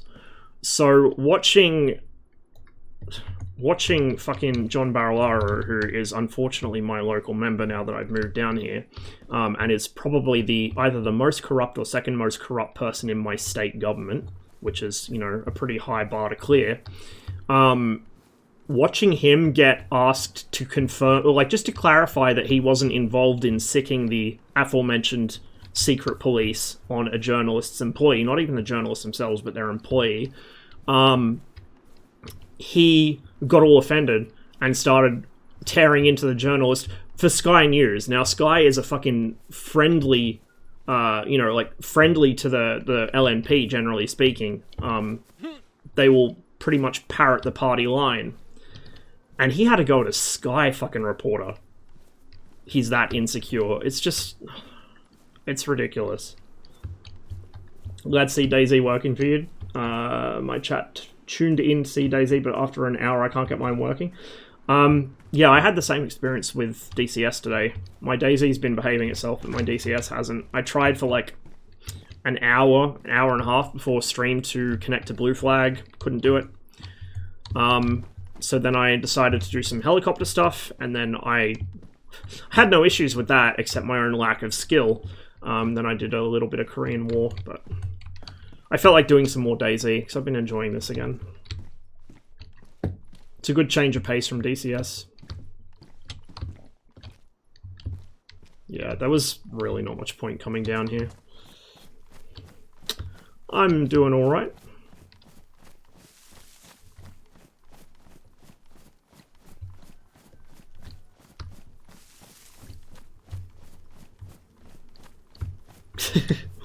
How do you know?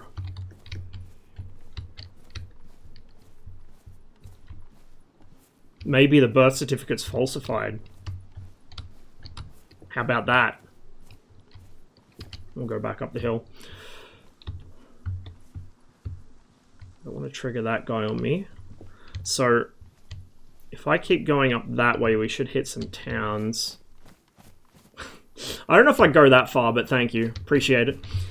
We should hit some towns and then a military base. So the abandoned Soviet military base is up there somewhere. Which is okay for loot. It's also a great place to get eaten by wolves. And then Tissy, which is the big military base everyone goes to, which is the S-200 site, is over the other corner of the map. So that's probably going to be where I go to eventually, but to start with, we'll go to the abandoned one. I do want to find a well somewhere, just to top up my water, but it's not urgent yet. Stopping at the police station in Novo? I already did, so... Like, we came through Novodimitrovsk at the end of last stream. I started on the western side of it this stream, so already done it. I could double back and hit it up again, since the loot's probably reset with a server restart, but it's not really worth it. It's too risky.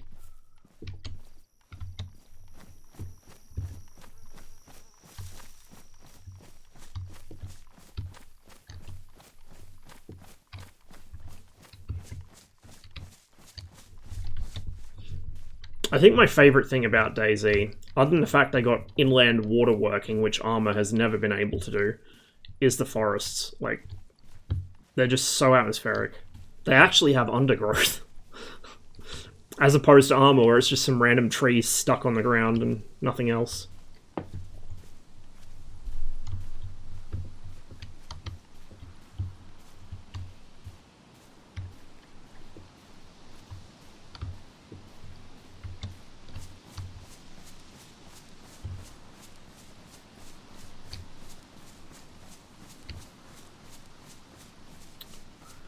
Got a little stream here, I think. Or a dry creek bed, actually. Like a wash. I don't want to refill my water bottles from streams if I can avoid it, because it's a good way to get sick in DayZ. I don't think I have any Puritabs. I know I've got, like, everything else, but I don't think I got Puritabs. Oh, no, codeine. Do I have Puritabs? Nope. I got antibiotics, and I got painkillers, and that's it. So yeah, it's not worth risking.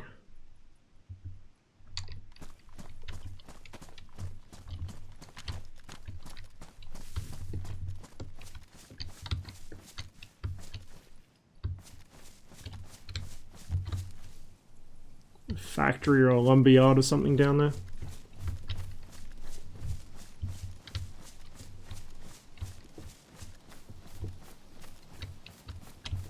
What's that?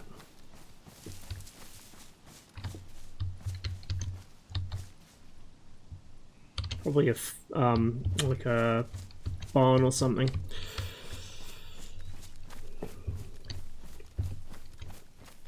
Done a good job, but it could be a lot better in other aspects. A lot of buildings are too similar and things are placed in the same place too much. Here we have a former Aussie reservist creeping around in the NSW wasteland. He is hunting for water and food, and may buy the most dangerous prey of them all, humans infected with COVID. Yeah, pretty much. Cheers for the bits, Polo. The buildings are kind of a technical limitation. There's only so much you can do with Armor before you start running into problems. Armor's not known for its optimization as it is. The bigger issue I have is the loot spawns are really haphazard. I feel like they could have found better ways to place them in the world. And then, the biggest issue I have, though, is with the actual game mechanics itself. So, like, things like having to bind up different controls to, you know, for instance, to aim and fire a weapon, right mouse to raise it to the shoulder, middle mouse to iron sight it, left control to hold your breath, and then left mouse to fire it. I'm holding 3 buttons at the same time to take a stabilized shot on something.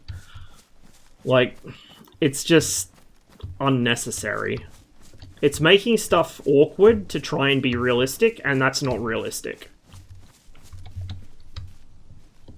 Same thing with, like, I was speaking about this actually last stream where I was playing it, but for those who haven't heard it, the survival needs are way more rapidly timing out, I guess, than they should be.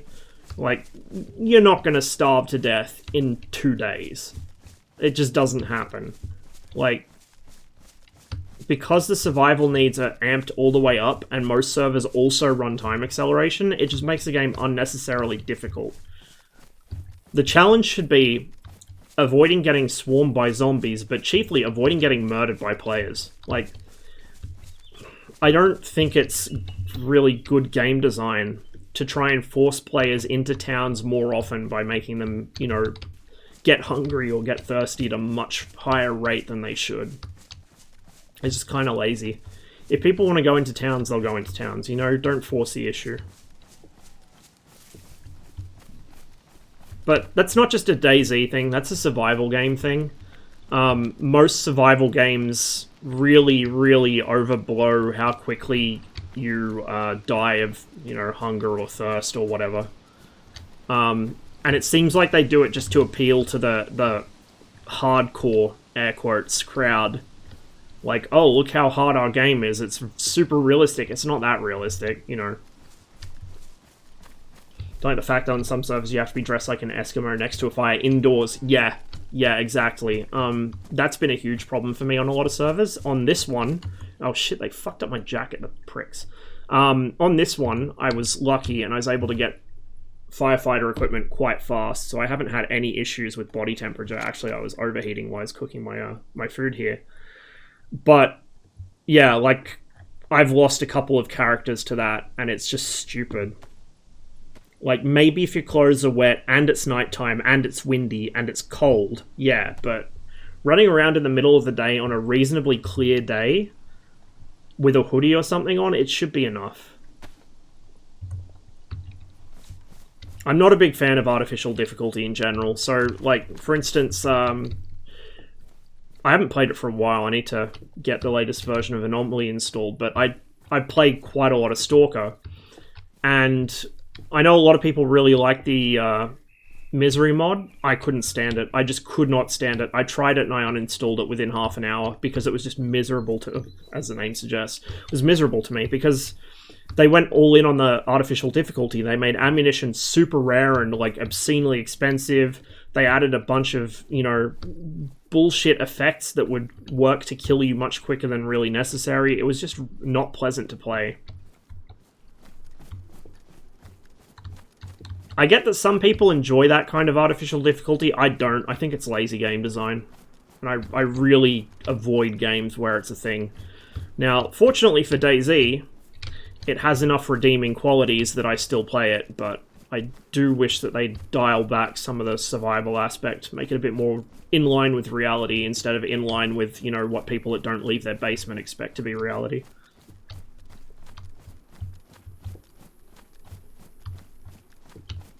Do you like Scum? I haven't actually played it yet. So when it was first announced, I was interested in it, but I haven't really kept up with it. You know, over the years, I've kind of lost my capacity to keep tabs on a newly announced game or newly released game due to a mix of letdowns and also just the fact that, you know, my attention span isn't that good.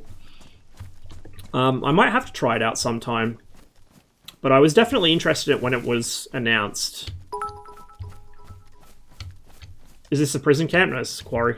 If you need to make the game harder, just add minefields, UXOs, yeah. Predators not make you die of thirst in 2 hours. Yeah, exactly. There are, I mean, players can place mines. And I don't come across them very often, but I have died to mines. UXOs would make sense, especially in the military training areas. Like, there are military ranges on this map, put UXOs in them. And as for Predators, well, like I said, wolves are the fucking most dangerous thing in the game after another player. In fact, they're probably more dangerous than other players. Like, the wolves in this are a really good example of difficulty done right in a survival game. Even if you're geared to the fucking eyeballs, to the point where other players are not a threat to you, wolves can still fucking ruin you. Yeah, unexploded ordnance.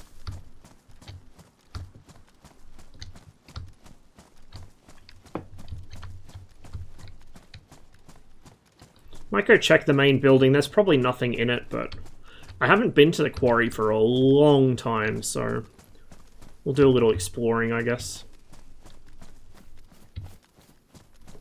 Fun fact, polar bears hunt humans. Yeah, polar bears are not something you want to piss off or really get too close to in general. I haven't encountered a bear in DayZ, I don't think. I'm pretty sure they exist. I'm pretty sure they do, but I don't think I've ever seen one.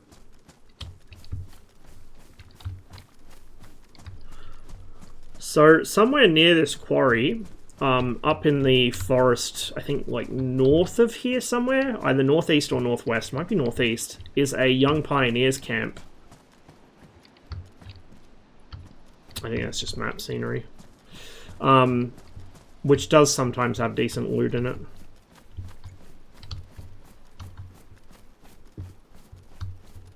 Bring over the mechanics for zombies from Days Gone and have mutated zombies which run fast as hell.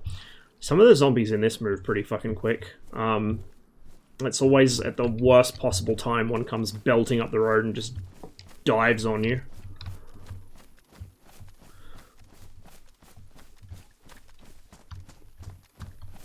I'm really impressed with what they've done with the zombies in DayZ. Like, that's one area the game has really dramatically improved over its lifespan. The zombies in this are actually, like, they're always just going to be an environmental threat, like a persistent sort of environmental area denial type hazard. Like I was saying last time, they're there to kind of corral you into other players or stop you from getting into certain areas of the map. That was a gunshot. Ooh.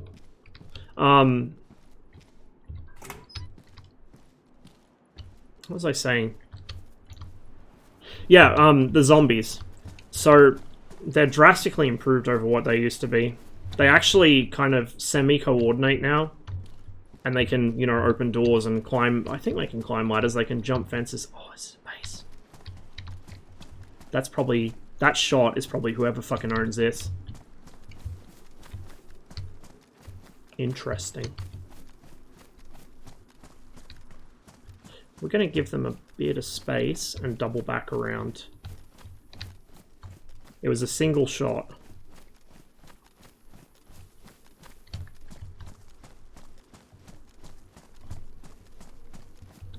Yeah, as far as anyone in an armor-based game can climb ladders, absolutely. This is where I wish I had binoculars and or a scope. Just gonna slowly move up here.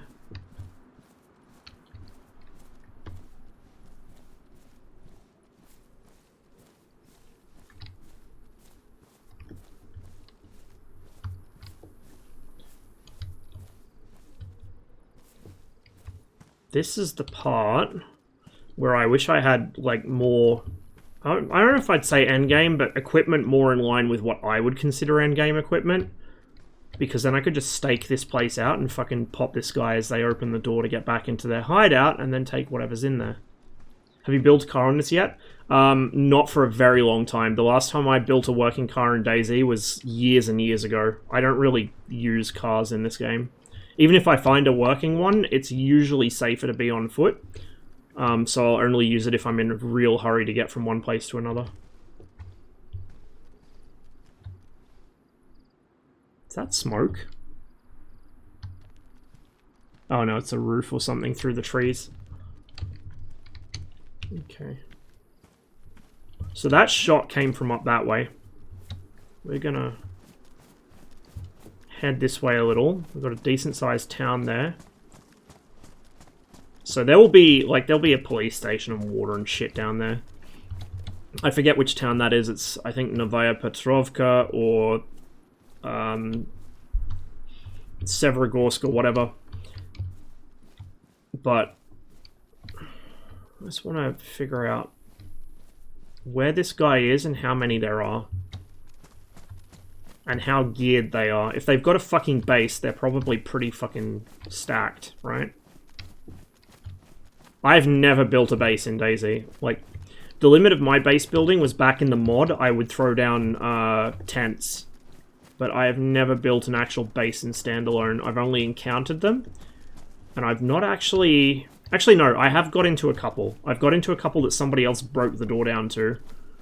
But I've never actually raided one fully myself, so this could be interesting.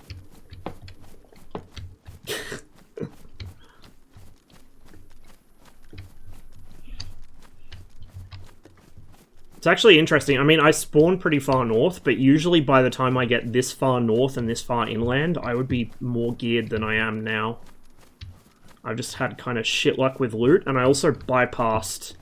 I bypassed Svetloyarsk, which means I missed out on quite a bit of potential loot. Okay. Yeah, that shot was up that way somewhere.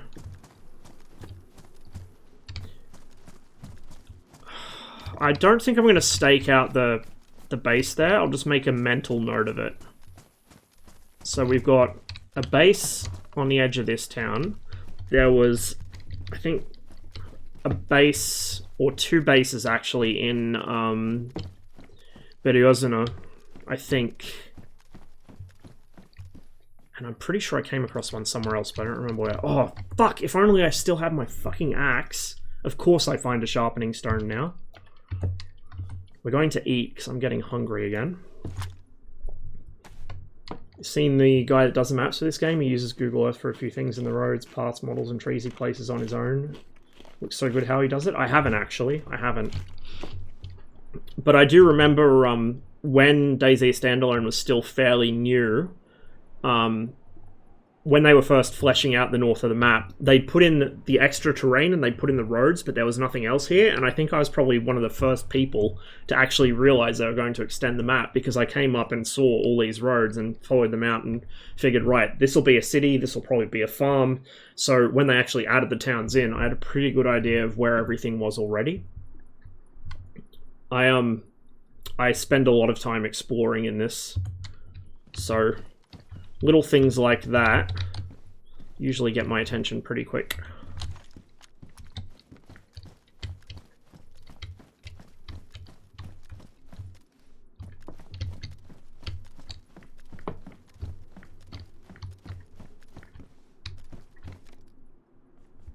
Not much in here.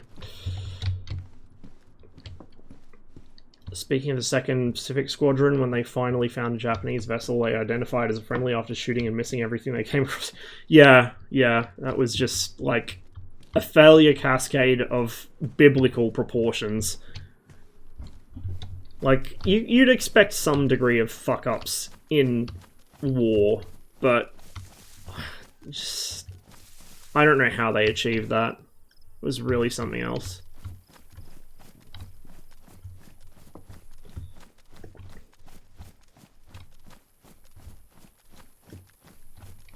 So, if I just get my bearings correctly, Bashnia should be on the top of that hill, I think. I think that's Bashnia. We'll be able to tell when I get closer and the radar sight pops in. But I'm pretty sure Bashnia is up there. The abandoned military base should be up this way somewhere. In fact, I think it's pretty much north of the quarry. So we'll kind of cut along the tree line here.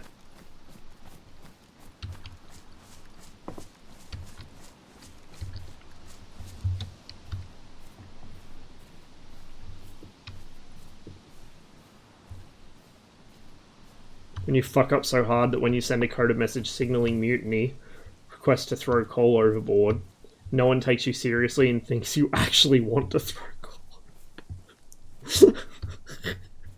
That's incredible. Absolutely incredible. Ah yes, let us just dump all our fuel. Let's just get rid of our fuel because, you know, that's seems like a normal, insane thing to do. That must be what they're talking about, right? They want to just get rid of some fuel.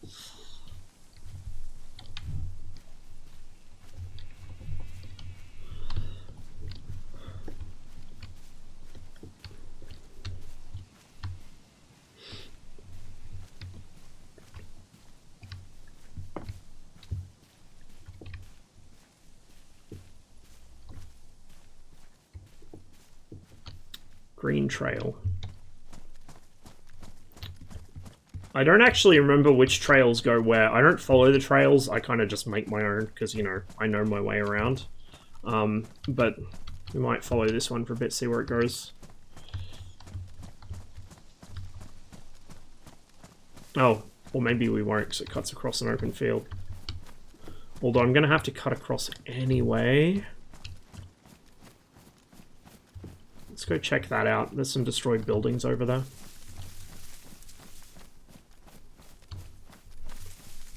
Full message read that the coal's spoiled and reducing performance. They'd throw some overboard to lighten the ship. Okay, that's fair then. But still.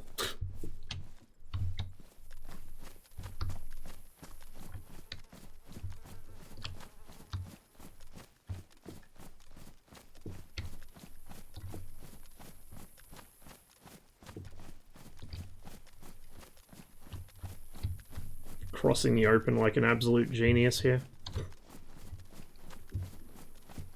There's a rail bridge there. Factory there. So yeah, that should be Bashnia. That really tall mountain should be Bashnia. There'll be a radar station on top of that, which I think is just air traffic control. So actually, Tissi is not that far this way. That may be Tissi, actually, like the hill that it's on. I can never remember quite how far west it is, but I do know it's around here. Gagarin on his flight to space repeatedly reported, "I can observe a severe thunderstorm from here," which he meant literally, but also happened to be the code word for "it's not going well, get me back down ASAP." Incredible.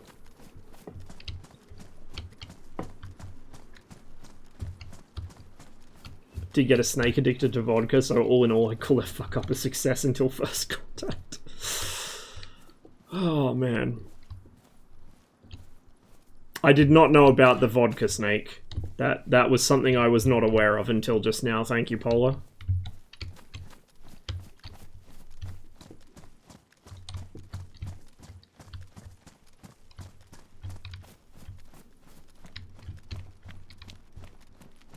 Ah, a well. Excellent. Okay. Is there anything in the back of this? Nope. Right, we're going to chug the rest of our water and then refill it.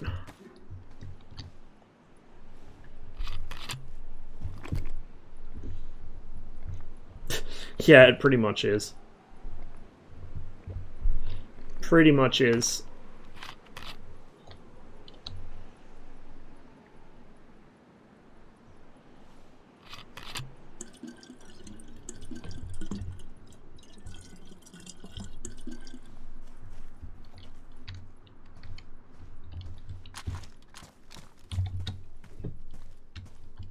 Ah, yes. An emotional support crocodile. I like it. That's something I can get behind. Hear a chicken here. Ah, someone's been here. Someone has been in here. Like I said, doors open. Generally it means somebody's been here since the last server restart. Probably the person we heard firing a shot north of the quarry.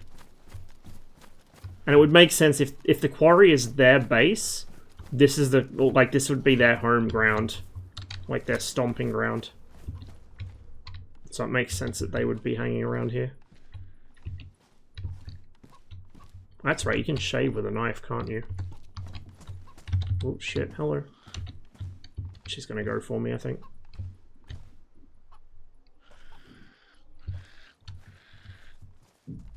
Yep.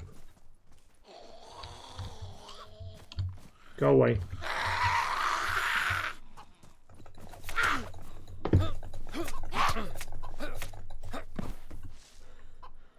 Didn't break anything, thankfully.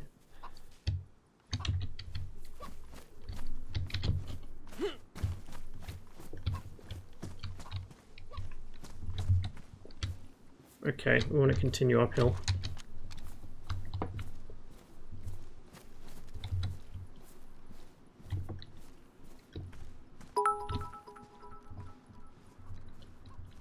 Go back to the grave, Grandma. Cheers for this, Paula. Back to the grave, indeed. What's that on the floor? Tenlyashka. Too bad you can't layer your clothing. I wish you could layer your clothing so I could put that on under this. Although I'd probably boil to death if I did. That's like one feature I wish that this game had.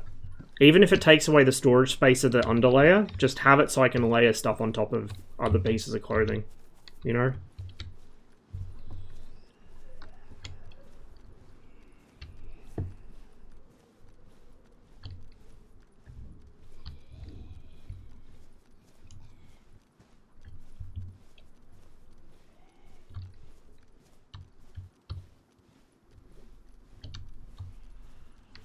Another open door.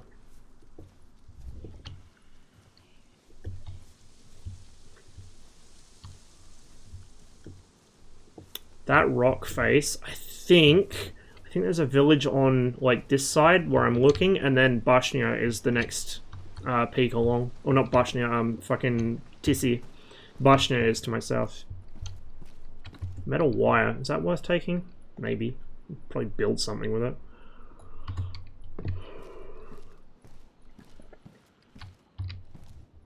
Michelin Man rolls down the road. Yeah, I know, right? I don't think you have, Polar. I don't think you have.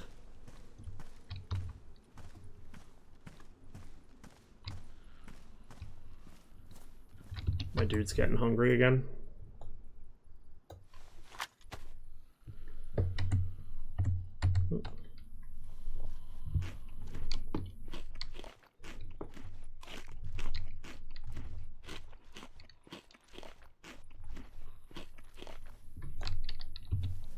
Might actually have one of the pieces of chicken as well.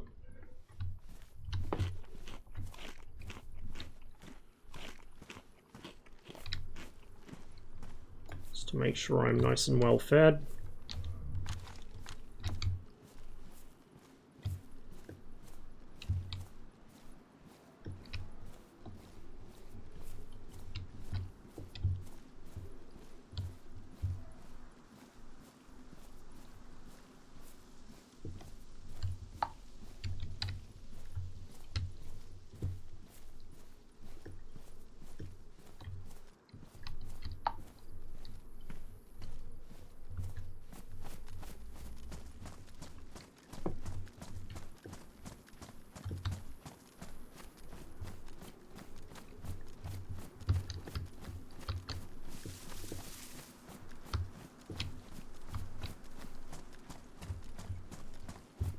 If we make it to a military base unmolested and we survive the experience, I'll probably be swapping out most of my gear. I'm still carrying a bunch of ammunition for guns I don't even have, just in the case that I find one I can quickly swap out.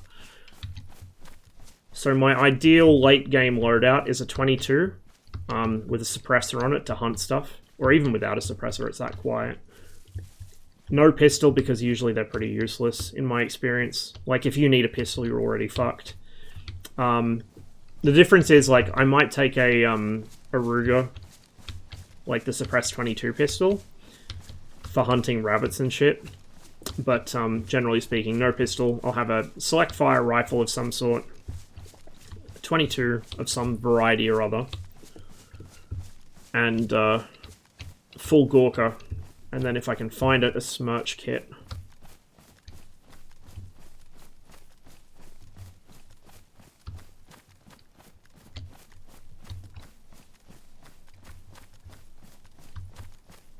Because I want to be reasonably hardy to the elements, which the Gorka is good for, because it's water and windproof. Has a lot of storage, camouflage, all that good stuff. And I also want to avoid confrontations unless it's on my terms. So the quieter I can move and the more unobserved I am. Unobservable? I don't know. English is hard. That's how I usually roll. What are the gun laws like in Australia? Pretty ordinary for a Commonwealth country. Not quite as harsh as the UK, not quite as loose as Canada. It's kind of in between. The main thing that's difficult to get here is pump-action shotguns, especially high-capacity ones, because, you know, fucking politicians watch too many movies and think pump-action shotguns are fucking, you know, they think they're like tank cannons. Like, any self-loading centerfire rifle is also something you will only get if it's occupational, like if you're a professional brew color or work in security or something like that. It's the only way you'll get a centerfire semi-auto of any sort. Rimfire semi-auto you can get, so like a 22 semi-auto you can get, but it's, I think, 10 rounds limit on magazine capacity. Bolt actions, lever actions, whatever, they're all fine, reasonably easy. You either have to belong to a gun club of some variety, like a target shooting club or a pistol club or whatever. relevant to the type of gun you want, obviously, or either own property or know somebody who does. So, like, for instance, because my family have a farm and we have issues with things like wild dogs or pigs or not so wild dogs that fuckwits from Sydney bring up and let loose that kill livestock, I have, because I go up there and I help them deal with such things, I have a Cat B license for pest control. Because that's what I use my rifles for, is, you know, shooting shit that shouldn't be on the fucking farm. 22 LR publisher. If only. God, that would be so much fun.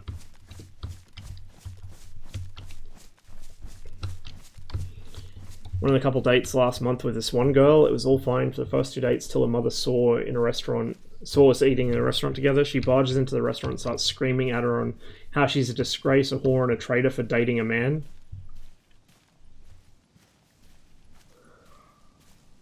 Well then. I mean, I guess it's good that you found out sooner rather than later. Holy shit. Yeah, fuck that. I mean, but not literally. Not literally. But yeah. Jesus.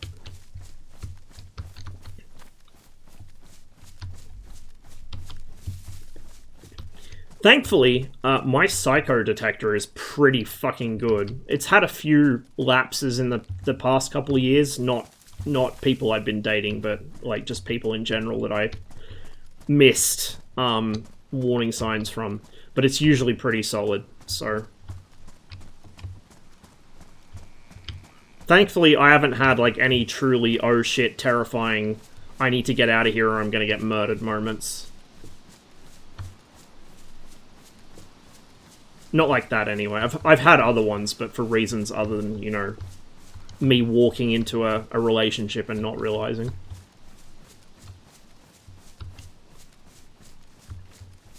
Can't wait till they come out with the drum for the Ruger PCC for Papa Shah memes.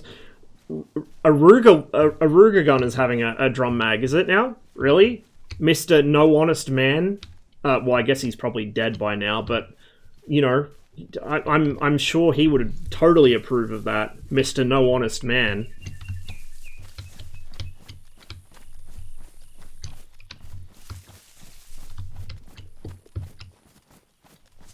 Yeah, the fact that she yelled at the daughter is really like, what the fuck?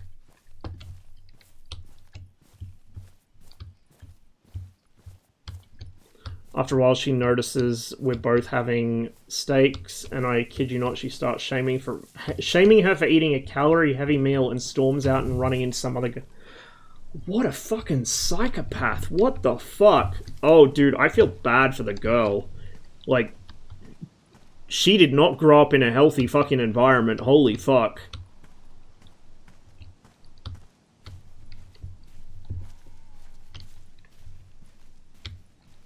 Let me put it this way. That kind of home environment, and specifically the attitude of being a traitor for dating men, that kind of home environment matches pretty closely with the early life of one of Australia's most notorious murderers, who killed and ate her, well, killed and tried to eat her husband, but I think couldn't stomach it, and left bits of him for his kid, like, set a table with bits of him cooked for his kids to eat, with, like, places set with their names. Like, that's the level of uh-oh that is.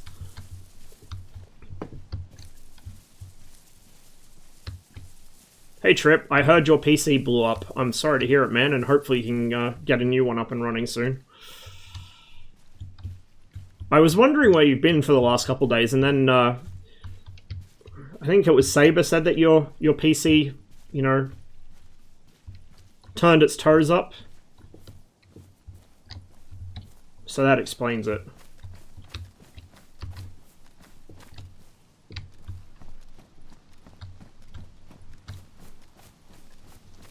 Did know she and her mum didn't talk, but holy hell. I mean, I'm surprised. Maybe she did, and maybe the mum violated anyway. If it was like that, I'm surprised she didn't have a fucking, like, restraining order on her mum. Like, if I had a fucking relative like that, I would go out of my way to never speak to them again, and I would have them fucking arrested if they came anywhere near me. Like, what the fuck?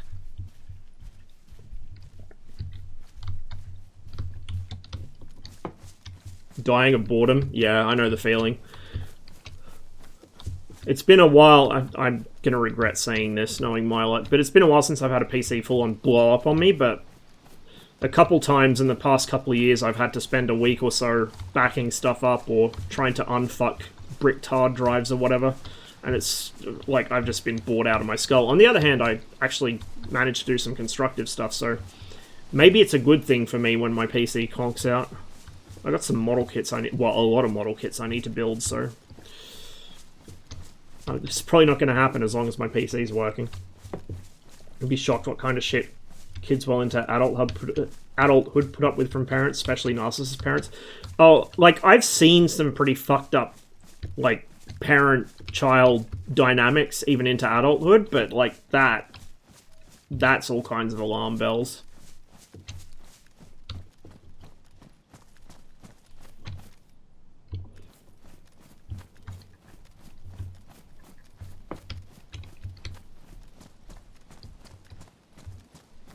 Yeah, that's true, Kang. And that's also why, in a lot of cases where there is a parent that's abusive like that, they will go out of their way to keep their unfortunate offspring, like, secluded and away from other people. I mean, that's... abusers in general do that. They'll try and separate their victim out from anyone else that could possibly offer them any support or offer them, you know, that dangerous idea that, hey, maybe this isn't normal. Maybe you shouldn't put up with this. I already got a compass, don't I? Yeah, I do. Which I haven't been using because I don't need to. Friend bought me a... holy shit. Well, you got some good friends at least. Bought me a new rig, but it won't arrive until the 10th. What's the date? It's like the... 2nd? 3rd? I don't know. I don't even know what day it is. It's Friday, I think. But anyway, yeah, no, I get you.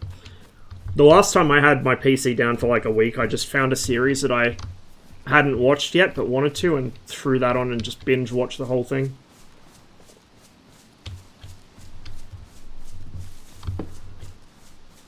Oh yeah, I mean, like, for the parents to be like that in the first place, they're all kinds of fucked in the head. I recognize it. Okay, so I think I've actually gone past Tissy from memory, because I think that radio tower is at the far northwestern end of the map, which means I've actually gone further west than I thought. That's okay. We'll find our way back. 3rd? It's close enough. Whatever. I've been off work for 2 weeks now because of lockdowns fucked over business, so there just haven't been enough shifts to go around, pretty much. Or so I'm told. So my sense of time has gone completely out the fucking window, as has my sleep cycle. Because I don't need to be up at a certain time for work, so I just go to sleep when my body wants to go to sleep. Which is, you know, completely out of sync with the time zone I live in, of course. Essentially 3 tiers of fucked. First snaps, but then apologizes. Second snaps, realizes but stays silent. Third has no fucking clue how fucked they are. Yeah, pretty much. And I don't know which is worse, to be honest. I legit don't know which I would consider to be worse. The ones who know that they've done something wrong... Oh no, I'm... Okay, I'm not as far west as I think, because that cable car is actually kind of towards the middle of the map. Tissy should be west, but I did see a road sign, so we can consult that anyway. Yeah, like, ones who know how fucked they are and what their behavior is doing, but continue doing it anyway, fuck that shit, dude. Fucking psychopaths. There is, like, if there's one fucking thing I have no time for in my life, and I will make no effort to accommodate whatsoever, it's fucking manipulative people, like, psychopaths, sociopaths, whatever you want to call them. No, I do not care. I'll cut them off as soon as I figure out what their game is, and I will never fucking speak to them again. And that's the important part. If you have to deal with people like that, just cut them off and fucking keep them cut off. You never ever let someone like that crawl their way back into your fucking life, or they'll have you forever.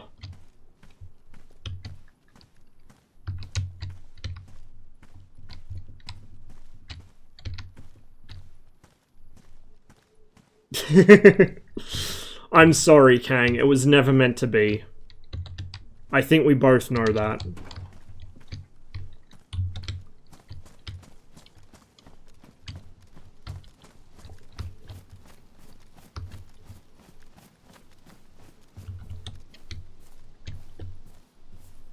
Stary Yar.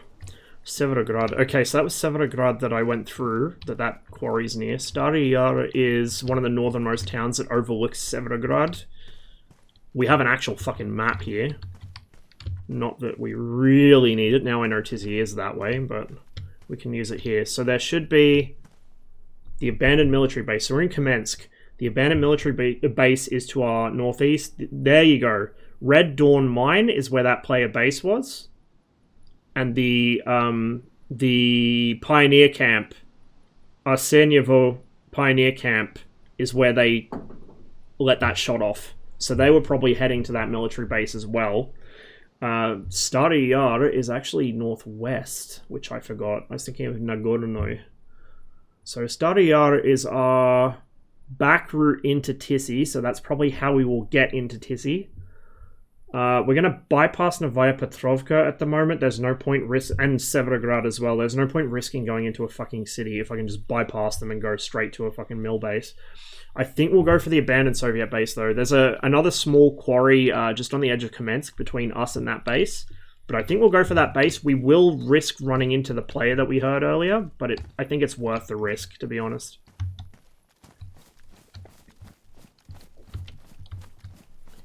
In unrelated but nonetheless terribly timed news, gotta go catch some sleep. Catch you later, Kang. Sleep well, man. Hope you have a wonderful evening.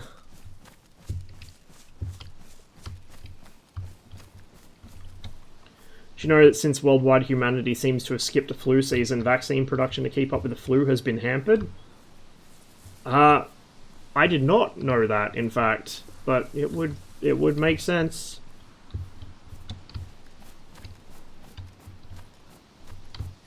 You know, what with more pressing illnesses we have to develop vaccines for, and then nobody fucking takes them because they're all too busy dosing themselves on horse paste.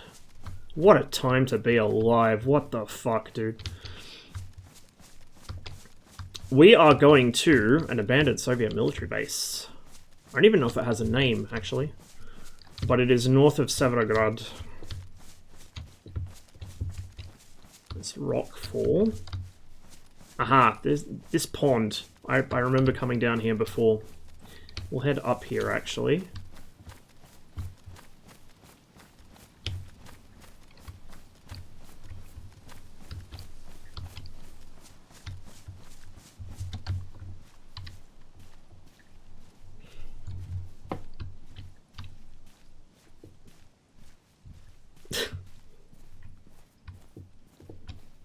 I mean, the thing is, like, the people who are fucked but don't know it, unfortunately, in that case, probably the best thing for them is to just, I don't want to say institutionalize them, because institutions usually end up being horrible hotbed. Like, this is the thing, right? So, and this happens not just in the mental health sector, but also places like the meat industry, for instance. When you have someone that's completely at your mercy, and your job is to manage their behavior, and they have difficult behavior, like, say, animals or, you know, people with severe, I mean, like, really, really bad mental health problems that can't really control themselves, or just aren't aware of how they're behaving, there is a very strong incentive to get frustrated and just, like, stop seeing them as living beings. And so you end up with this situation where quite often any sort of, like, mental institution ends up being such a hotbed of, like, horrific abuse. This happens with nursing homes too, but, like, it's really prevalent with mental institutions because, you know, they are pretty much the most vulnerable people to abuse, even if they also, you know, might be prone to perpetrating it themselves. It's horrific. So there's been this massive move to deinstitutionalize the mental health sector, which on the face of it looks really good, because it kind of breaks up that environment, and you would think it ensures that that's not going to happen anymore. The problem is it doesn't actually break up that environment. It doesn't ensure it's not going to happen anymore. All it does is just move it into people's homes, basically. It moves it into a more private setting where it's even harder to blow the whistle on, so it's fucked, dude. Like, the mental health system's just fucked.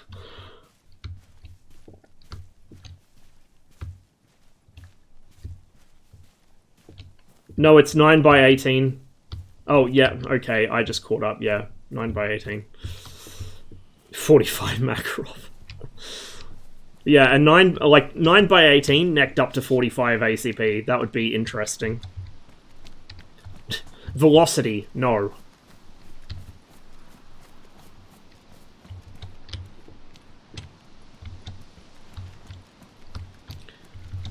I actually think, and this is the thing, like, it's really horrifying, so you don't want to stare into this abyss for too long, but I think, like, the way that people's behavior changes, based on their environment is really interesting.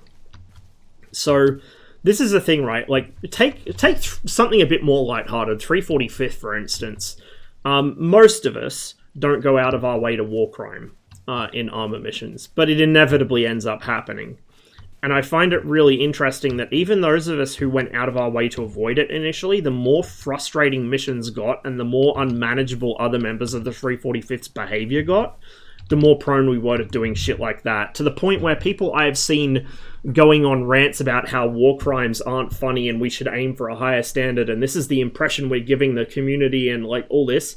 I won't name them, but he knows who he is. He seems to forget that there is a video of him wantonly yeeting a grenade into an Afghan civilian's house just for shits and giggles during one of our Soviet-Afghan campaigns. Like, he did that while he knew it was being recorded. So, those are deer. There's probably going to be wolves around here pretty soon. If not a player. So yeah, I find it interesting. Like, and for instance, I didn't go out of my way to avoid war crimes, but I didn't really actively participate in them initially. But eventually, it got to the point where, especially with Gilson missions, I would end up so frustrated that I would not even think twice about, not saying, like, go shoot those civilians, because, like, no, that's just fucking stupid. But, for instance, civilian infrastructure, like, oh, there's a sniper annoying us from the chimney of a power station.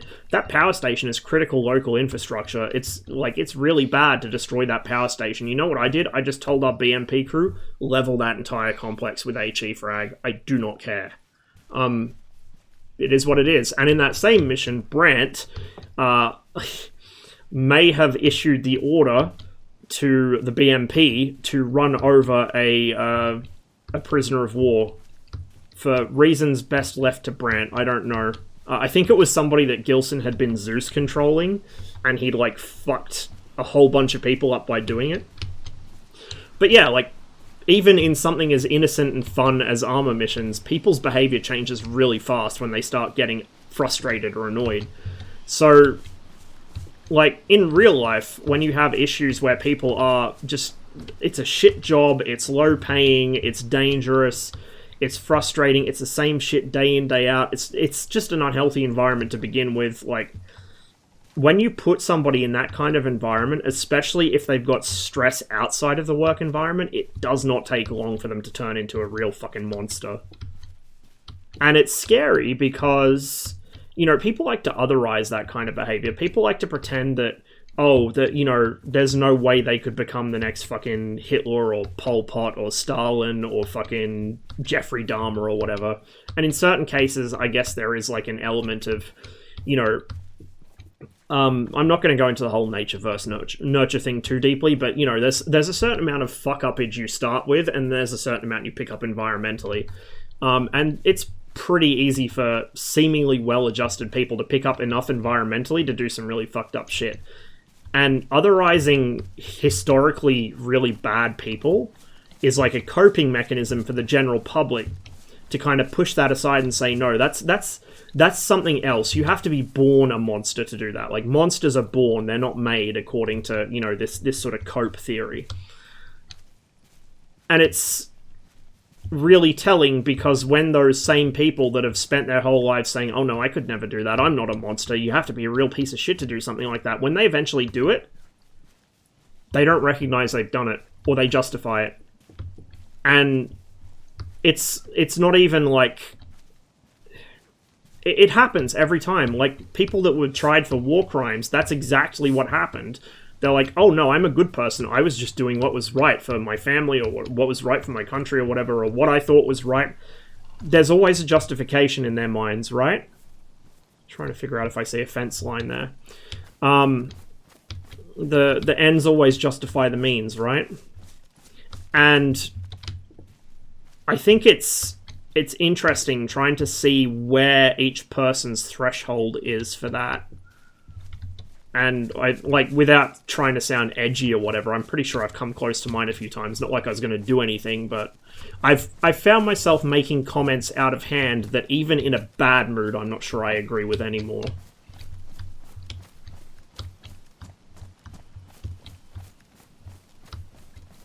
I'll figure out how far east I've gone, because I got a little off track. Yeah, like... It would be interesting to, like, pick the brains of some of the people we recognize as being the worst human beings in fucking history, to see who they think are the worst human beings in history. Just to see what answers you get, because it'd probably be pretty fucking wild. Now, of course, none of that at all justifies any of that behavior. But it does go to show that the potential is there.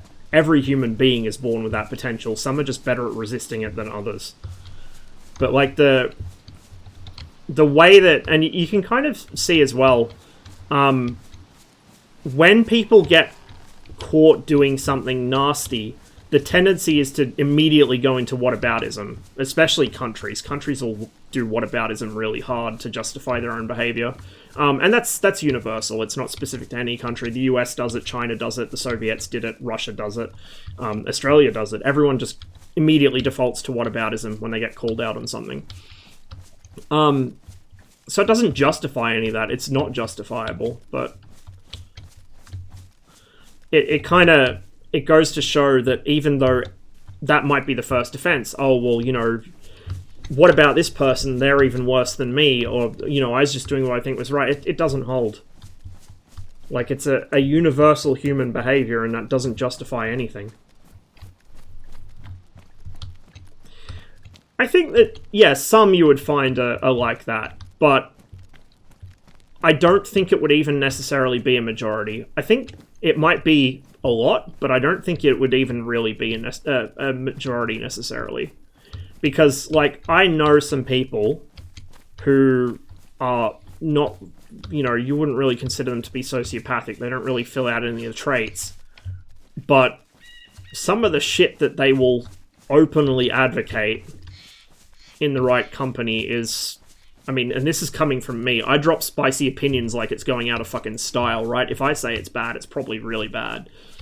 But they're not really sociopathic. It's just something has pushed them to it, or like something in their mind justifies it. Just like there's a lot of stuff that I think justifies certain things other people wouldn't think were palatable.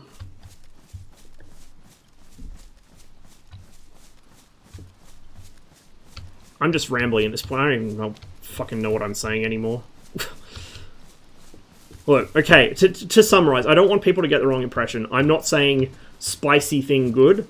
I'm saying understanding your limits and, like, knowing when you're getting close to reaching them so you can fucking reel yourself back in, that's good.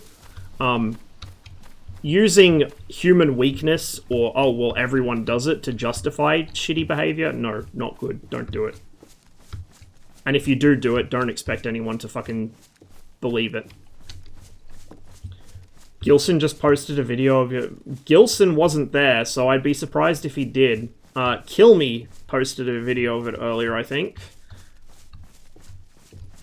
But that wasn't my war crime. I was right next to the bus when that happened, so if that fucking thing had exploded, it would have taken my head off. There's the military base, that's the boundary fence. Yeah, no, that wasn't my war crime. So there wasn't even an order issued this time. The first bus war crime, Max jokingly issued the order, it's a civilian bus, gun him down, and Ezki, for whatever fucking 5,000 IQ reason, took him at face value and opened fire on the bus. And didn't cease fire until his magazine was empty. This time, nobody even gave an order. Womack said, shit, they've got helmets on, and somebody heard the word helmets and just immediately fucking pulled the trigger. I don't know who it was. It was whoever was in the front passenger seat of the Command Willie's Jeep, I think. I think they had a machine gun, and they just cut loose with it. Yeah, the bus driver had a construction helmet on. 2 of the passengers had actual military helmets on because of a glitch with armor where when Brandt possessed their AI, it swapped their loadout to his, so they had his helmet. But yeah, it was fucked. That wasn't even a war crime of the type I was just talking about. That was a genuine, like, what the fuck, heat of the moment, open your fucking eyes kind of thing. Like, that was I want to say, like, somebody was autopilot response. They have helmets, I pull trigger. Like, that's as far as that went. And usually, this is the other thing too, someone else opened fire, and I don't know who that was either. One of the riflemen, I think, opened fire. Because when somebody opens up on something, almost inevitably somebody else is going to open up on it too. Because they weren't paying attention and they just assume, oh shit, we're being engaged by something, I better get some suppressing fire out. Oh, I see. Wire. Too bad I don't have any wire cutters. Can I jump this? No, of course I can't. Yeah, that's what I thought it was. But there was, like, one of the riflemen did too, I think. Yeah, somebody's got a fucking base in here. If somebody has a base in here then and has fortified it this strongly, I fucking shudder to think what Tizzy will be like. I think I see a gap in the fence. Maybe. I'm gonna laugh if there's a fucking minefield. Imagine not knowing. Bro, fucking imagine not knowing. Whoever built this base is not a knower. Or maybe they are. It's angled on a hill, so I can't get under there. Never mind. However, there's a bit of a gap here that I should be able to squeeze through.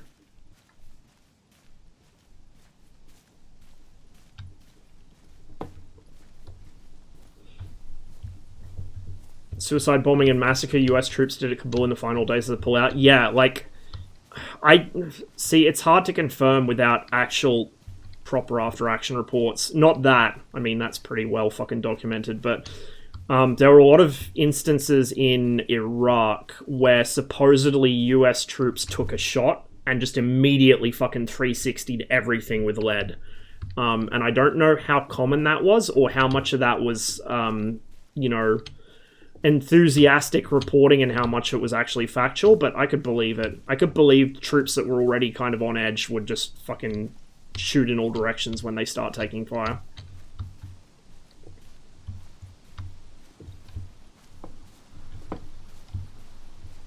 Should have funneled you into mines, yes. In a just world where the people that build bases in this game understand any sort of basic fucking defense, it would have. Hello. Unfortunately, he's going to trigger on me, which is going to make noise. But I don't think he can get down from there. The zombies seem unable to jump down from rooftops.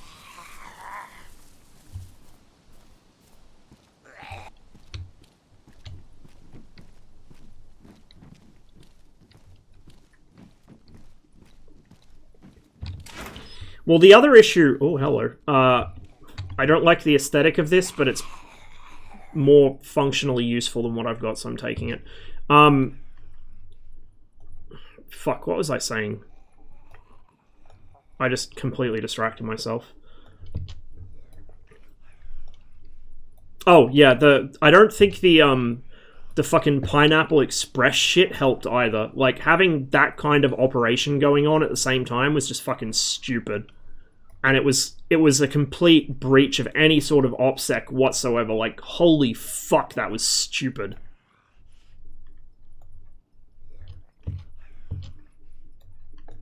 And I think that was probably a factor. We'll get rid of one wolf pelt. I don't know if there's any point even keeping them, to be fair. Right, there we go. We got that. a pilot helmet, but it looks like it's damaged. No, it's pristine. Hell yeah. But it's really obvious. I'd rather be less visible than better protected. M4 buttstock. We'll take this just in case we find an M4 that needs one.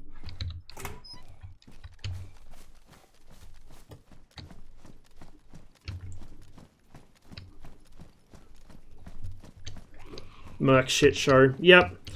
And this is, I mean, there are a lot of problems with fucking mercenaries in a war zone, but this is one of them, is they don't have the same lines of communication as everyone else. You can't trust them to be as competent as everyone else.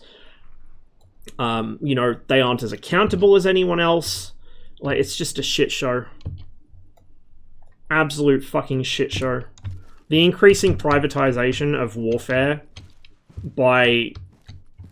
well, by everyone really, but especially by the major powers, is just disgusting. It needs to stop. It really needs to stop. Let's put our canteen there, and we'll put our compass, even though I don't use it, we'll put it there. And we'll switch to our Glock, just in case I get rolled by somebody. Oh, yeah. Now we got the aesthetic. Now we got the aesthetic. Or we're getting the aesthetic anyway. We haven't got it yet. Fucking smoke grenade. Grenades for days.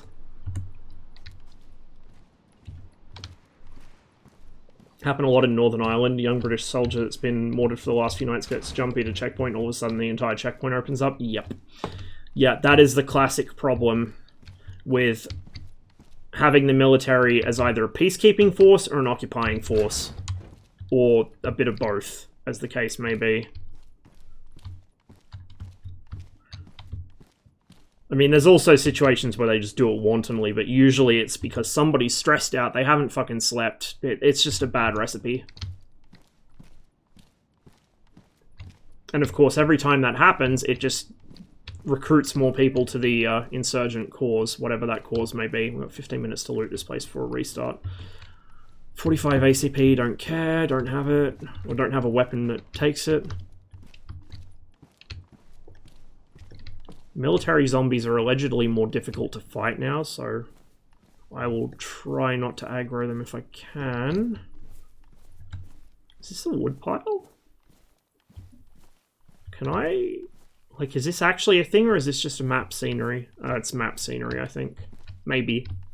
I know there are, like, lumberyard items you can actually use to store wood. So I'm curious to see how well equipped this base is.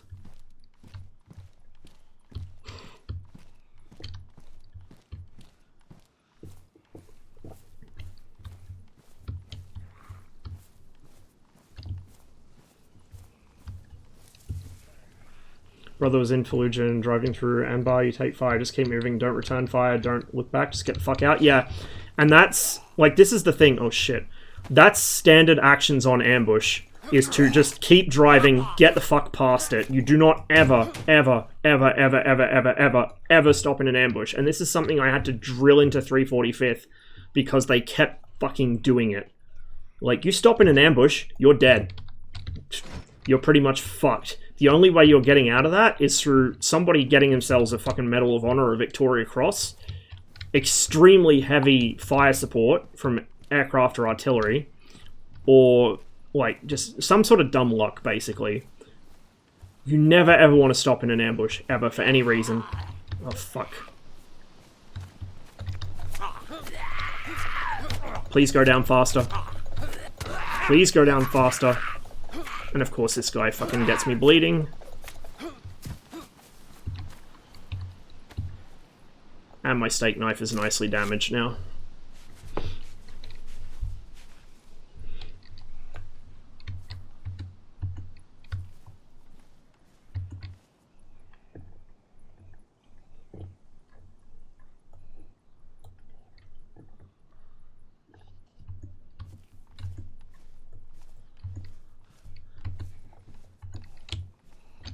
Oh, what am I doing? I have a fucking baseball bat. Jesus, I'm dumb. So at least I have some reach with this. I'd rather a sharp, like an edged weapon, but... What? No, swap. There we go.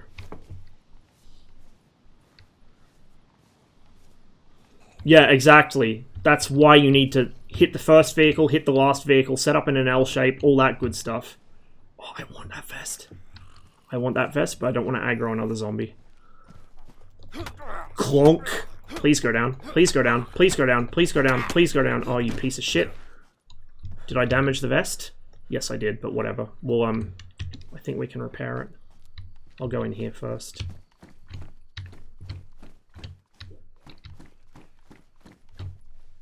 Road flare? Sure. They're useful.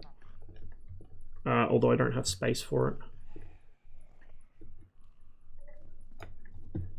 What's that? 45, don't care. What I will do is I'll move... No, I won't. I'll move that down there. Now I have space for a road flare. Yeah, boy.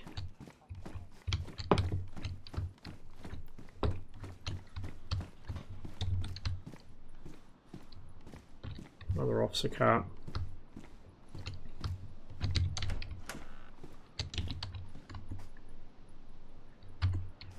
$45.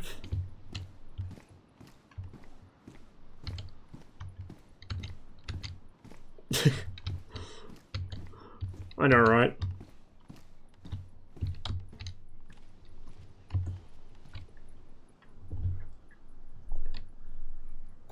Okay. Let's do this quickly.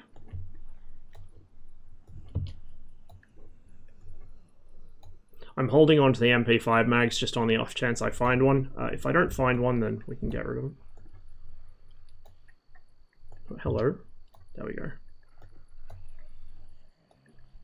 Oh, grenades.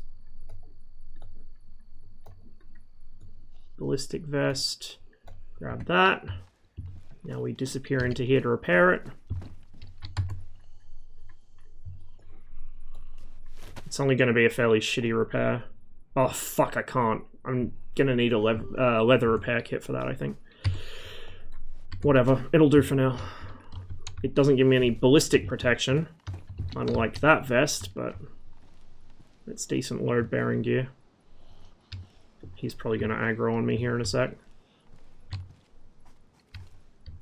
I need to check that barracks anyway.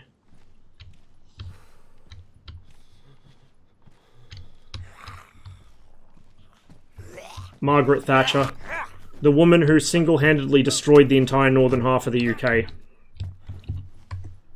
Along with many other fucking shitty actions. Oh, here we go. Here we go. This is it.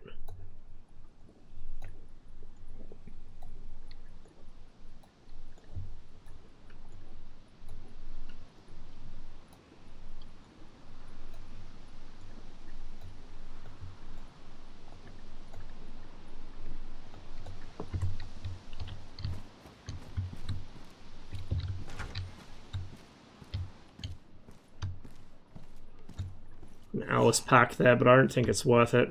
It's black as well, so it stands out a bit too much. If it was khaki, I'd take it. This bitch has got a fucking helmet, which I want, but he's probably gonna fuck me up because he has a helmet and I don't. Please die.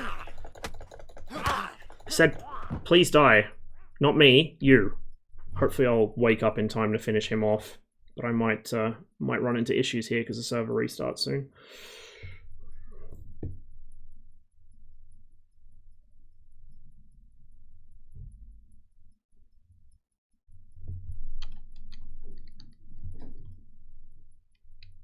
I'm gonna have to get out the Glock and start capping these guys with it, I think. The fucking bat's just not doing me any favors. The ones without the helmets, it works, but you really need a bladed weapon for the helmet, boys. The bonk bat is insufficient. Can I come to, please, in time to heal myself before the server goes down?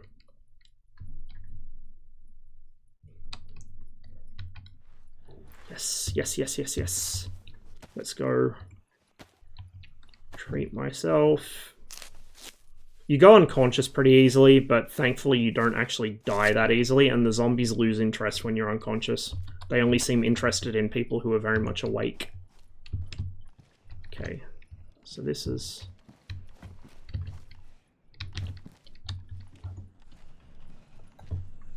Still damaged. He fucked up my clothes. Well, hang on. We'll repair this.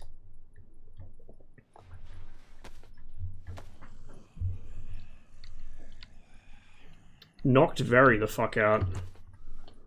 Alright, pants back on, thank you very much.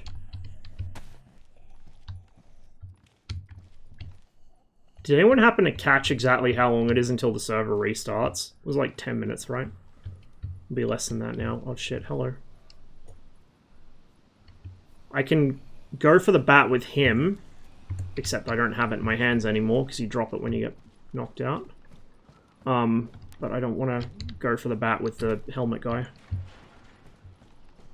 Duct tape pants at this point, yeah, I know, right? I've had to tape these together how many times now? Alright, I'm going to do something very stupid. If there's a player here, they're going to hear this. Maybe they're not. Suppressors are a lot more effective than I remember them being. Especially the fucking makeshift ones, what the fuck? Yes, give me... Is he aggro? He might be. I can go there. That can go there.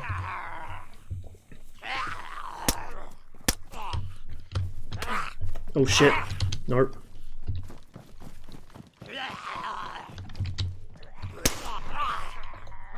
Are you serious? I'm dead. I'm so fucked. I'm so fucked. I'm so fucked. I'm so fucked.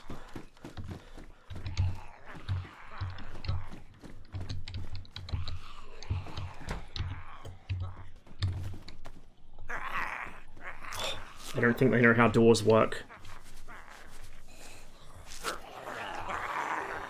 I hope. 5 minutes.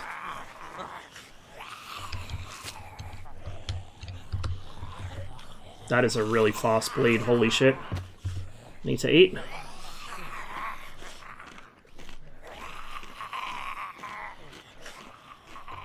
I need to reload.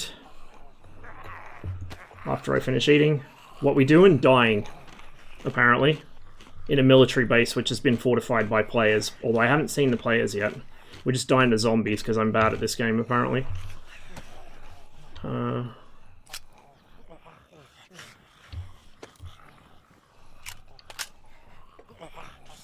The suppressor's probably not going to suppress shit now.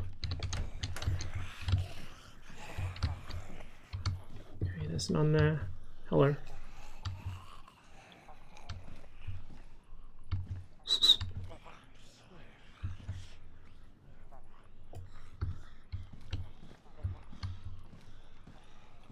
Now would be a smart time to log off.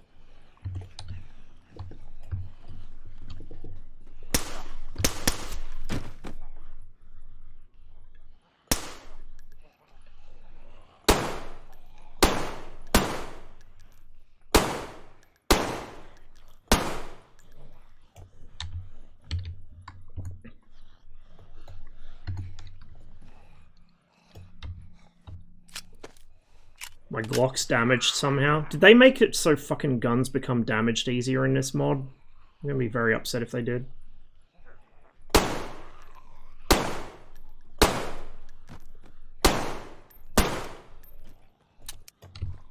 Now we're in deep shit.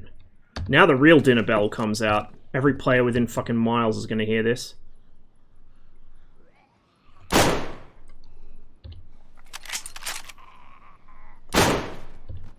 That got 2 with 1 shot, though.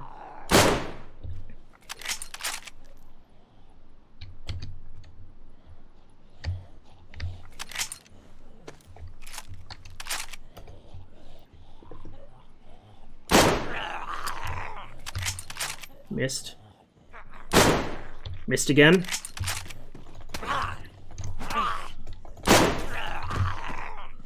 Can I not fucking... Shit.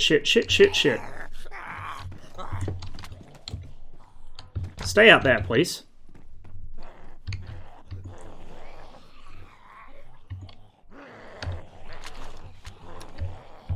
I have made so many mistakes today.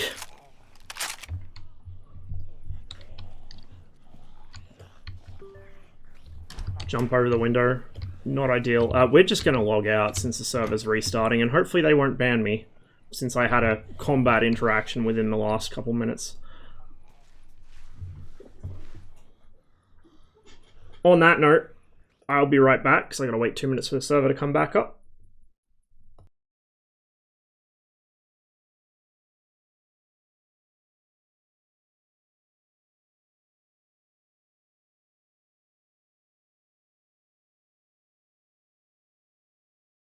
I'd normally leave you with some music here, but I can't be asked, so find your own.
I forgot the game has menu music anyway. Haha, big brain. Alright, server should be back up by now, hopefully. Hopefully I'm not dead and or banned and or surrounded by angry players wondering why I am in their base.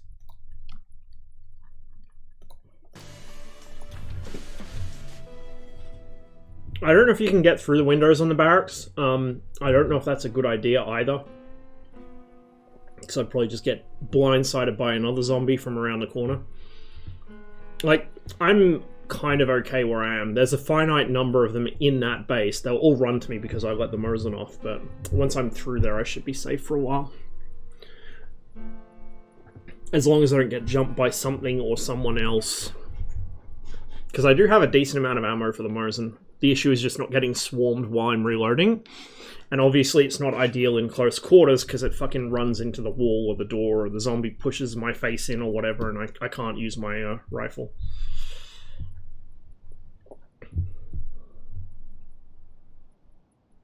There is a melee function in DayZ, but it's really unreliable and it drains a shit ton of stamina, which is fucking stupid. Excuse me, fucking stupid.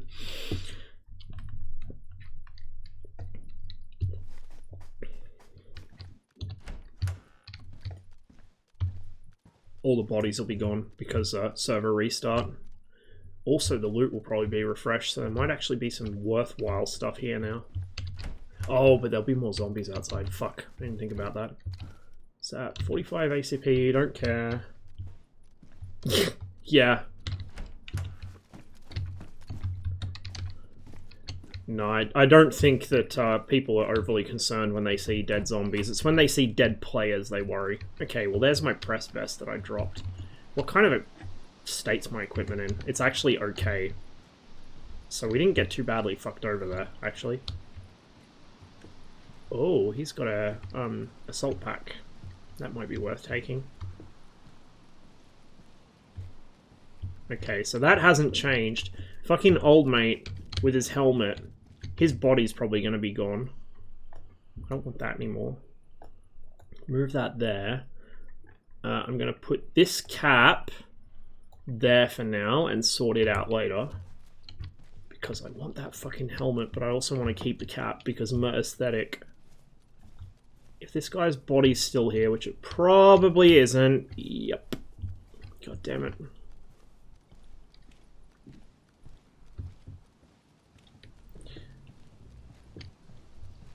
What I really need here is some 9mm. Because if I had some 9mm, I could just keep using the Glock. It'll still attract attention, it'll just attract less of it. C-Mag, okay. Oh, but it's a fucking 40 rounder, so it takes up a shit ton of space. Well, we can solve this problem. And then... big brain hours. Is that the only 5.56 I had? Yeah, that's it. And then as well, we can take that out and unpack it.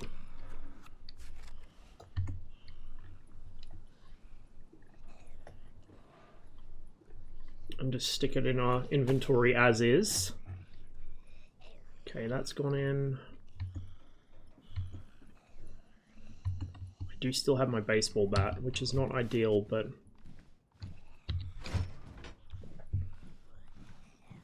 okay, let's not. Okay, he's aggro.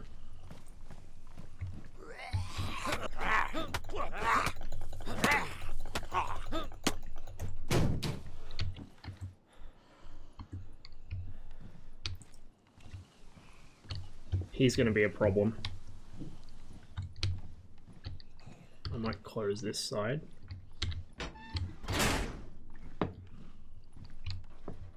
I can't afford to take hits.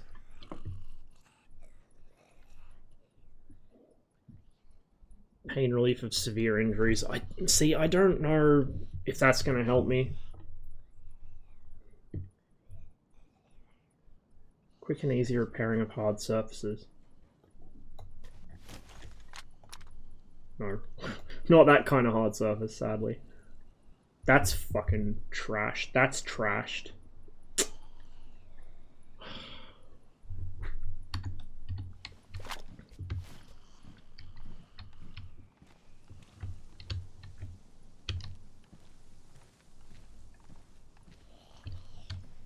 He's over there on the other side of this bush.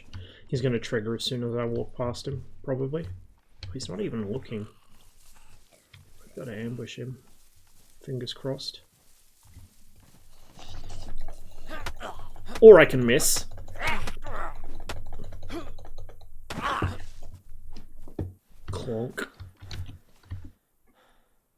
Oh, the assault backpack's ruined. God damn it. There's risk death for nothing. We'll check that building. There's a big barracks building down the bottom of the base that's definitely worth checking. We'll check these containers too, because these often have ammunition and other little useful things in them. Compass isn't useful because I already have one.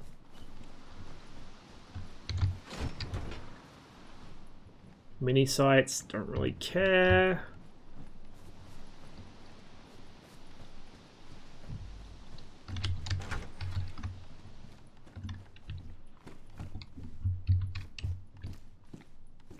Uh-oh. That's concerning. What's this? Cobra. Damaged. Gloves. Mine are still okay. And the work gloves look better than the combat gloves. Oh, yes! Fucking beautiful.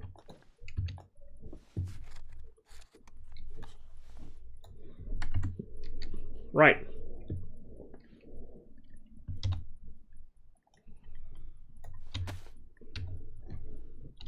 Hello. What? Did I drop one of my... Oh, right. It's in the Glock. I hate the way DayZ does this shit. It's fucking annoying. Yes, let me just take this out and put it there. Now I can fucking reload it.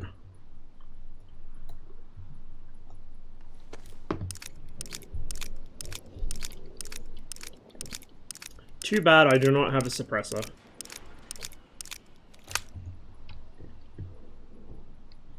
But, whatever, it will do.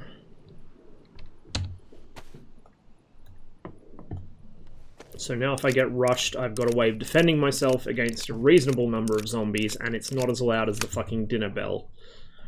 Because holy shit, you let the Mosin off, and every zombie within like 20 miles will come for you, as well as every player.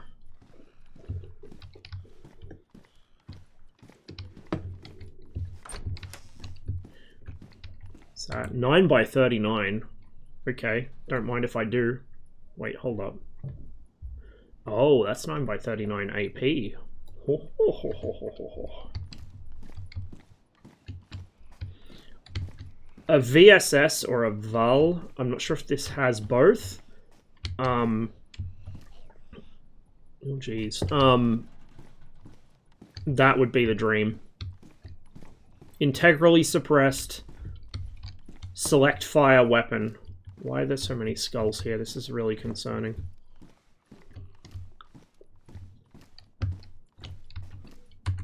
.556 by 45. I've already got some of that in that mag, so we'll stick it in there with them.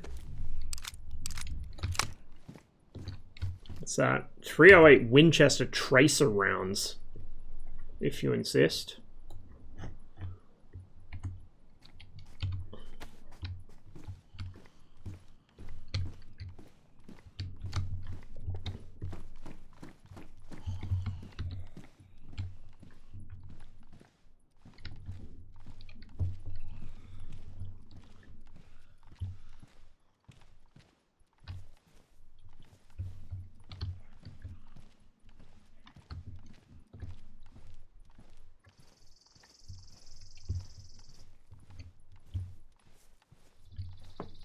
.300 Blackout? Don't think so. Not in vanilla DayZ, but it might be modded in. This is the first time I've really played a modded server much, so I don't know what they have or haven't added over the vanilla game. Tents down there.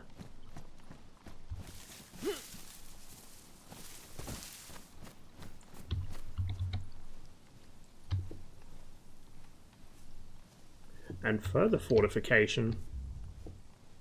I don't remember if these bits of barbed wire were here by default. The ones that I had to get through to get into this place were player built though. Like, guaranteed they were fucking player built.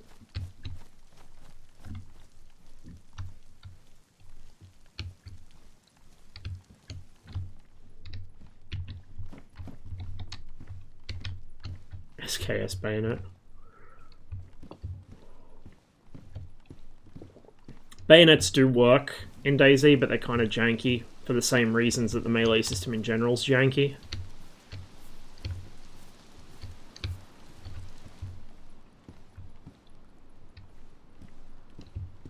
But, neither zombies nor players like it up them, so it's worth having one. Just, if you got a rifle to match it, that is. Where's my other 545? There it is. That's not... Is that not compatible? That's 762 by 54. I'm dumb. I thought I had some 545 as well. Maybe not.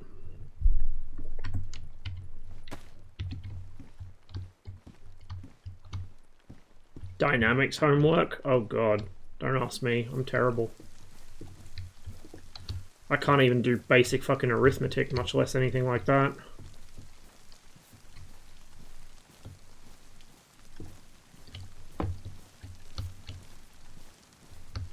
I really wish that I could do maths, because I'd be interested. Papa Shah, fuck yes. How much does this take up? Do I need that wire after all? You know what, I'm not going to eat that rice. It's going to dehydrate me if I do, and I'm not going to cook it, because I can't be asked to cook it. So I'm going to get another smoke grenade. Yes, boy! Okay. I don't have a mag for it, though. Do not have a mag for it. But, bye-bye, Mosen. I might come back to you if I need you.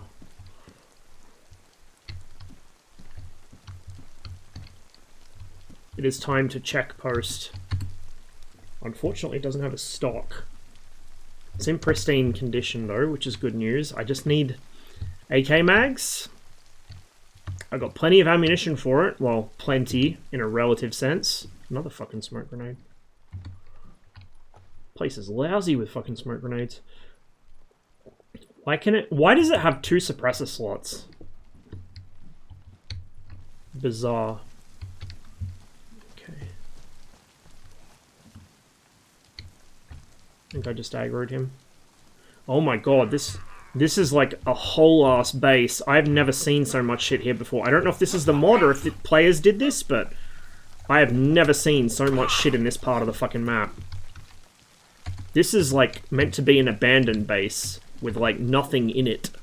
Oh, his fucking Pilotka's ruined. That's the one thing I actually wanted to get. Son of a bitch. That's my usual headwear as a Pilotka. Or a SSH-68. Oh, dude, they've expanded the fuck out of this. What the fuck? It's huge. In fact, I think they've replaced the original... Oh no, there's the original building there. Yeah, wow, this is like a full-blown fucking camp. I wonder if players did this, or if this was part of the mod. Because we've come across a trade post before, which was part of the mod. I wonder if they have AI factions in this. I know that some of the DayZ mod offshoots did, like as in the armor version of, like the armor mod version of DayZ. I know there were offshoots of that which had AI factions, like as in human uninfected AI factions. I don't know if that's a thing in standalone. I don't think it is. But I don't know for sure. I'm gonna check this tent first. Please give AK mags and VZ58 stock. And also I need to not run around because it makes noise. Radio shitposting. I do have a battery. I could shitpost on the walkie-talkie. Full-on radio shitposting. I mean, if they have a battery plugged in, maybe. I know what I'd shitpost, though.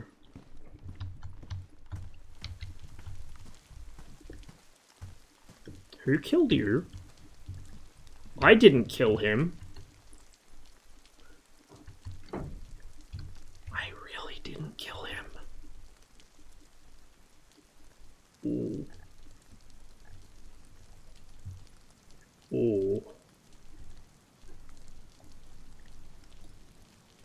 it might be fuck off time very shortly, guys. I'm gonna get rid of this, because I don't know what I'm gonna do with a wolf pelt, to be honest. That's regular. It's armor piercing. Yeah, I think we need to vacate the premises, like, post-haste. There's still shit that I need that I'm probably not gonna get from anywhere else.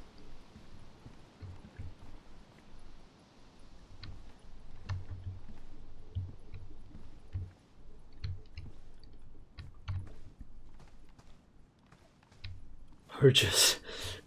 Manifesto live. Oh god, yeah.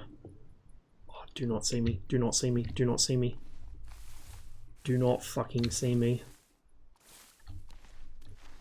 Somebody else has been here since the server restart. That's why there's dead zombies everywhere.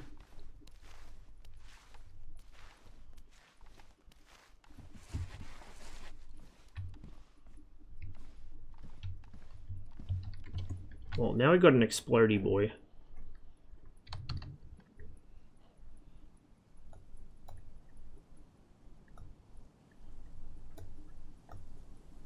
Ah, fucking thing. Every time my character breathes, he gets far enough away that the fucking item disappears and I can't drag it to my inventory.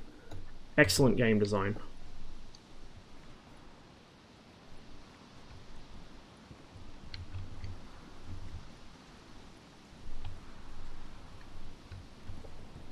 This is where...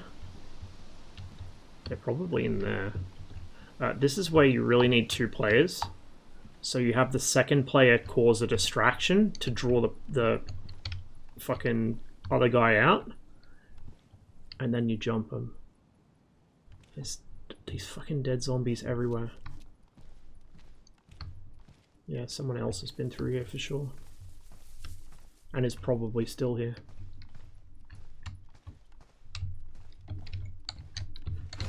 I can only hope that they're moving in the opposite direction to me.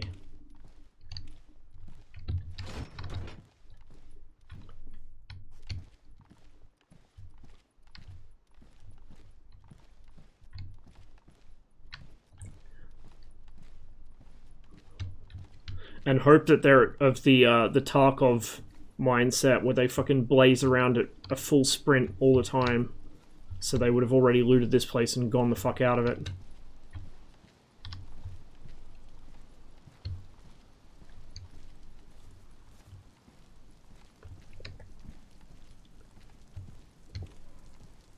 Oh, my kingdom for an AK mag.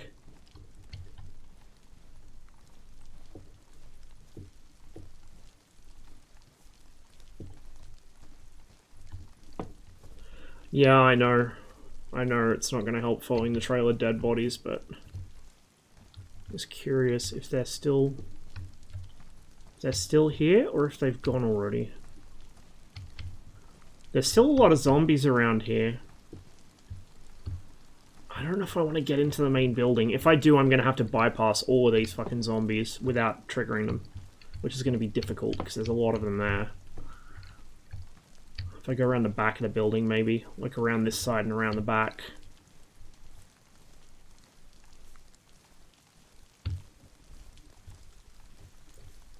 As soon as I have, like, 2 AK mags, I'll be a lot better off, because then I have an actual substantial weapon that can fuck another player over if they encounter me. But here, I've got a shitty little pistol that's in bad condition anyway, so it'll probably jam on me.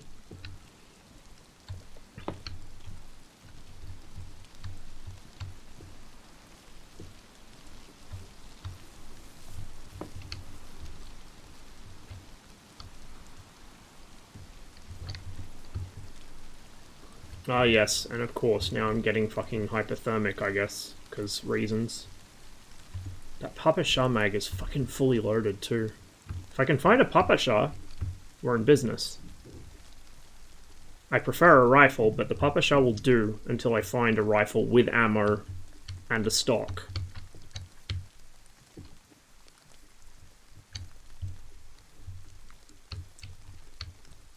And I think that's something the mods added. I'm pretty sure default DayZ doesn't have one.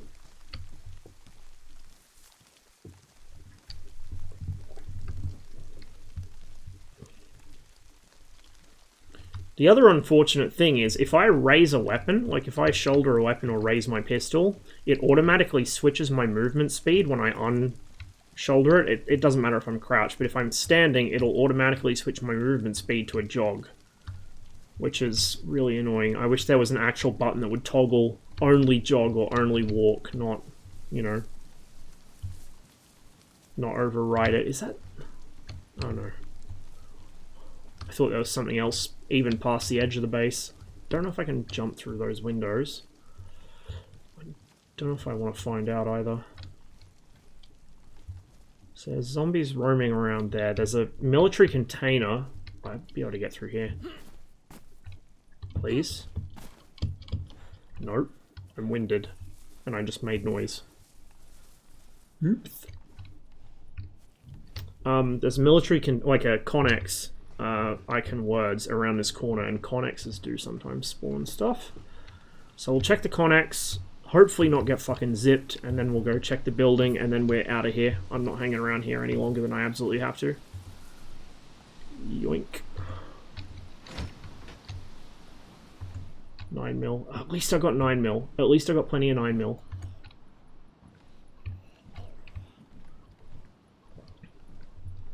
I say plenty, it's not going to last me that long, but it's a start. Oh shit, he's going to see me.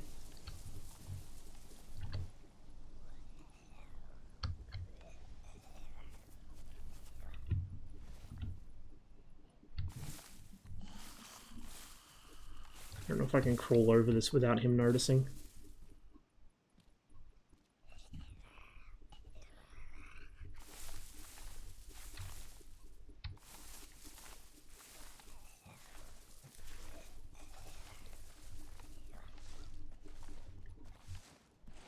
We're okay.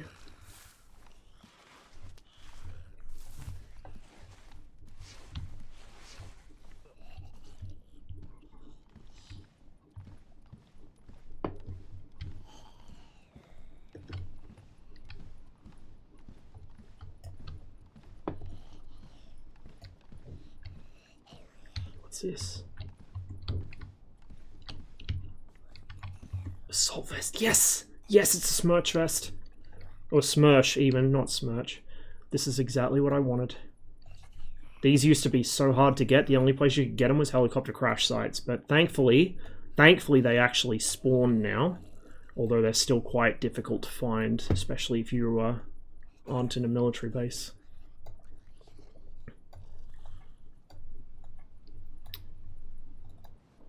Why did I just put that in my hands? Go there.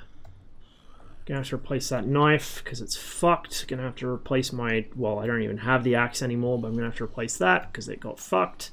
There we go. I wish the fucking mag pouches weren't squished in like that, though. It looks dumb, like they're empty. It's like they took one of the most aesthetic pieces of light infantry load-bearing equipment and made it look like dog shit, but... oh well. At least I've got the good stuff now. And if I find a Smersh butt pack, I can combine them for even more storage space.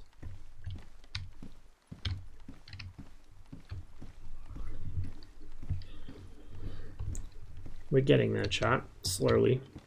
Slowly but surely. The cursed bathroom. Competitive shitting.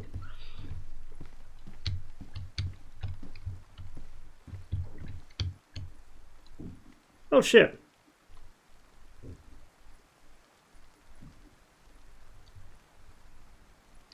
Check person's pulse.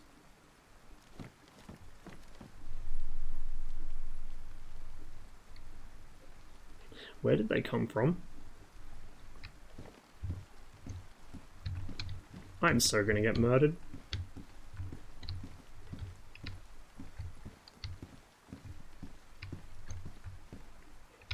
Hey, yo. Yeah. What are you up to? Looking around. I didn't think you were real for a second. I was like, what the hell? Yeah, I saw you and I was like, what is going on here? And then thanks for not popping me, man. Likewise, I think you would have got me first.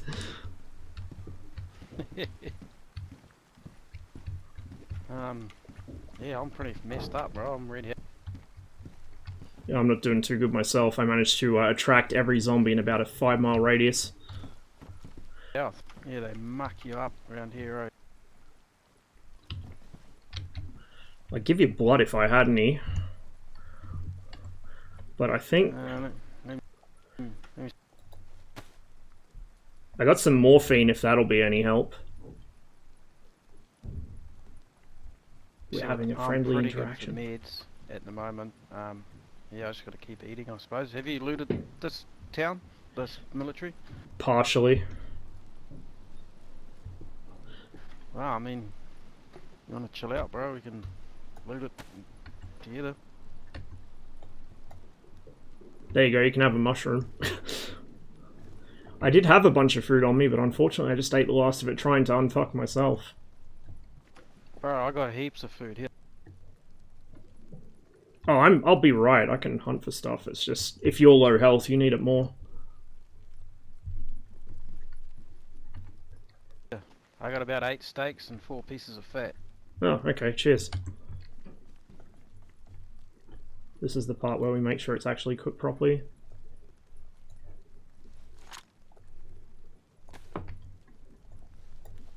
Yeah. One of them's not. Yeah, you literally just spawned in.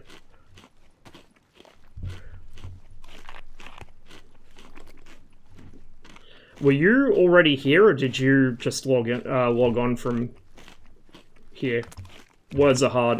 Because I figured somebody's already been through before me. There's a bunch of dead zombies I followed to this building. No, I just logged on. Okay, well there might be somebody else around here. Dude, alright, you got no buddies around? I'm solo, so... I'm gonna head upstairs.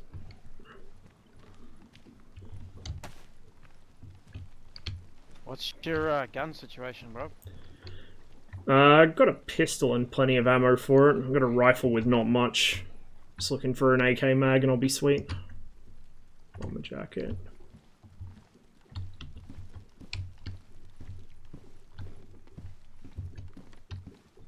Yeah, he could be. I mean, if he pops me now, there's not much I can do about it. AK mag if you want it, dude.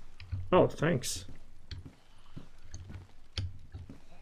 No, this guy seems pretty stand-up. Like, either he's setting me up really good, or he's what does that take? actually legit. 545 or? Yeah, it's 545. So I'm 762. I'll give you these back.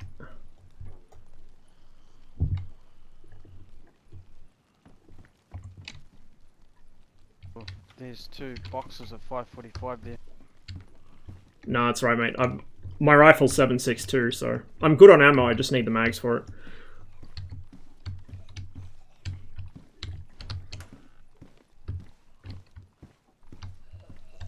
Probably the reason he hasn't domed me yet is because he's a Kiwi, not an Australian.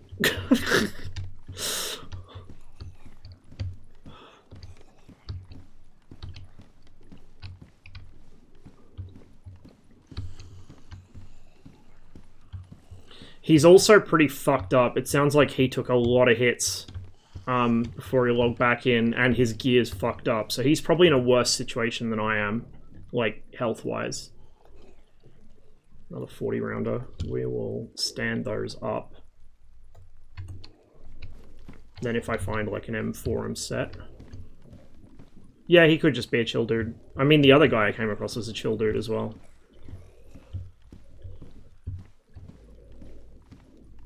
This is a really uncomfortable situation for me, because usually if I see another player, I either get the fuck out of there, or I shoot them myself. Like, being in a position where I can't either fight or flight my way out of there is very unusual for me. It doesn't happen often, and I never know if they're actually going to just fucking shoot me or not. So it's a new experience.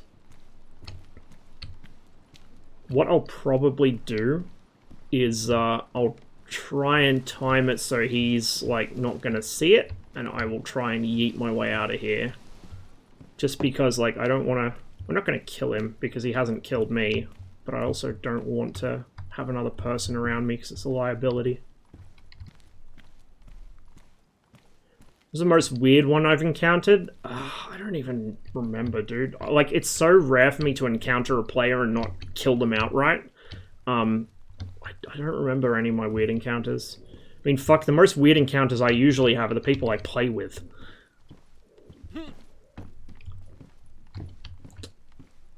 Can't jump out the windows, which is annoying.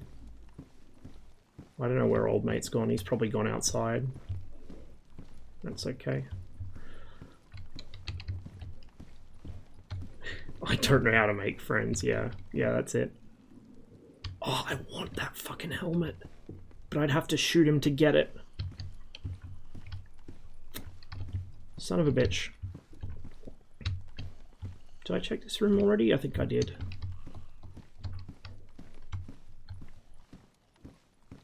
Him logging on like that was some of the best timing I think I've ever seen for a player logging on. Yeah, see, he had... Did he just swap his tack vest wholesale for that? Is this bait? No, no, no, no, no, no. Alright, let's go. You bitch. There we go. Oh, he has a good fucking beret, but it's ruined. Leather repair kit is exactly what I need. He's got a fucking VSS mag. He has so much shit. What the fuck?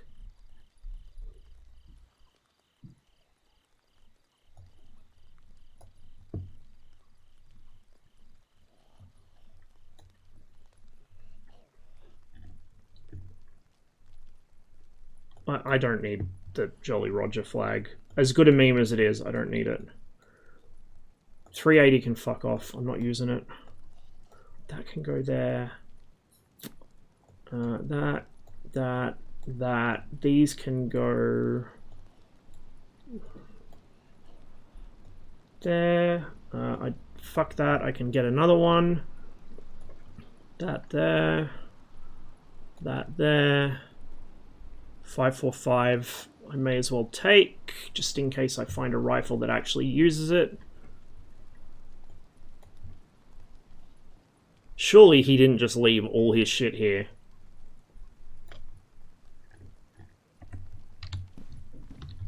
What was it I needed to repair with a leather kit?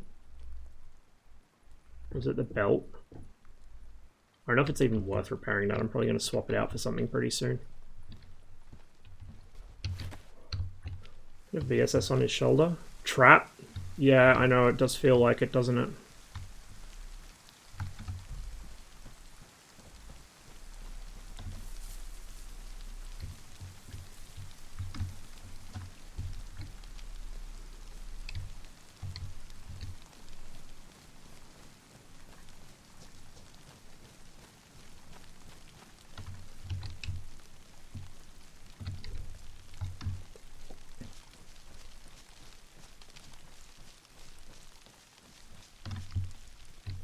Very much like to have a way of rigging my body to explode if he comes near me.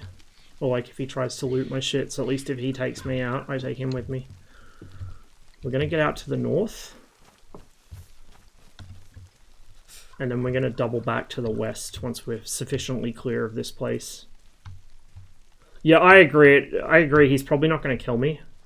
He's very likely not gonna kill me, but... Possibly also because, like, it's possible he's in the same situation as me. He would have if he had the opportunity earlier. But once a player knows you're there, you lose a lot of options, and it becomes a lot more dangerous, especially if you're low health like he was. I'm almost back to full health now.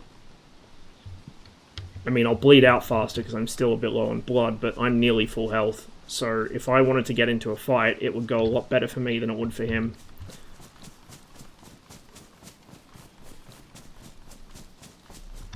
Okay.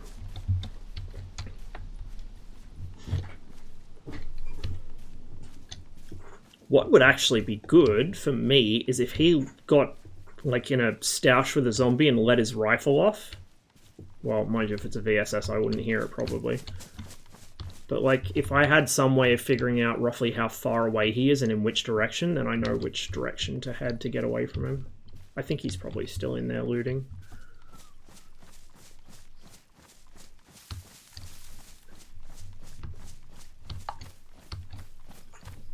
Hey, Fez.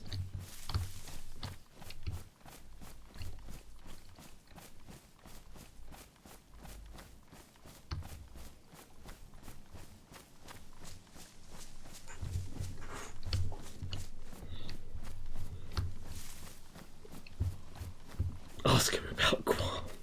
Shit, I should have. You're right. I should have fucking asked him about Guam. What do you know about the island of Guam?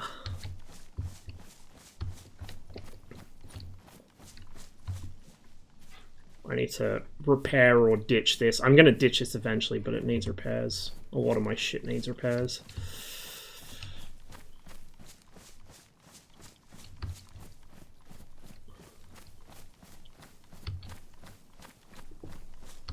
Okay, we're gonna cross the road here.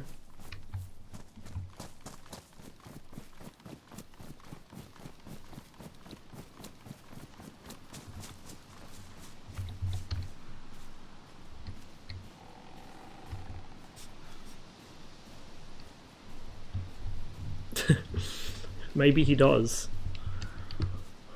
Oh well, good luck to him. Hopefully he doesn't bump into whoever the fuck else it was that looted that place before I did.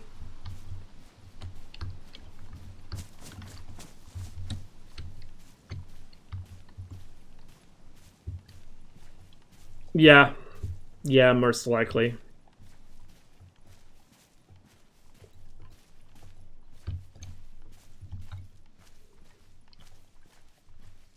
I can start reloading my mags now as well. We'll just get into some concealment up here and I'll top off the Glock mags and then we'll do some inventory Tetris.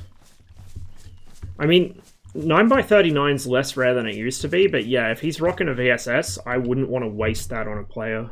And I don't know if it, like, weapon condition gets used up faster, it seems to. Based on the fact this is already so badly damaged when really it makes no sense it would be. But yeah, like, it's just, there's no point. It's a complete waste. What I need to do, actually, is unpack this first.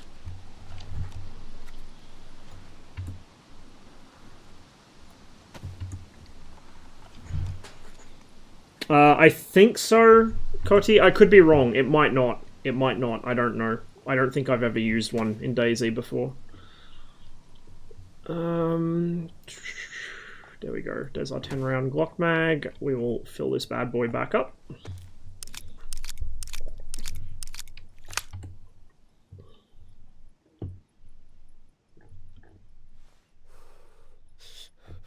Then, let's see, what have I got? Do I have any 5.56 to fill them with? I don't think so. I think I already put all of it in them. Not much point filling them. I mean, I could, but there's not much point filling them, to be honest. Box 9x39. We'll just take the boxes and open them.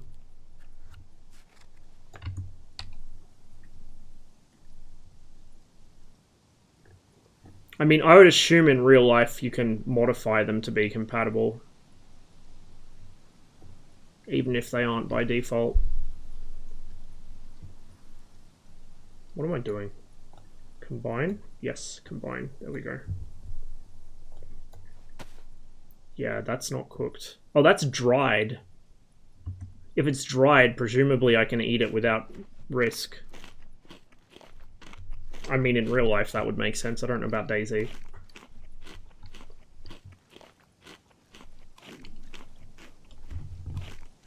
That was possibly him. Maybe he found my Mosin? Or somebody else found my Mosin and shot him? I don't know. That's not my problem. I'm not going back there. It's 2 shots now.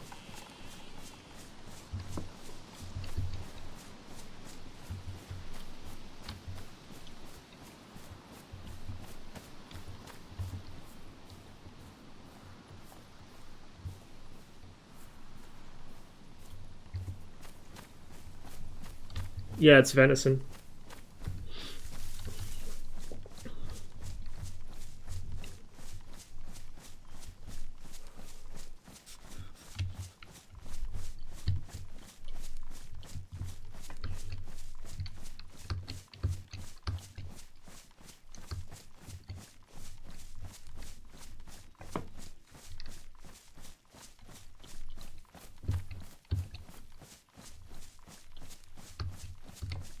I like that, like, minute of silence where he's just following me along and neither of us are saying anything, waiting for the other guy to talk first. Classic. Fucking classic. So I have that, which should be a reasonable amount of nutrition, but I'm still really hungry. I am still really hungry. Look, it says it's dried. I'm going to assume this is safe to eat. If this isn't safe to eat, I'm going to be very disappointed. And also probably dead.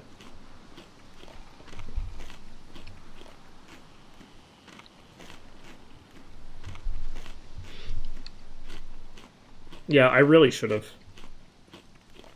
I forgot.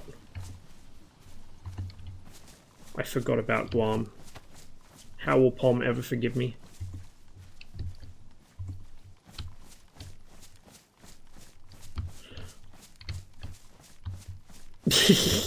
Yeah.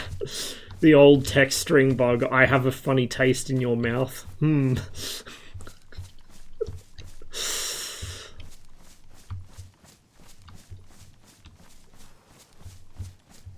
This is the edge of the map, by the way. That's why there's nothing there. So we're right on the boundary of the map.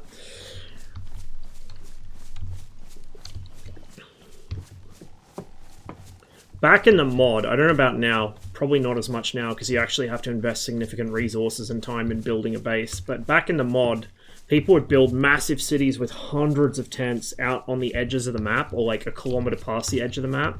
They were so easy to find. Like, they must have thought, oh, I'm a big brain, nobody will ever come this far out of their way to find shit. It's like, no, it's so obvious. It's the first fucking place you look. You skirt the edge of the map, then you go to all the major landmarks.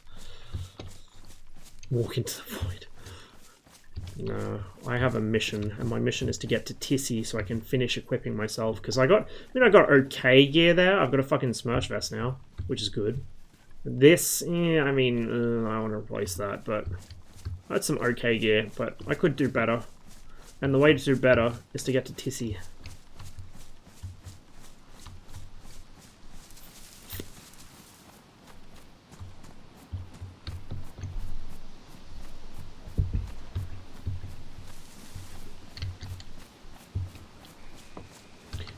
Yeah, the PVO pilgrimage, that's exactly what we're doing. Incidentally, I haven't played DayZ for quite a while, so if anyone has been keeping up with DayZ development, is that military base being so full of tents a recent thing? Because it was, like, literally a couple of ruins and that big building last time I was there. There were never tents there, or maybe one or two. Like, it was never ever that big. So maybe they've, like, maybe in a recent update they added all that shit? I don't know. But it wasn't there before. Tank traps. Power line. If you follow the power line, you will inevitably find something interesting. In this case, it most likely will lead us directly to the base. However, there's a nice big clear cut that it runs through, so you don't walk down the fucking clear cut under the power line, you walk parallel to it in the tree line, or a bit back from the tree line. Okay, we got a farm. I think that is the village whose name I cannot remember, even though I was looking at it on a map earlier. I think that's a village that's right next to Tissy. So if we continue this way, we should hit the actual base. I'm not going to go check out that farm. There's probably not really anything important in there.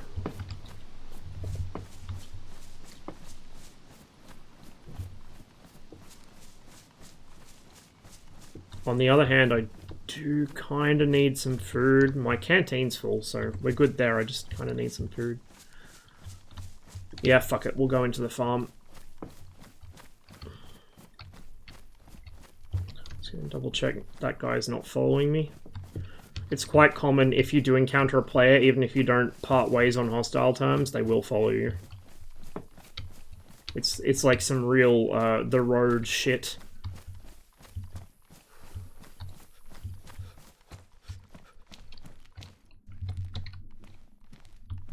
Boots. Already got boots. What state are my boots in? Pristine. Okay. Interesting.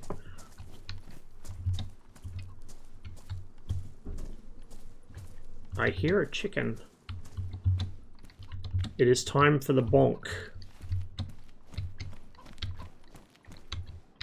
Yeah, chicky, chicky, chicky. It's bonk time. Right. Hopefully my my knife survives this, because it's nearly ruined. Ah, but I don't have an axe, so a fire is going to be a difficult proposition. And so is a fucking cooking stick. Oh, I still got feathers at least, so they're still good. Let's see if we can...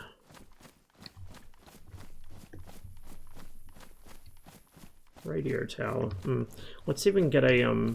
I might have actually bypassed it to the north. Let's see if we can get a small fire going at least. I should have enough to get a small one going, but it might not last very long. Let's combine that. I can sharpen a stick. Yeah, they put a shit ton in. Its development's been kind of rocky and slow at times, but... Shit, yeah, that's the end of my knife.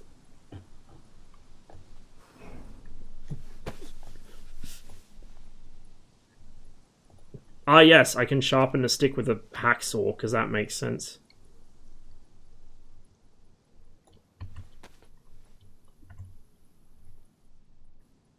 I need... bark? Okay, that works.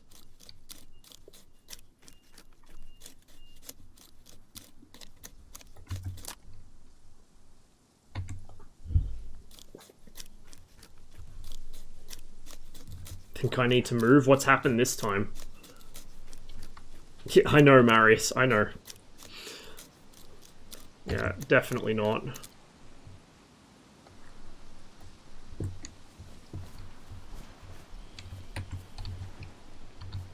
Okay. We are going to take this. Then we're going to take this. I need some more bandages, actually, is what I need.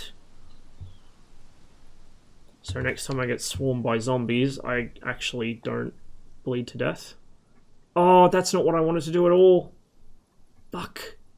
I want to make a fucking torch. Shit.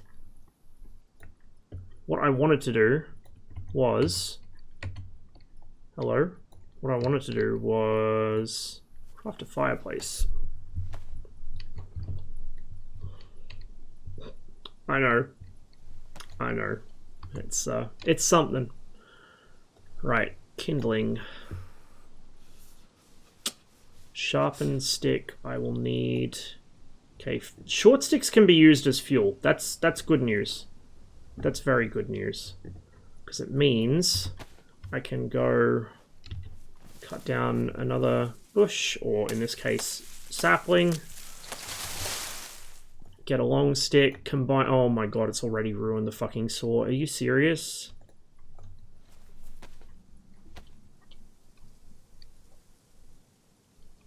I don't know if it's a change to the vanilla game or if it's this server with its mods, but... like, equipment gets ruined way the fuck too quick. Oh, what am I doing? I could have fucking repaired my knife. Because I've got a sharpening stone now. I completely forgot. Okay, that is now worn. Can I double repair it? No, I can't. I can only repair to worn. So we'll take the short sticks. Then we'll go back over to our fireplace. Yeah, that's ruined. You can't repair something that's ruined. And then we're going to take this to our hands and just, like, hang on. What I'm going to do is I'm going to put that up there. Then I can put this there. And I can get my lighter out because I'm going to use that before I use my matches up.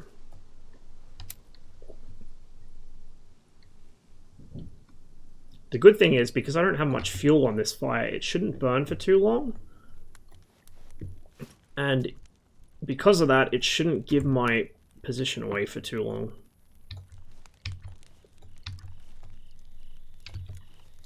As long as it gets hot enough to actually cook, which it might not.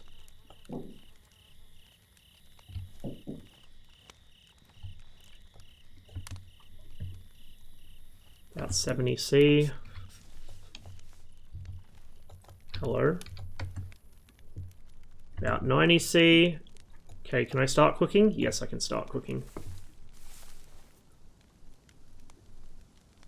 Barely.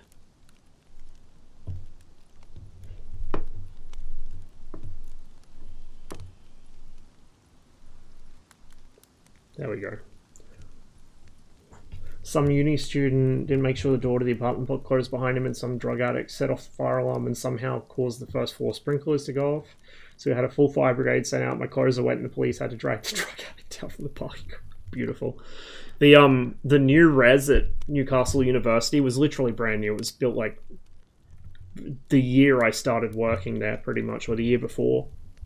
Brand new student housing, apartment style, like towers. They had the fire brigade called to the new res so many fucking times, it wasn't even funny. Like, at least once every second or third day, there'd be a call out, either because somebody had set the sprinkler system off, or the sprinkler system was faulty, or, like, someone had left a fucking fire door open, or some other shit. Like, it was just endless.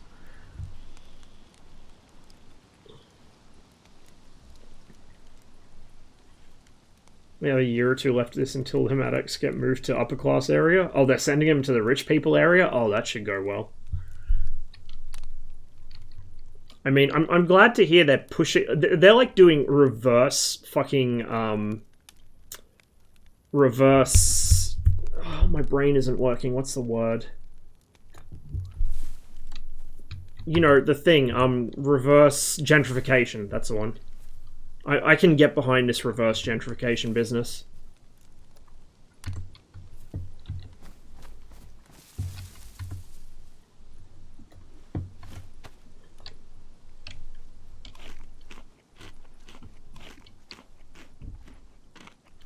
We'll save the other piece of chicken for later.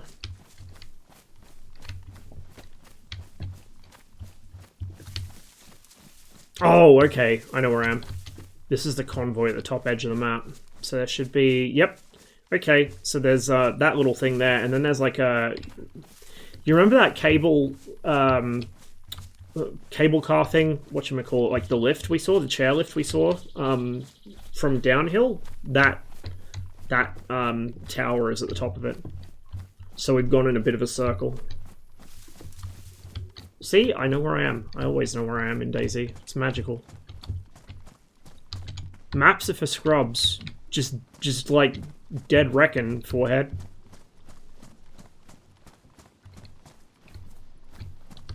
I don't think any loot spawns on these, sadly.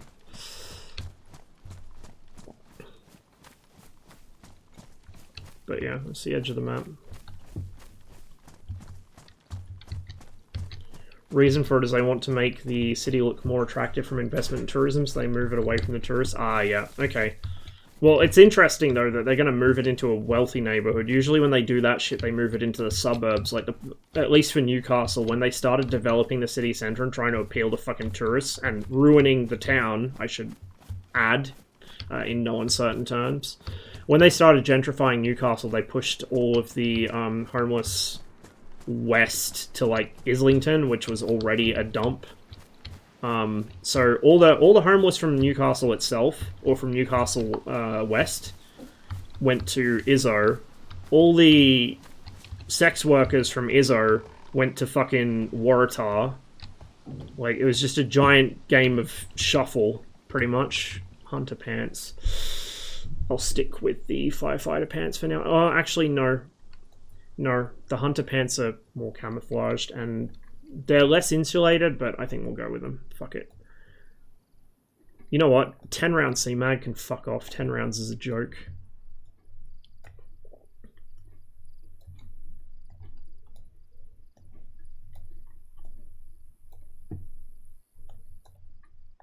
There we go.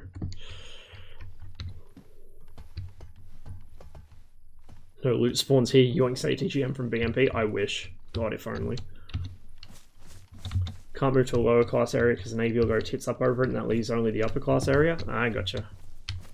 Good guy, Navy.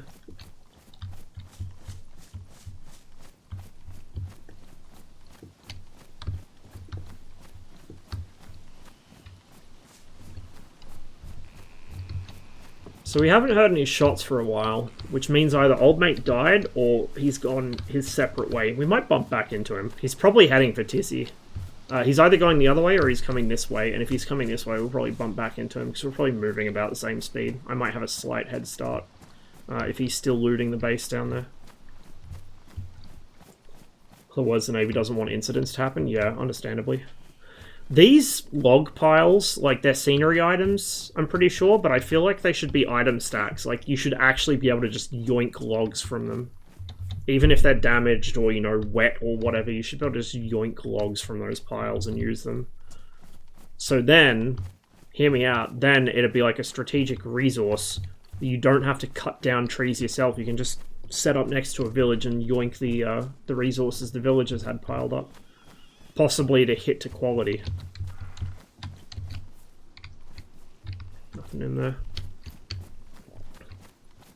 It's a little... Where is it? There's a little, like, chapel, would you call it? I guess it's a chapel. Which I've used as a log-off point a couple times in the past. And then that chairlift goes up to that radio tower. We'll see what the town's name is in a minute. I think it was the one I was talking about earlier, which, of course, I can't remember the name of.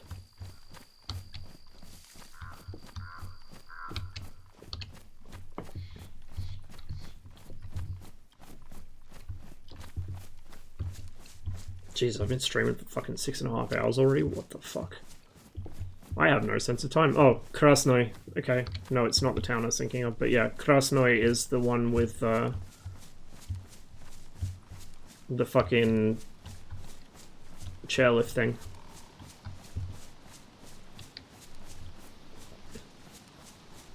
So then we want to head this way.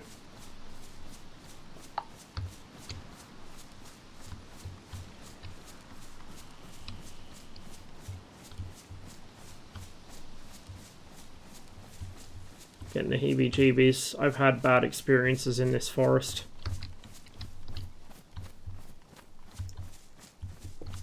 A lot of bad experiences in this forest. Not from players.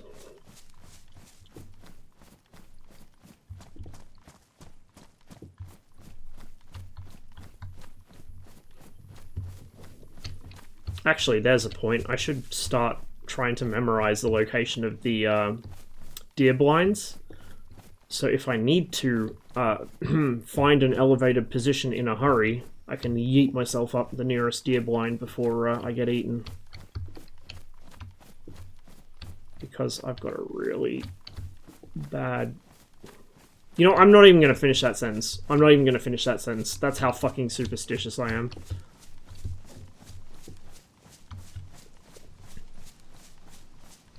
Not even back up to full blood yet. I'm nearly there, but not quite.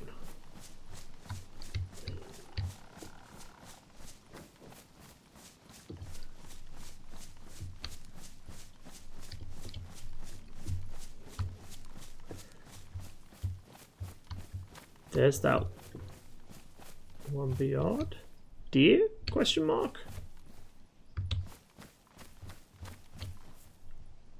Oh shit, wait, no, that sounded... Oh, that was probably a bear. Maybe. Well, let's just give that patch of forest a nice wide berth.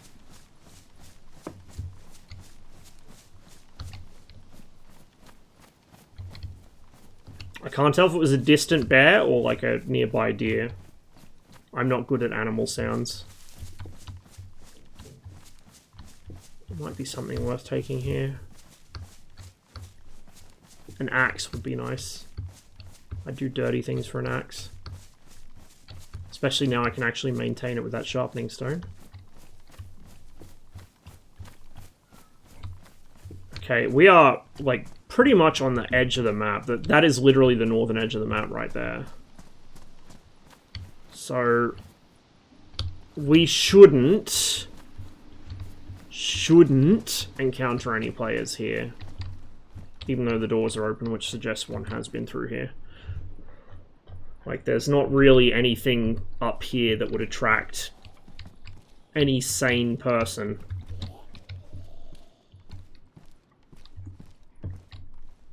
.308 Winchester. Really? Okay. Actually, I won't put that there. That's where my Glock mag goes.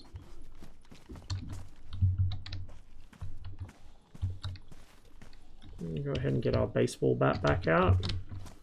This is our primary means of dealing with zombies. Triggered one already because I am a loud-ass motherfucker running around like an idiot. Do they know where I am? That one will in a second. I think the other one got bamboozled. Oh shit.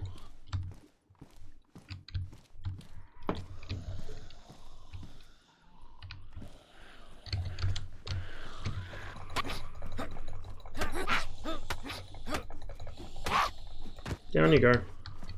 Good thing they decided to come through the door at different times.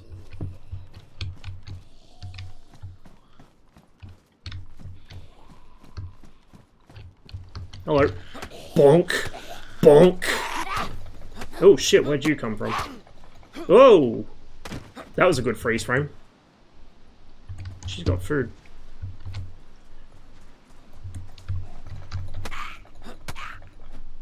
Bonk. Oh, right in the fucking teeth. Ushanka. Yeah, I'll put that on for now. We're holding on to the officer's cap, but we actually want something that'll keep our head warm. And maybe give us some sort of cushioning if they try and hit me on the head. I think I hear two of them there. Oh, there's one. Hello. Over here. Yeah, same.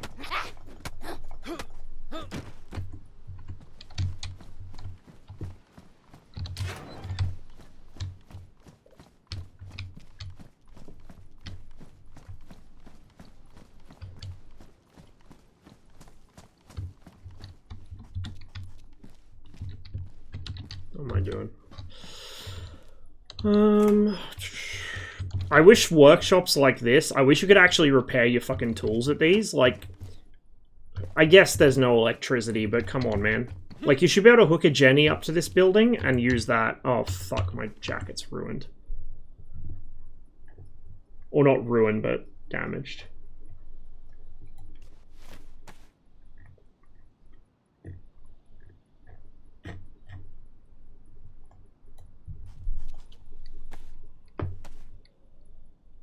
I'm glad to hear it, Trip.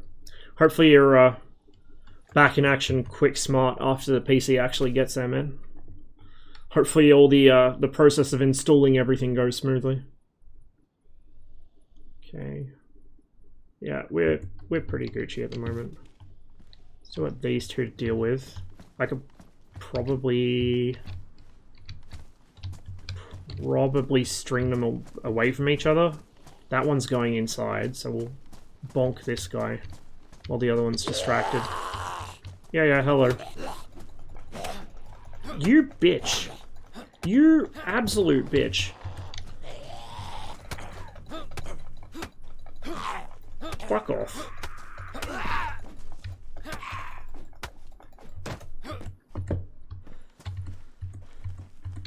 Okay.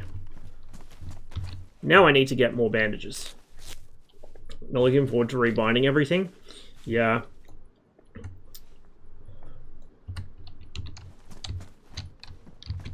Yeah, that would definitely be a pain. Ooh. Ooh, more food. I'm actually going to eat this now.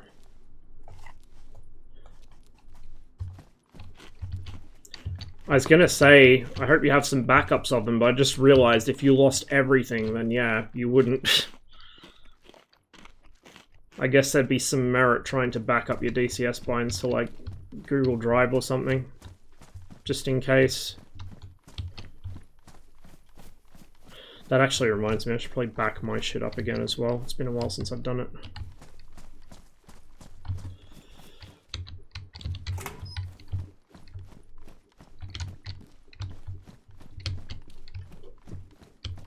It seems to be the go though, like the most painful part of a new PC is always rebinding shit in DCS. I'm glad I remembered not to delete my old ones. Although I still had to re-import them and fucking, like, I had to re-import everything, I had to change a couple of axes, but it's still better than nothing.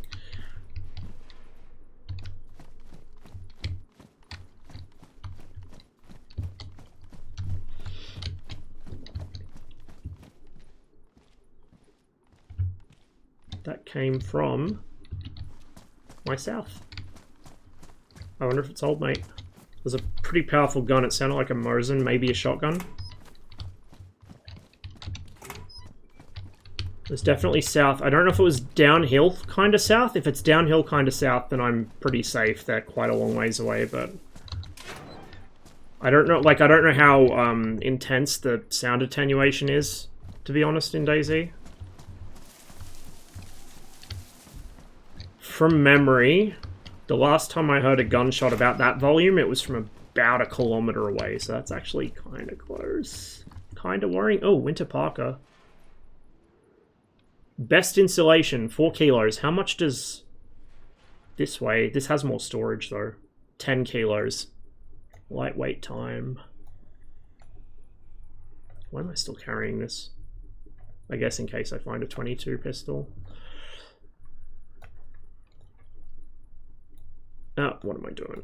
You go there. You go there.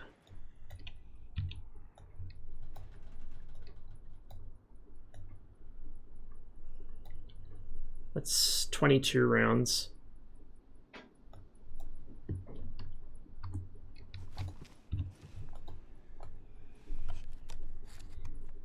Catch you later, Paula. Sleep well, man. Thanks again for the bits, and thanks for hanging out with us all. Okay, I may as well keep the wire because it could prove useful.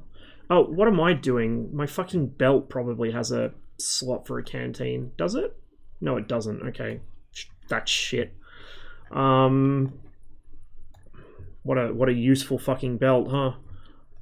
Put that there. Oh, this is actually going to work out perfectly. Perfectly. Holy fuck. Okay, Winter Parker, thank you very much. Oh, now we got the aesthetic going. We even got a fuzzy collar.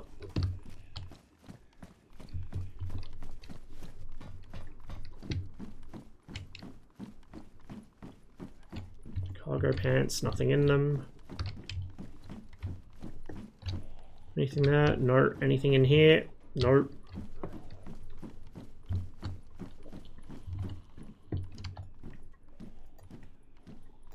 I think the Winter Parker is mod clothing. I'm pretty sure that's been added by them. Oh yeah, it's even got a typo in the description. Mind you, so do some of the vanilla DayZ items.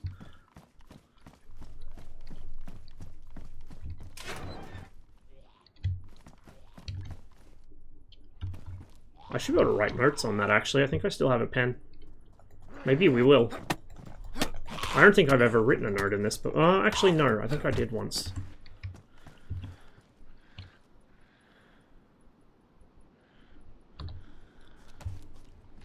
But I need to get out of here. I need to also figure out which way is out. It's this way, I think. Yeah, there's the house, which is on the south side. That's been fucking fortified. Somebody's built a base here. Oh, fuck you too. You bitch. Fuck off. Sit the fuck down. Right, I'm gonna check this real quick. I mean, like, real fucking quick, because I don't want to hang around now that I've heard a gunshot within about a K or so. Oh, fuck, dude, they've even built... What? Can I claim ownership of? Oh no, there's a passcode. What the fuck? This is pretty cool. This is actually not a bad spot for a base, because most people wouldn't think to come here. Of course there's a wall. Should be a door on the other side. Maybe? Probably also walled off or locked. Yep, walled off. So the entrance... Oh, you see what they've done? The entrance is through that antechamber they built. That's clever. So to get into this base, you have to get in through this pass-coded gate, in through this annex, and then into the building. That's some fucking big brain 500 IQ shit right there. I like it. That's why I'm going to get the fuck away from it, because whoever built that's really clever. Yeah, most likely they're offline, but I don't know the passcode. I don't know the passcode, but we're going to do a really stupid thing and try and guess it with a mean guess.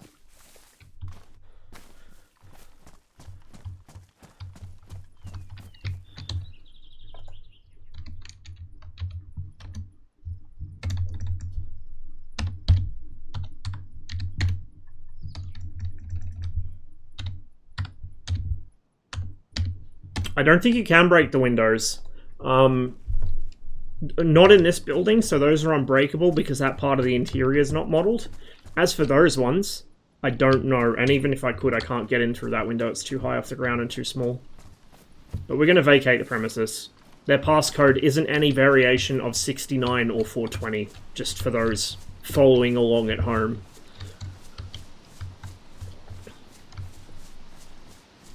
What's that? Padded jacket.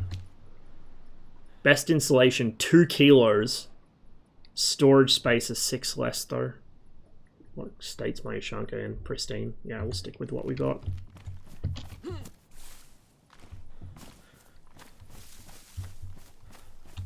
My first guess was 69.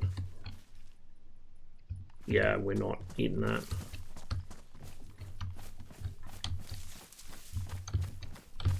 I tried 69, then 69, 420, then 420, 69. And none of them.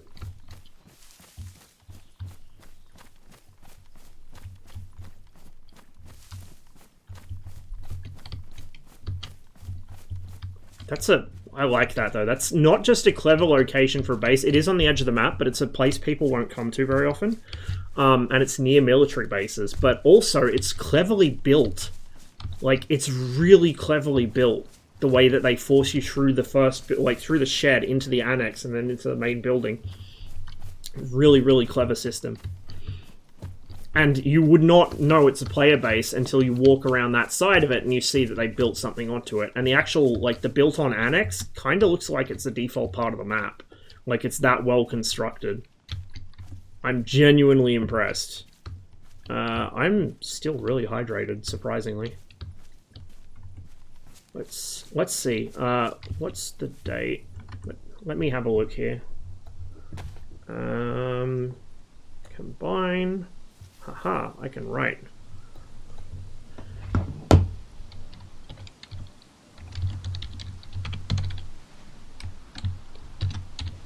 Let's put hunt into a Kiwi.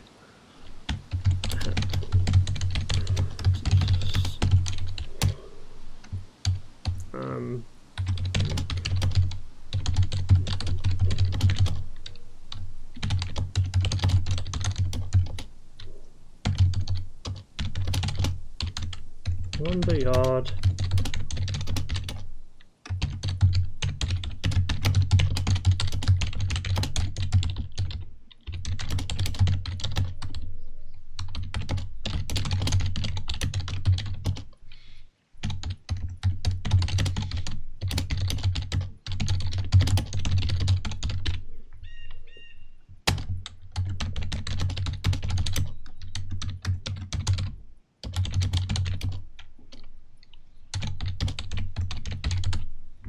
We'll keep a diary of sorts. So if anyone finds my body, they might find something interesting.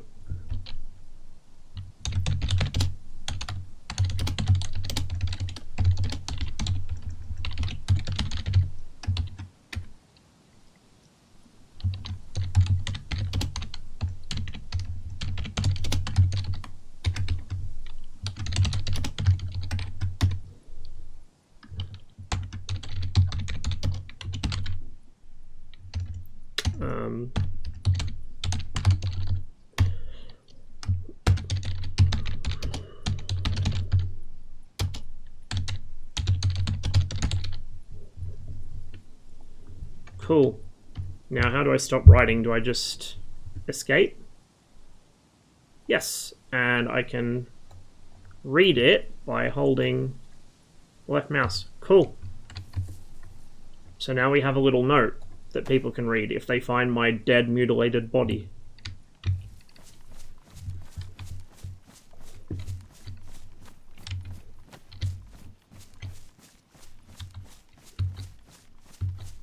That's actually something I've always wanted to do in DayZ, but back when I played the mod, that feature wasn't really matured yet. I don't think you could write things, but there was like an automatic game journal that would keep count of how many players you killed, how many zombies, how long you'd been alive, where you spawned, etc. But the fact that you can actually properly like write notes now is really cool. I might start like actually documenting. It's a zombie. I might start actually documenting my my in-game experiences now.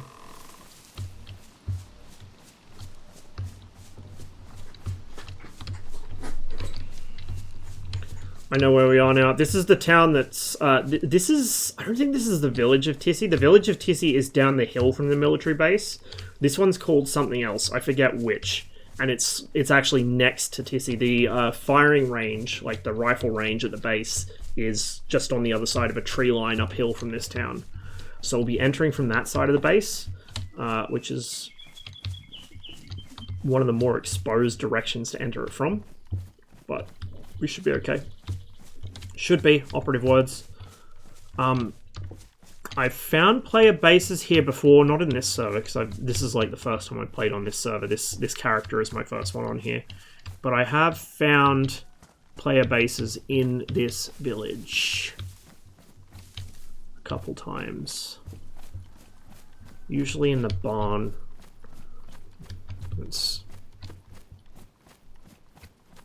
Hang on, is this where I think it is? Maybe I'm not that far along yet. Maybe it's the next village down. No, I think this is it. There should be a tavern somewhere here, which I used to like sort of stake out the player base I found until my character starved to death because of the fucking stupid accelerated survival needs. Literally, I logged out and I had like full health, full food, everything. My character was perfectly happy. I fucking logged back in and my character is dying of starvation. So stupid. Come on.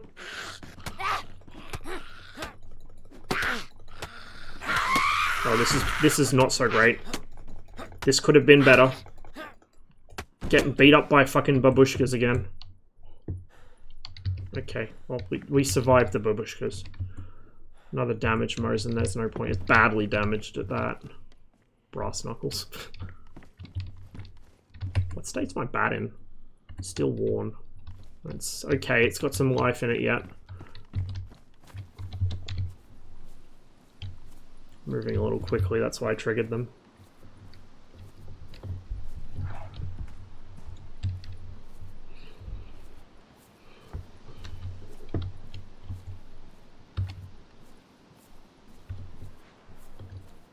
We'll start checking these sheds again for an axe, because an axe would definitely be an upgrade over a baseball bat.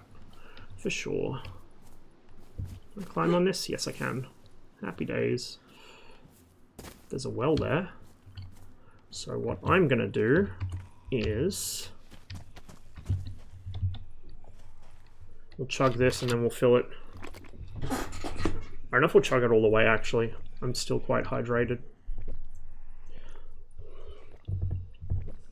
My DayZ character apparently gets hydrated the same way I do, by eating.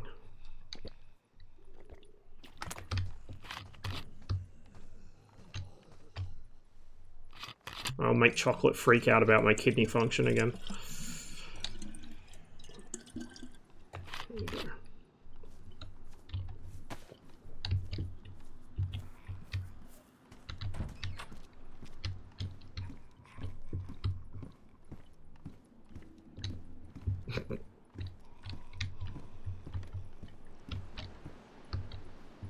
Oh, it's the local priest.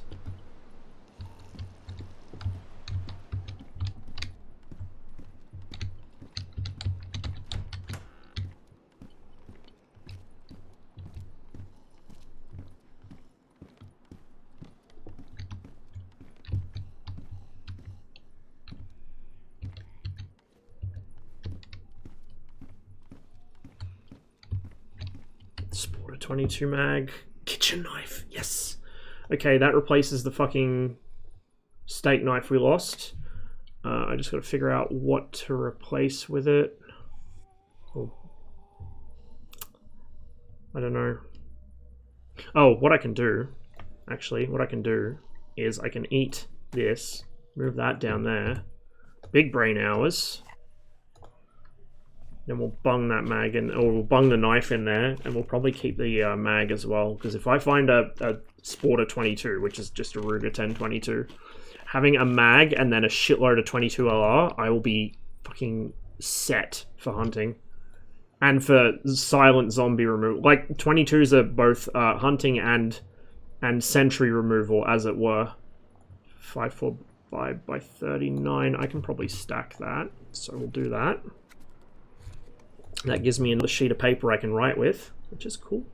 Can I stack this? No, I can only replace it, I guess, because I haven't written on it yet. That can combine with that. I still got 10 rounds left over. I need... how many slots for this? 2. 2 slots. 2 slots. 2 slots. I'm sorry, DH Lawrence, but I need ammunition more than I need to read. It pains me so. I don't even know if you can fucking... like, can you actually read this? No, you literally, like... there's no way to interact with it, so I guess it's just a flavor item. Or, like, maybe as a trade, like a barter item or something.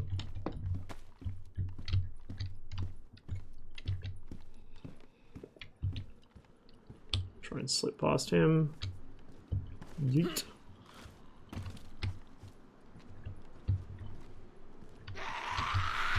You gotta be kidding me. Fucking babushkas every time. Stop it. This will trigger him probably. Maybe, maybe not. Oh, yes. Yes, yes, yes, yes, yes, yes. Yes. Fucking yes. Perfect.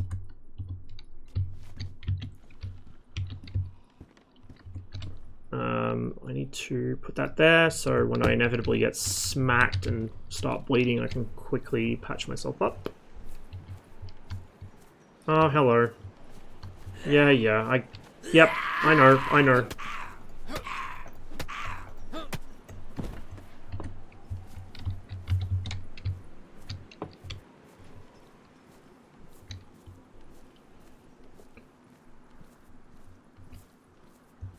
Oh, you're right.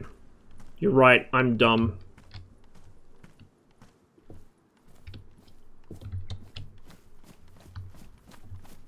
I always mix them up.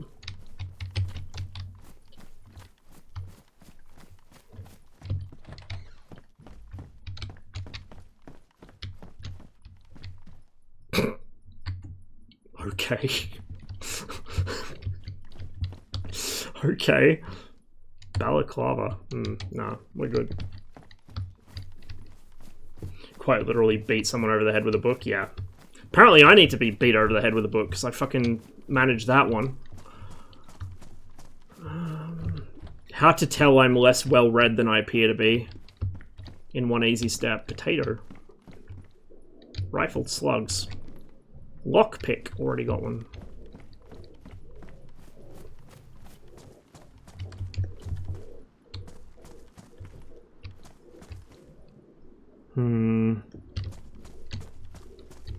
I think that's stock furniture, but I'm kind of tempted to check that house because it almost looks like somebody's built something in it.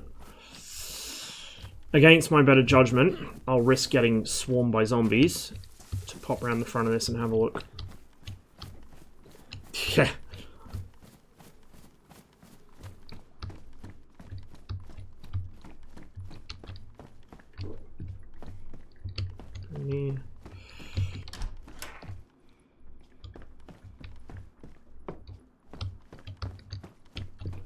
Ah, yeah, that is default furniture. Okay.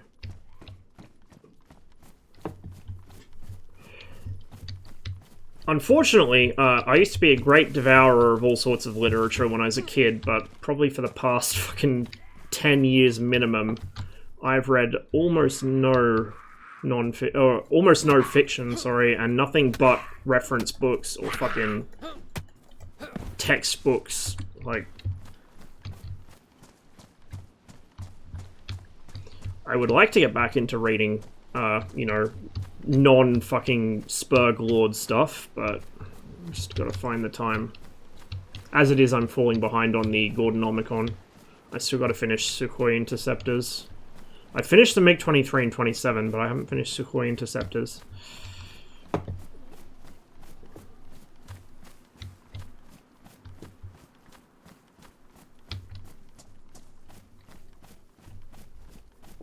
Really spread out. I think this is the town I was thinking of. Oh, my fucking pants are fucked up already. Oh, you son of a bitch. You son of a bitch. I don't have any duct tape anymore, and I don't have a fucking sewing kit, so they're gonna have to stay fucked up until I find replacements. Black boots. Yeah, we'll swap to black boots. What I really, really want is some Gorka, so that's like, I'm not too worried about the clothes I've got now, they're disposable, they're just a means to an end. What I actually want is a full set of Gorka, and specifically 2 mismatching parts. Either summer top, autumn bottom, or autumn top, summer bottom. I never ever wear matching Gorka, it's always mismatched. The reason being, as I said last time, when I'm walking around standing up like this, I want to blend in with the forest floor on one half and with the forest canopy on the other half. It breaks up your outline, and because Gorka has that sort of, like, it has the mixture of camouflage and the base color material, the strip of base color material actually, between the top and the bottom, acts as a blending zone, so it really fucks with your outline.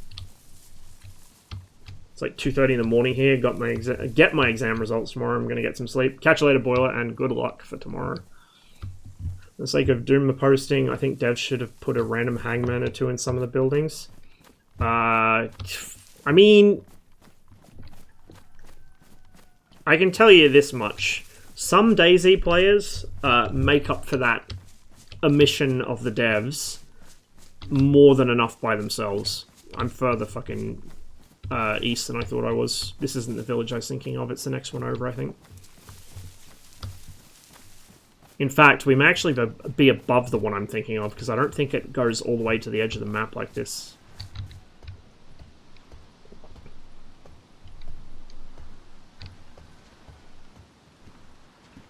Chlorine tablets. Yes, something actually useful. So now I can get water from streams if I need to. That's actually, like, legit hugely useful, because I'm now more independent of villages as a water supply. I can just stop by a stream or a dam.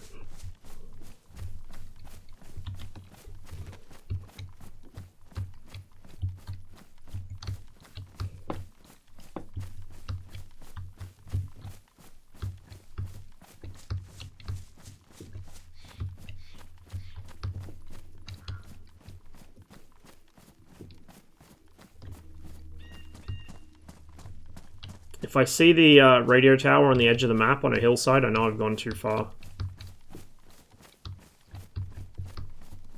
And if I do see that, I need to head southeast, or like east-southeast.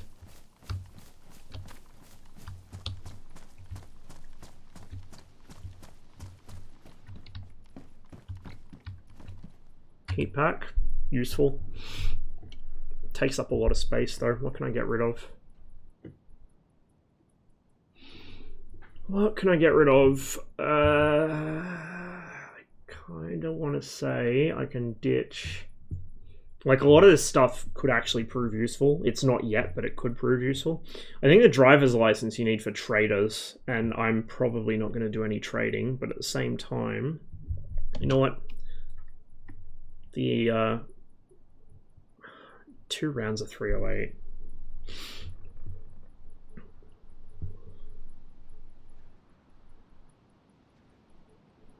It's a 10 round mag, so I can't even clear. Oh, I can clear 1 stack if I put the AP in it. No,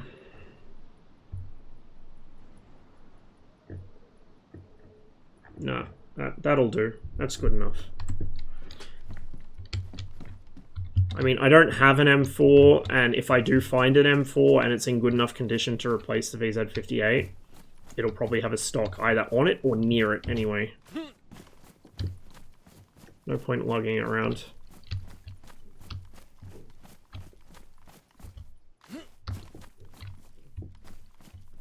Large canvas bag.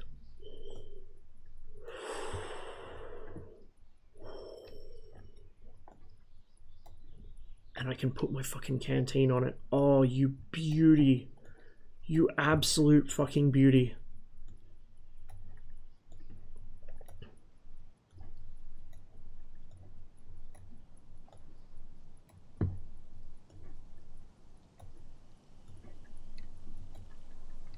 Actually, if I want to keep this, we can put it there. Down one. Put it there, so I can actually have that mag there. Then we put that there, we put this there, put that there. That can go there. Not on the ground, that can go there, thank you very much. That there, and then this there. Boom. And then our canteen can go on it. This must be a mod item. I think it's a mod item. It also looks way too small in physical proportions for the amount of shit it carries in it. Tablets? What the fuck? Holy Jesus, I can put a fucking weapon on it? What? Oh, if I still had my fucking Mosin, I could carry it. Bruh. Holy shit. This thing is like end boss tier for backpacks. This has got to be mod content. This is fucking broken balance-wise. What the fuck? Like, that's actually broken. Like, tablets? I can put my fucking chlorine tablets there. Boom. Less storage space taken up. What the shit?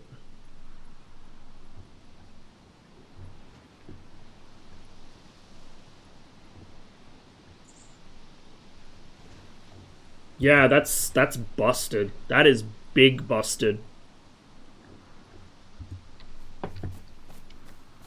Well, I'm not going to complain. I'm taking it. Fuck you. Got mine. Oh shit, where did you come from? Did she just literally spawn on me? I swear she just spawned on me. Go down already.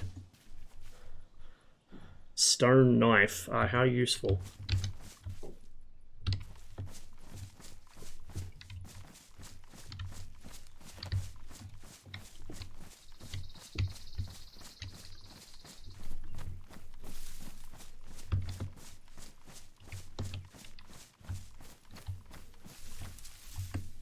Parasol.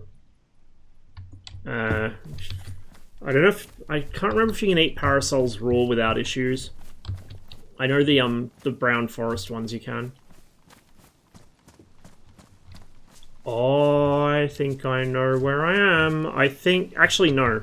No, the dirt road that goes to the edge of the map from the Lena is... it runs up by a caravan type thing.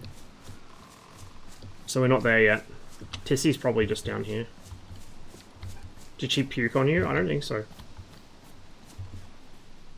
Yeah, it's pristine as well. Like, what... Bruh. Bad insulation, like I care. Like, that is fucking ridiculous. What the fuck? How not to balance a fucking mod.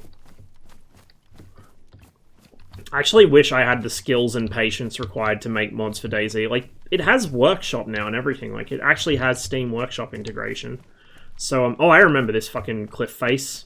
I accidentally fell most of the way down at one time, and I somehow didn't die from doing so. But yeah, like, it has Steam Workshop integration and everything now. Like, it's really well set out for it. That, I think, is our objective. It looks about right. Let me just get a bit more elevation here.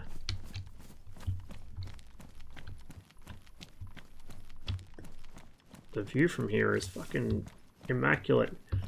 I think that's the firing range. It looks kind of like it. Too bad DayZ's draw distance is hard-coded and is dog shit. It's the edge of the map.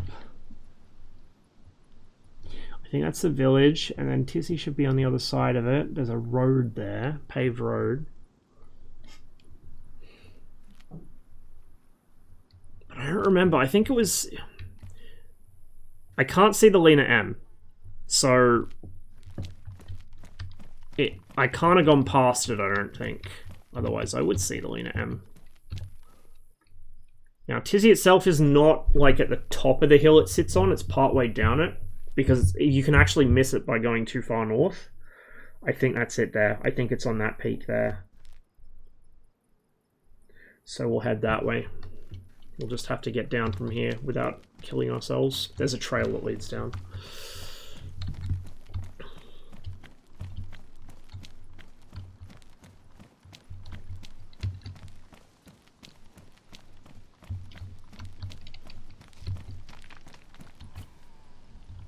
That rockfall sound was a bit yikes for a second there. Yeah, it's a village there.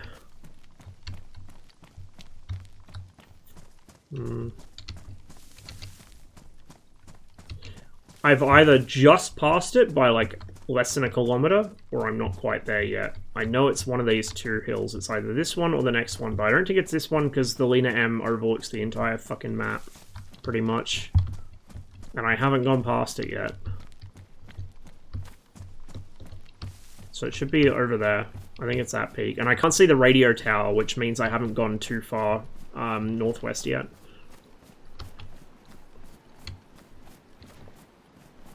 What would be really nice is if I could find a fucking weapon cleaning kit to repair my Glock with. My VZ58's in good nick. Yeah, it's pristine. But my Glock is all fucked up.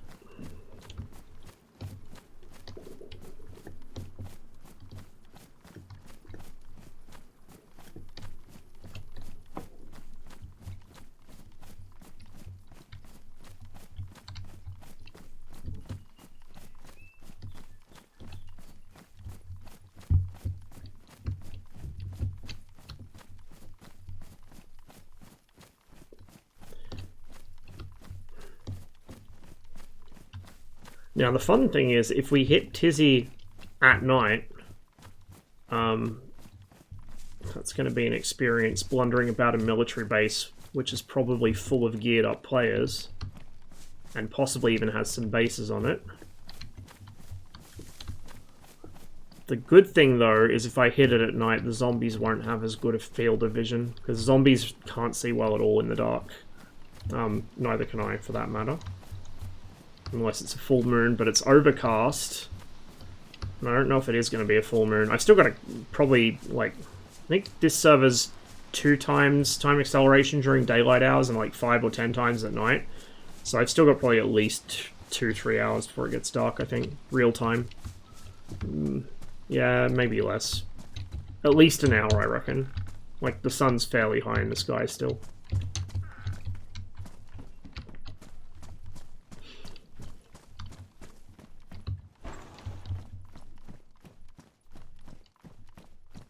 Yeah, I've already got boots.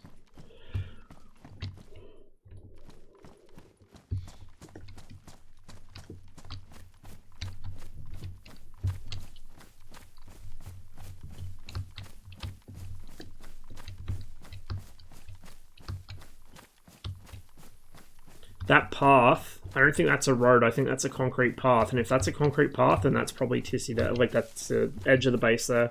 Because it has concrete paths running all through it. A nice little dam here. We don't need to refill our water, but if we did, we could do so here now that we have the chlorine puritabs. Where's my canteen? There it is. Yeah, it's full. It's very full. On the plus side, I have a torch now, so I'm not totally screwed at night, although I will be giving away my own position using it. And I have 2 batteries, both partially drained. Looks pretty? Yeah, it's beautiful. It's absolutely gorgeous. I'm really impressed with what they were able to do with... DayZ started on the Arma 2 engine, and they mixed in some of the Arma 3 engine with it, because I think DayZ Standalone came out around the same time that Arma 3 was in late development, or like... when it was going into closed beta or open beta or whatever the fuck it was. So like, oh, I've already got a red armband anyway. Well, it looks kind of orange actually. Yeah, I think it's an orange armband. Let's do a red armband instead.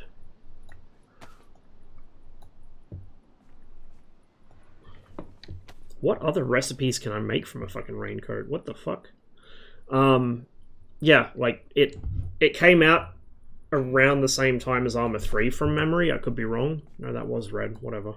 And it integrated a lot of engine features from both games.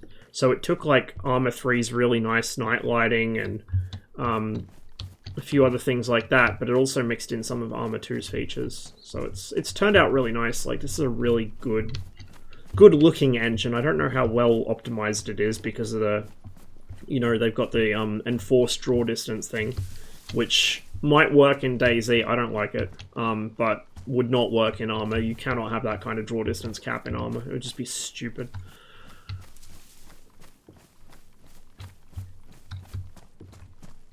I think that's the village of Tissy there, actually. Because I remember it's in a valley between the actual ridgeline that the military base is on and the next ridgeline over. And it's kind of spread out, like, along the road. So that should be Tissy Village. So Tissy Base is exactly where I thought it was, on the other side of this valley. I'll just see what else is in here, and then we'll head for it.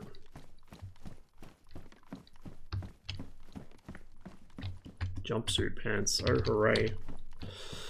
Not a lot. These buildings don't really spawn very good loot anymore. They used to be okay, but they're kind of shit now.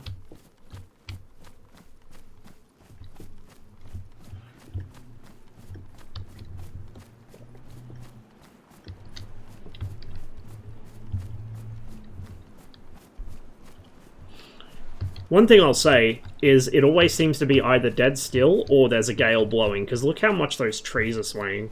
It just seems like there's never any in-between in DayZ. The weather's always either perfect or, like, really, really shit.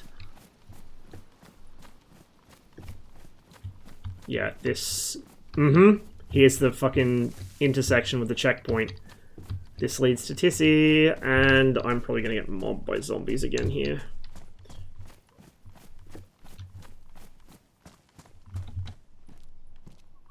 Ditchnaya. It says RU, which I assume means it's across the border. Sorry, not Ditchnaya. Fucking what am I saying? Dinchal. Dinchal, across the border in Russia, because it says RU. Novaya Petrovka is 2 kilometers that way. And Dinchal is 4 kilometers that way across the Russian border. And hello, my guy. I'm kind of confused why they made some of the marine zombies be wearing desert Marpat. Like, what the fuck? Just make them wear regular Marpat, because that makes sense. Desert Marpat does not make sense. It's got an Alice pack down there. But I think this fucking backpack I've got's better than a fucking Alice. Like, what the fuck? It's so good. It's so good. Why is it so good? I only want to trigger them one at a time if I can help it. Or, you know, if I can spread them out a bit.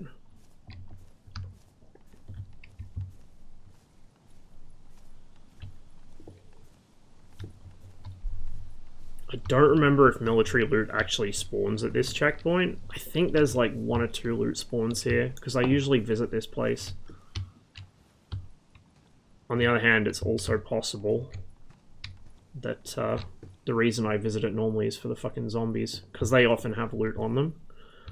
Starter was that the previous town we went through before, like the one 3Ks away, the one with the one I thought was coming before the military base, I think. Old Spring, that means, from memory. Stardy is old and Yara is spring, I think, both in the context. Is it the context of the season and the actual, like, water coming out of the ground? I can't remember.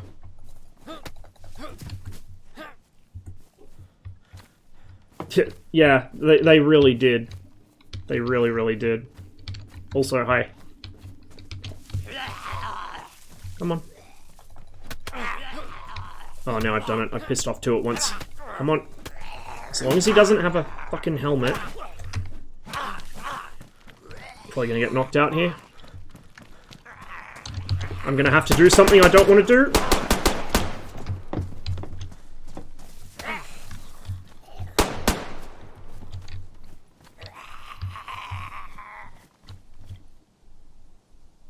What?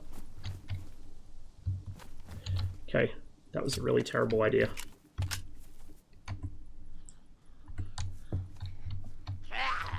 I can just axe him. Although I'm kind of low health after that little fucking fun times.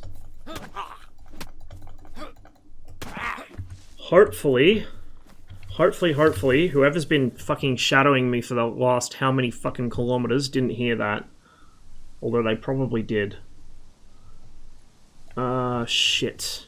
He's got a... Oh no, never mind. I got a fucking smirch, haven't I? I don't care. I was gonna say a DPM, vest is worth taking, but not if I got a smash. These pants need to go. I like the fuzzy collar on this. It's quite cool. Field backpack. Yeah, like, look at it. It doesn't have extra slots for any of this fucking fancy shit this has. This is so much better as a fucking pack. What the fuck? It's so broken, so imbalanced. See, he's got fucking woodland Marpat, like they should all have. I'm going to do a quick poke around, vacate the premises nice and quick. This heads up to the military base. I'm actually going to get in the tree line here and start repacking that mag.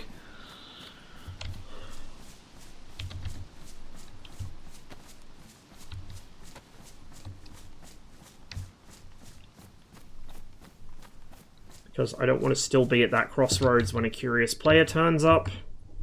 But I don't mind overlooking it.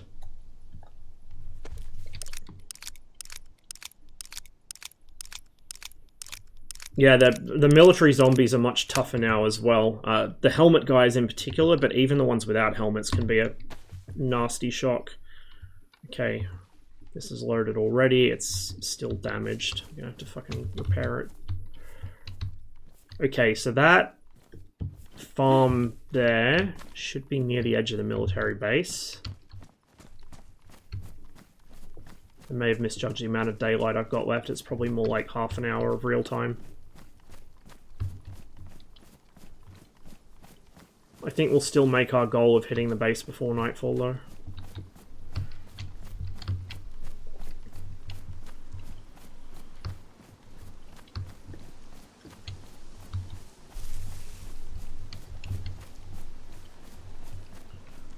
So one of the reasons I want a 22, it's good for hunting small game like chickens, rabbits, whatever. Really good for hunting them because it's so quiet and, you know, ammo is relatively plentiful, etc, etc. But it's also a great sentry removal weapon for zombies. By sentry removal, I mean shoot a zombie that's about to roll up on you, none of the others will hear it, easy clap. Also, you don't attract unwanted player attention, because they won't hear it either. The 22s are really, really quiet, even without a suppressor. It's like the god tier survival weapon, pretty much.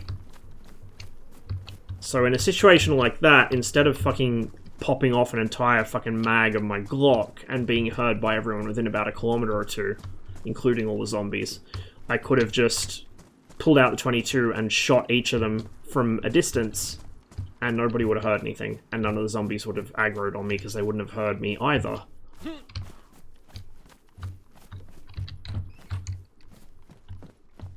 Having either a suppressed weapon or a 22, or like the god tier, a suppressed 22, means that you can pretty much just ignore zombies.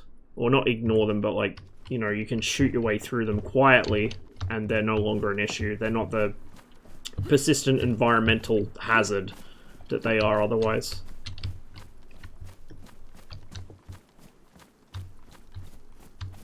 There's a couple there I'd rather avoid. Let's go around them this way.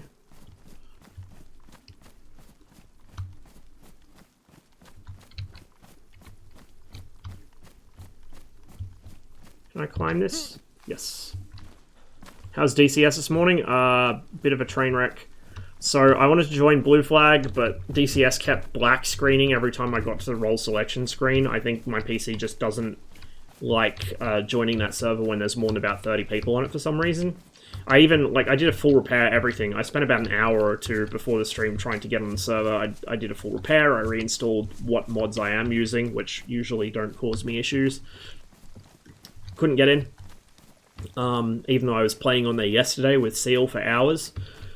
So that got canned. I did some search and rescue server instead, doing a bit of firefighting. That was okay, just kind of chilling and talking shit, until eventually I VRS'd myself into a lake because I am bad. And then after that I did some Career 52, but that also went poorly because Red were outnumbered the whole time. Blue were just circling above my cops, strafing anyone that took off. And the few times I wasn't in a position to get like a decent fight, I either fucked it up myself, or you know, it was just someone else got the got the hits in because I couldn't shoot worse shit today.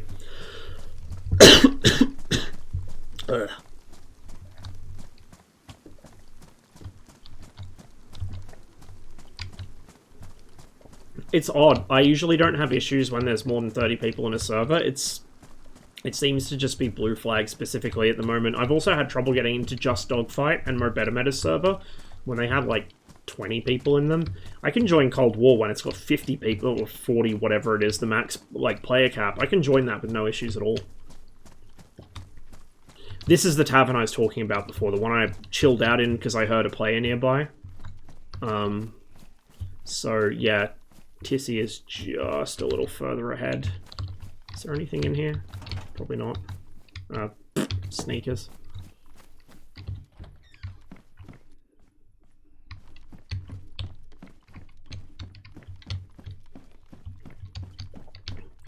Any player base we find from here west, we probably won't be able to get into it, but if we do get into it, it's probably going to be fucking geared like crazy, assuming no one's plundered it first. Because people build like stashes, they'll build a base to use as a stash, and then just raid Tissy constantly. So they get all this really high tier equipment, and just hoard it. I've come really close to getting into one before, but like I said, my character fucking starved to death because this game's survival system is stupid. But yeah, like if I can get into one of those, it'll be like dreams come true, pretty much. Should be enough loot to sustain me for as long as I want. Wherever we go. Okay, we should actually see the edge of the base soon. So this is the village I was talking about that's right on the edge of the base. This is the one I was thinking of. I thought that I'd hit it earlier, but it is on the edge of the map, so I was wrong on that count.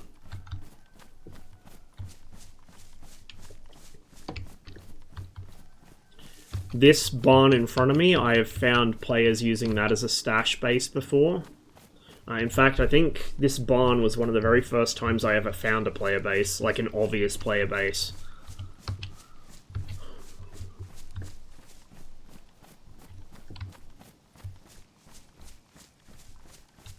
In this case, it is empty. Sag.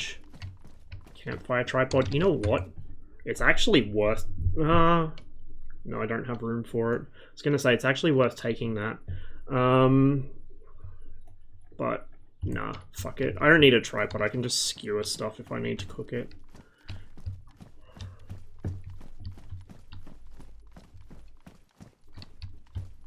You know what would be a real meme? This would actually be a good way to do survival difficulty instead of accelerating all the needs rates. Instead of that shit, make it so you get scurvy if you don't eat fucking, like, citrus or something. Or make it like you can get vitamin imbalances. Make malnutrition a thing. Like, not starvation. Starvation's already a thing. It's too exaggerated. But make malnutrition a thing. That would make DayZ more interesting. Excuse me. Because you'd have to actually balance your fucking diet. Or at least attempt to balance it. But having said that, seeing the way they've done the other survival needs, they probably make it really stupid. So if I tried to mimic my real life diet in this, I'd like keel over dead. Tarp. Intriguing. I think you can use them to make HESCO barriers. And tents.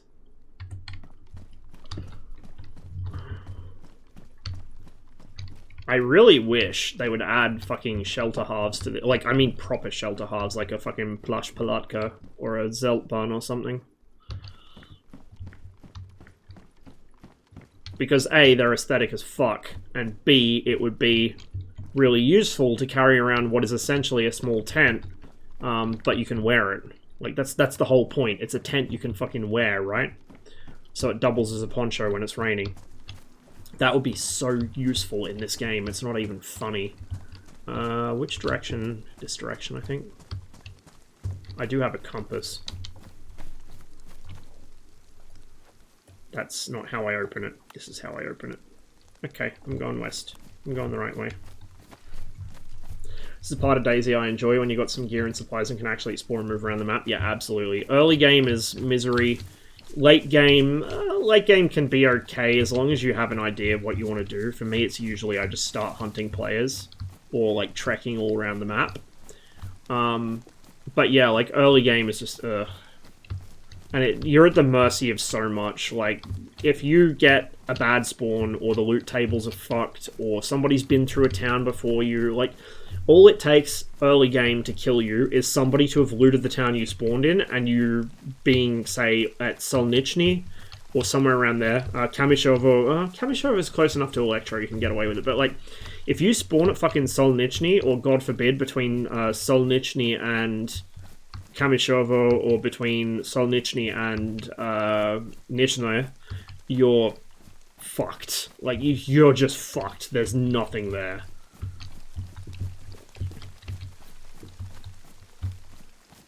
That power line runs directly into the base.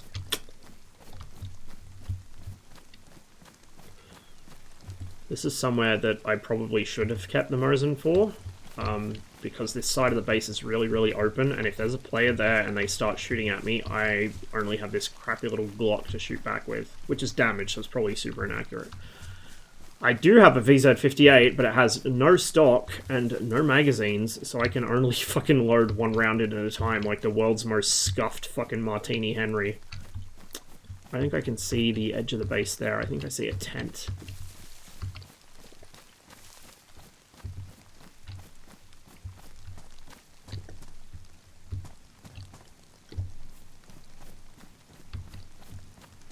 Thought I saw something on the ground. The other question is, has Tissy been modified? Have they added anything to it in the vanilla game? Has this mod added anything to it? Because this mod seems to have added a lot of shit to other parts of the map that was not there in vanilla. So, it should be interesting to see what's in Tissy.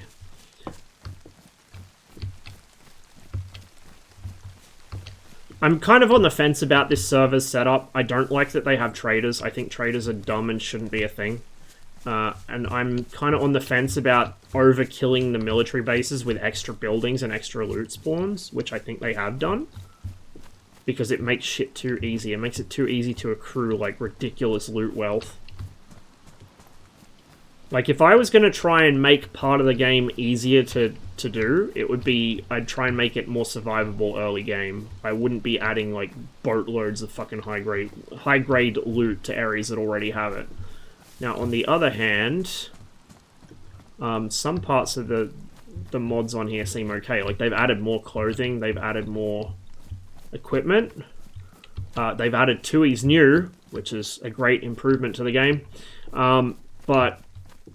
like, on the other hand, you've got the fucking broke-ass backpack. Like, that thing is so overpowered. That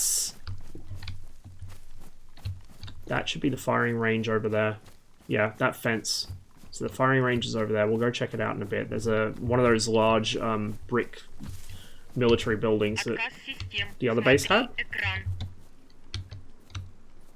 I don't know how to say that name, but XSRSULX12.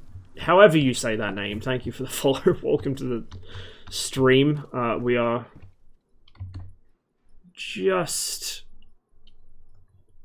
just about to reach our goal for the day of getting to the largest military base on the map. Well, I think it's the largest or second largest military base on the map before nightfall. Add more Russian civilian weapons and equipment, Australian alcohol. Yeah, well, I mean, it's an Australian server, so they had to add TUIs. What I wish that they would have done is add more Eastern Bloc military equipment, but like old stuff. So add like Telegrikas and Afghankas and stuff. Like older clothing, World War II surplus clothing and stuff. Because that's still quite common. Like a lot of construction workers still wear Telegrikas. Hold up. My parka is actually visibly wet. That's cool. That is really cool. I don't think the default game does that. I don't think the default game supports wet textures for clothing. Or if it does, I've never noticed them, but this obviously does. Oh, yes! Yes. This is exactly what I needed. This can actually go in here. So can this. We can really clear some space here. That can stay out. Some of my ammo, especially the less useful stuff, can go in my backpack. And then this can all go in the Gorka trousers. Beautiful. Beautiful, beautiful. I actually do hear zombies now, so that's a good sign. I was getting kind of worried I couldn't hear any. These doors are open, which means somebody else has been through here since the server restarted like an hour, or actually probably like 2-3 hours ago. So the loot may be of dubious quality. Oh, those are patrol pants. So those are Gorka trousers as well. I need a Gorka top, and ideally I kind of feel like autumn trousers and summer top is the way to go. AKM drum mag, fuck. Yeah, boy. I kind of feel like that's the way to go. So when I am standing up in a forest, my camo is working for me rather than against me. Can I... This is the real question. Not combine. Can I... No. Okay, it doesn't take AKM mags, but I'll hold on to that just in case I do find an AKM.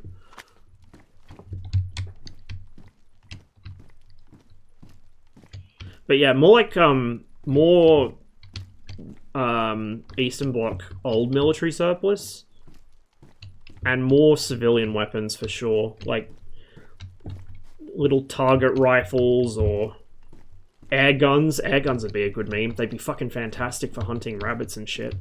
Something I was trying to persuade Harry to do when he was still on the team doing their art, because he did have some input as far as which weapons got added.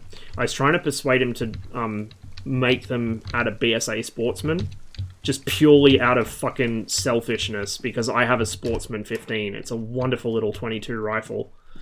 And Harry was really to adding more 22. So I was like, well, I found a really cool Mauser training rifle you should add because it's a 22 and it's European.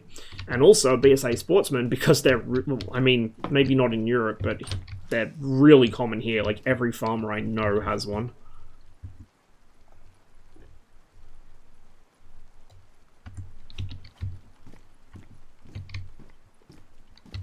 More diversity in smaller weapons and like smaller civvy weapons in particular would be really, really cool. 7.62 Tracer. Do I have any 7.62 Tracer? I don't think so. I think I've only got the normie stuff. I got 308 Tracer. Camo net. Not any use to me, unfortunately. Okay. Let's go to the other barracks. Go along with the BSA motorcycle and BSA bike. I know, exactly. Like if they added bikes back to the game like they should, he might cause me problems. I don't know if he can get down off that roof. I don't think so. They haven't been able to so far. I'd like his fucking helmet though. If he could get down from that roof. I could shoot him, but then I don't think I'll be able to reach his body. And also I don't want to make noise. As it is, I don't really want to trigger zombies either, because that makes noise.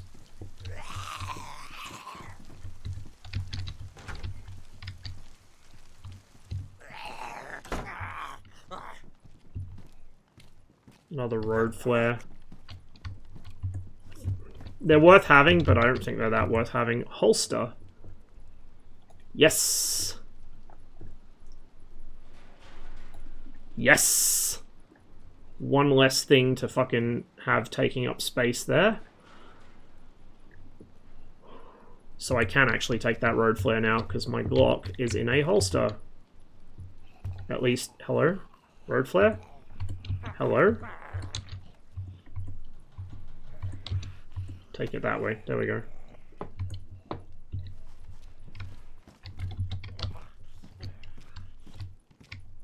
He's still up on the roof running around. I might go to the firing range before I double back. Oh, shit, hello. Don't notice me, please. They'll probably notice me.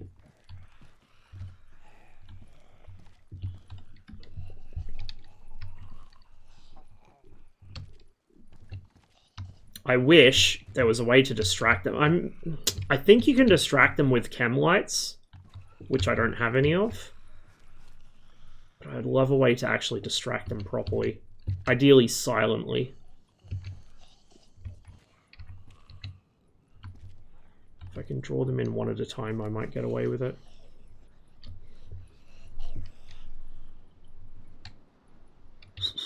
Come on. The other guy's got his back turned. If they both turn their backs, I can dink them both. Because the axe will one-hit them if they're unaware from behind. At least, that's been my experience so far. I don't know if it works on the guys with helmets.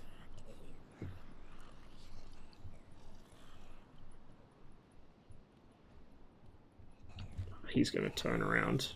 For fuck's sake.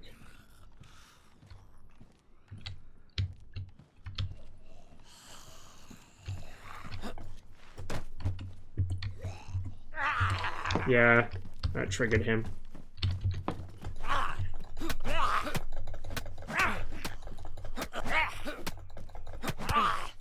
You bitch, go down. Fuck. Yeah, the ones with helmets are a pain in the ass. 45 is useless to me because I don't have anything that takes it. Tanker helmet. Let's swap that out for the Ushanka, because the tanker helmet should actually provide us some degree of protection. Also aesthetic. Not that the Ushanka is an aesthetic, but the tanker helmet is just, oh, that next level.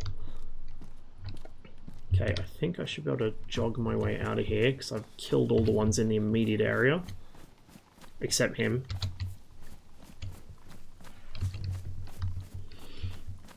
We'll check these connexes, and then the firing range is over there. Then we'll double back into the HQ compound, which is fairly dangerous. The tents are probably the most dangerous part of this base, though. See you, jacket. Medium insulation.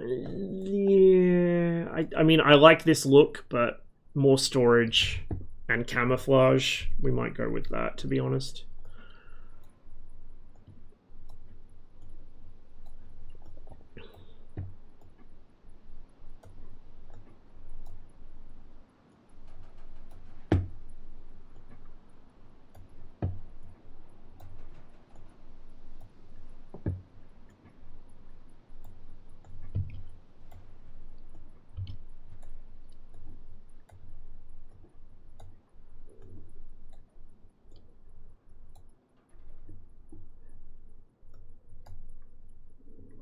We'll put our little papers here for now, I guess.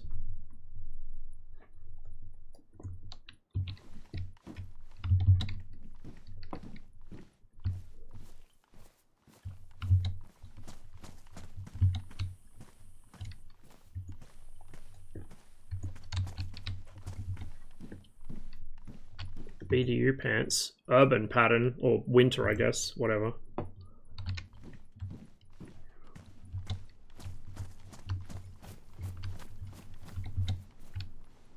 Another flying helmet. Okay, we'll head up this way.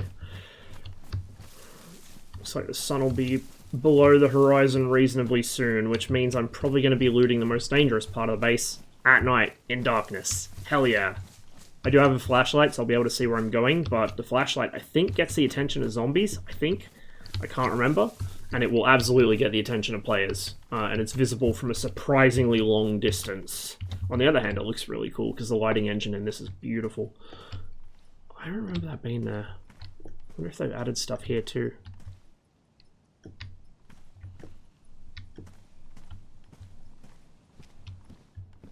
Tactical shirt. Is there anything in it? No.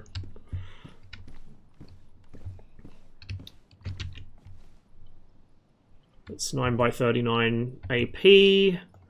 We'll take that because it could prove useful if I find a VSS, which I'm hoping to, because the VSS is pretty much fucking end boss level as far as small arms go.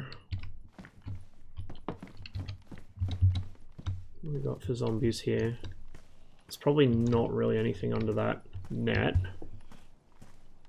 This guy's not wearing any armor, so I can smack him over the head nice and quick. See, now I'm going to get cold real fast because I don't have the insulation anymore, unfortunately. And I'm bleeding, because of course I'm bleeding.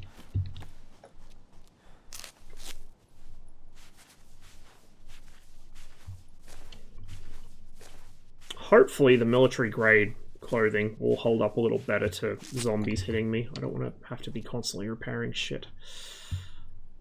That's pristine somehow still. It's worn. No, it was worn. This is damaged. That's an easy enough fix.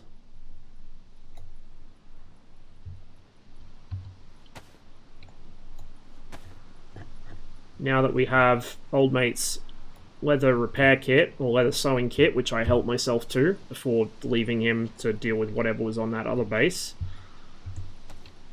There we go. Problem solved. And we're back to worn. I don't really think there's much point repairing my belt, to be honest. Not yet. Might do it later. I'm not overly fussed about the belt because I'm going to replace it with something else once I get the opportunity. Got 2 zombies here.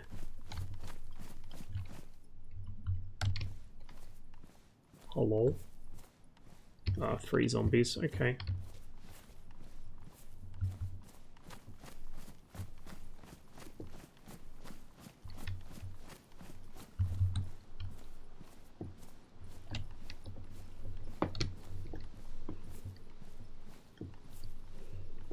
See, this is where a 22 would really be handy.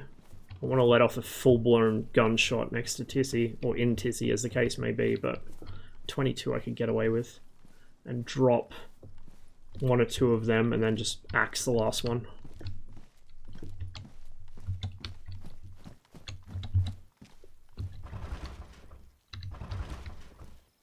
Really? It's locked? Really? This door's not.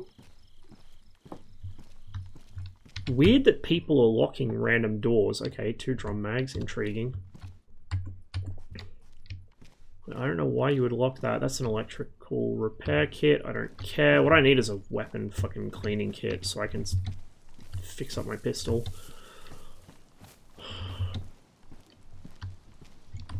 Raincoat. Let's see what recipes. Oh, rags. I see. That makes sense. Here was me thinking I could do something fancy with a raincoat. That's 308 Winchester Tracer again.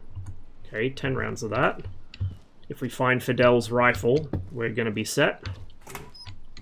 Just casually smack myself in the face with a door. So this is the firing range, as you can see.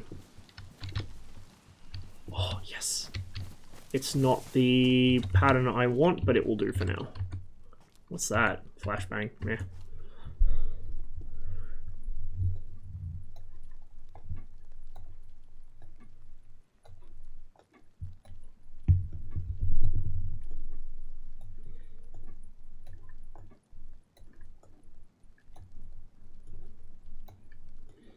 I wish there was a quicker... There actually probably is a quicker way to transfer everything from one piece of clothing to another, but I don't know how to do it. So this is how we do. And we just hope that nobody kills me while I'm doing it, or the server doesn't crash while I'm doing it. There we go. Now I've at least got some low insulation. Really? Okay, riddle me this, right? Riddle me this. How is a Gorka, which, as the name might suggest, is literally clothing for mountain troops, how is a Gorka a windbreaker, which is also water resistant? How is that low insulation? In what fucking universe is that low insulation? Especially in a game where you can't layer clothing. Like, obviously in real life you'd have a fucking sweater or something under it. But, like, in what universe does it make sense for a Gorka to be low insulation? That's fucking dumb as shit. No wonder I always end up fucking hypothermic. I never noticed that before. Probably because they never actually had the insulation values written there before. I just had to guess at it. That is so dumb though. What the fuck?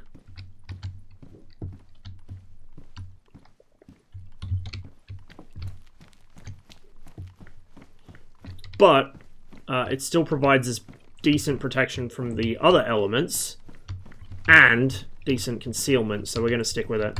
Beret, that's not the good one. Standard Gorka's pretty thin. I mean, yeah, but again, like, because the game doesn't support layering of clothing, like, at all, like, just at all, in any way, shape, or form, you would think that they would at least hand wave and say, well, you're wearing the Gorka over, like, a sweater or something. Or at least you're wearing the Gorka over a standard fucking uniform. You know, like, it doesn't make a lot of sense.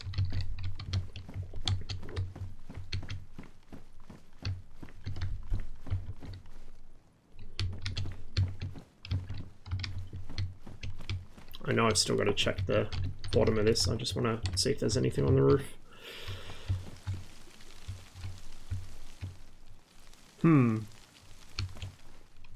No. Nothing on the roof, just zombies down there. And zombies down there, and a bunch of targets.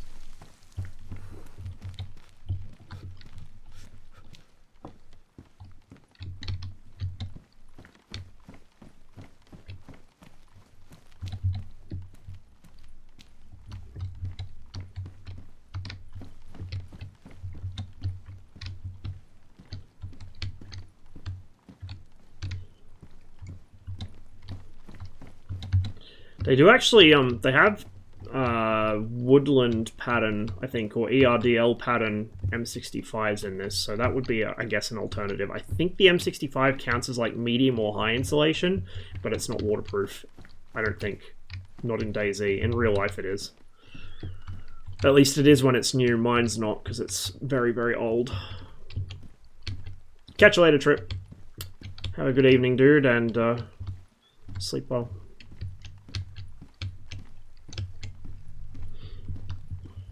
Probably gonna have to get something to eat pretty soon. We might actually log just like somewhere in or just outside the base, because I'm starving. Can I get out through here? No, of course I can't. That would make too much sense.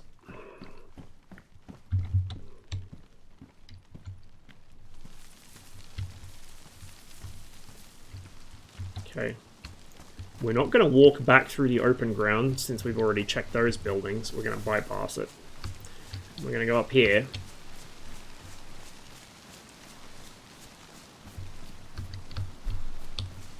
We're going to cut across this patch. Oh, hello.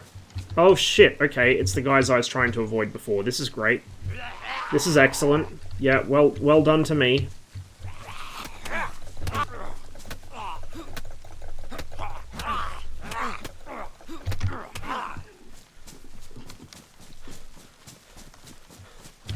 Bleeding quickly.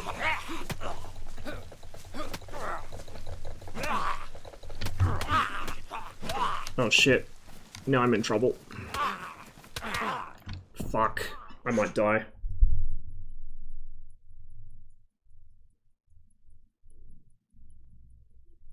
That was a situation where I should have probably pulled the pistol, despite the risk of making noise here. Because I'm bleeding out so fast, I think I'll be dead before I can bandage. Yeah, my screen's already gone black and white. If I don't come to within like the next 10 seconds, I'm gone. Especially if those zombies are still here. Please wake up. Please wake up. Also, can my screen stop flipping out, please?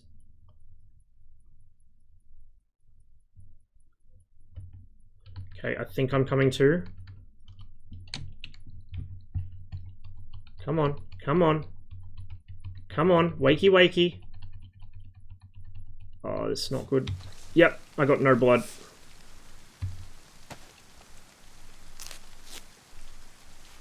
Four wounds, no blood.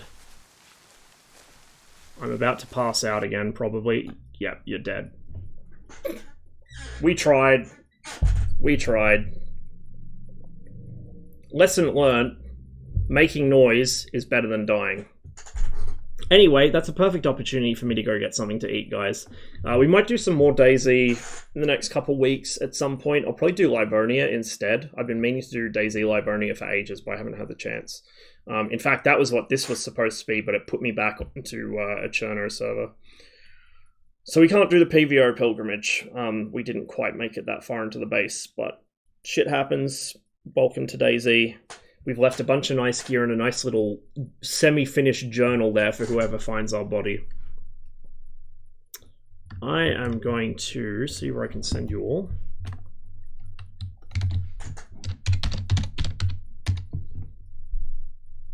So we encountered 2 players in the flesh.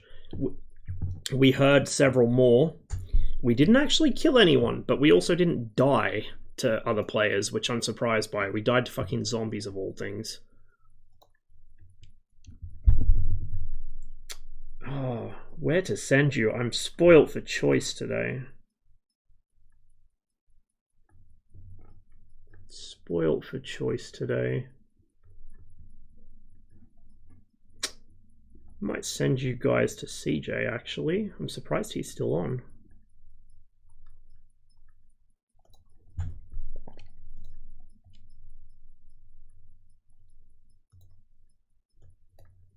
Bear with me here for a minute, chat.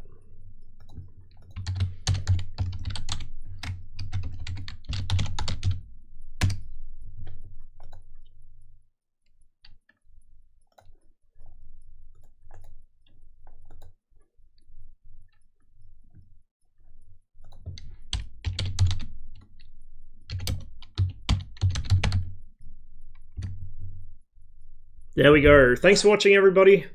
Hopefully next time DCS will actually behave itself, but we'll see.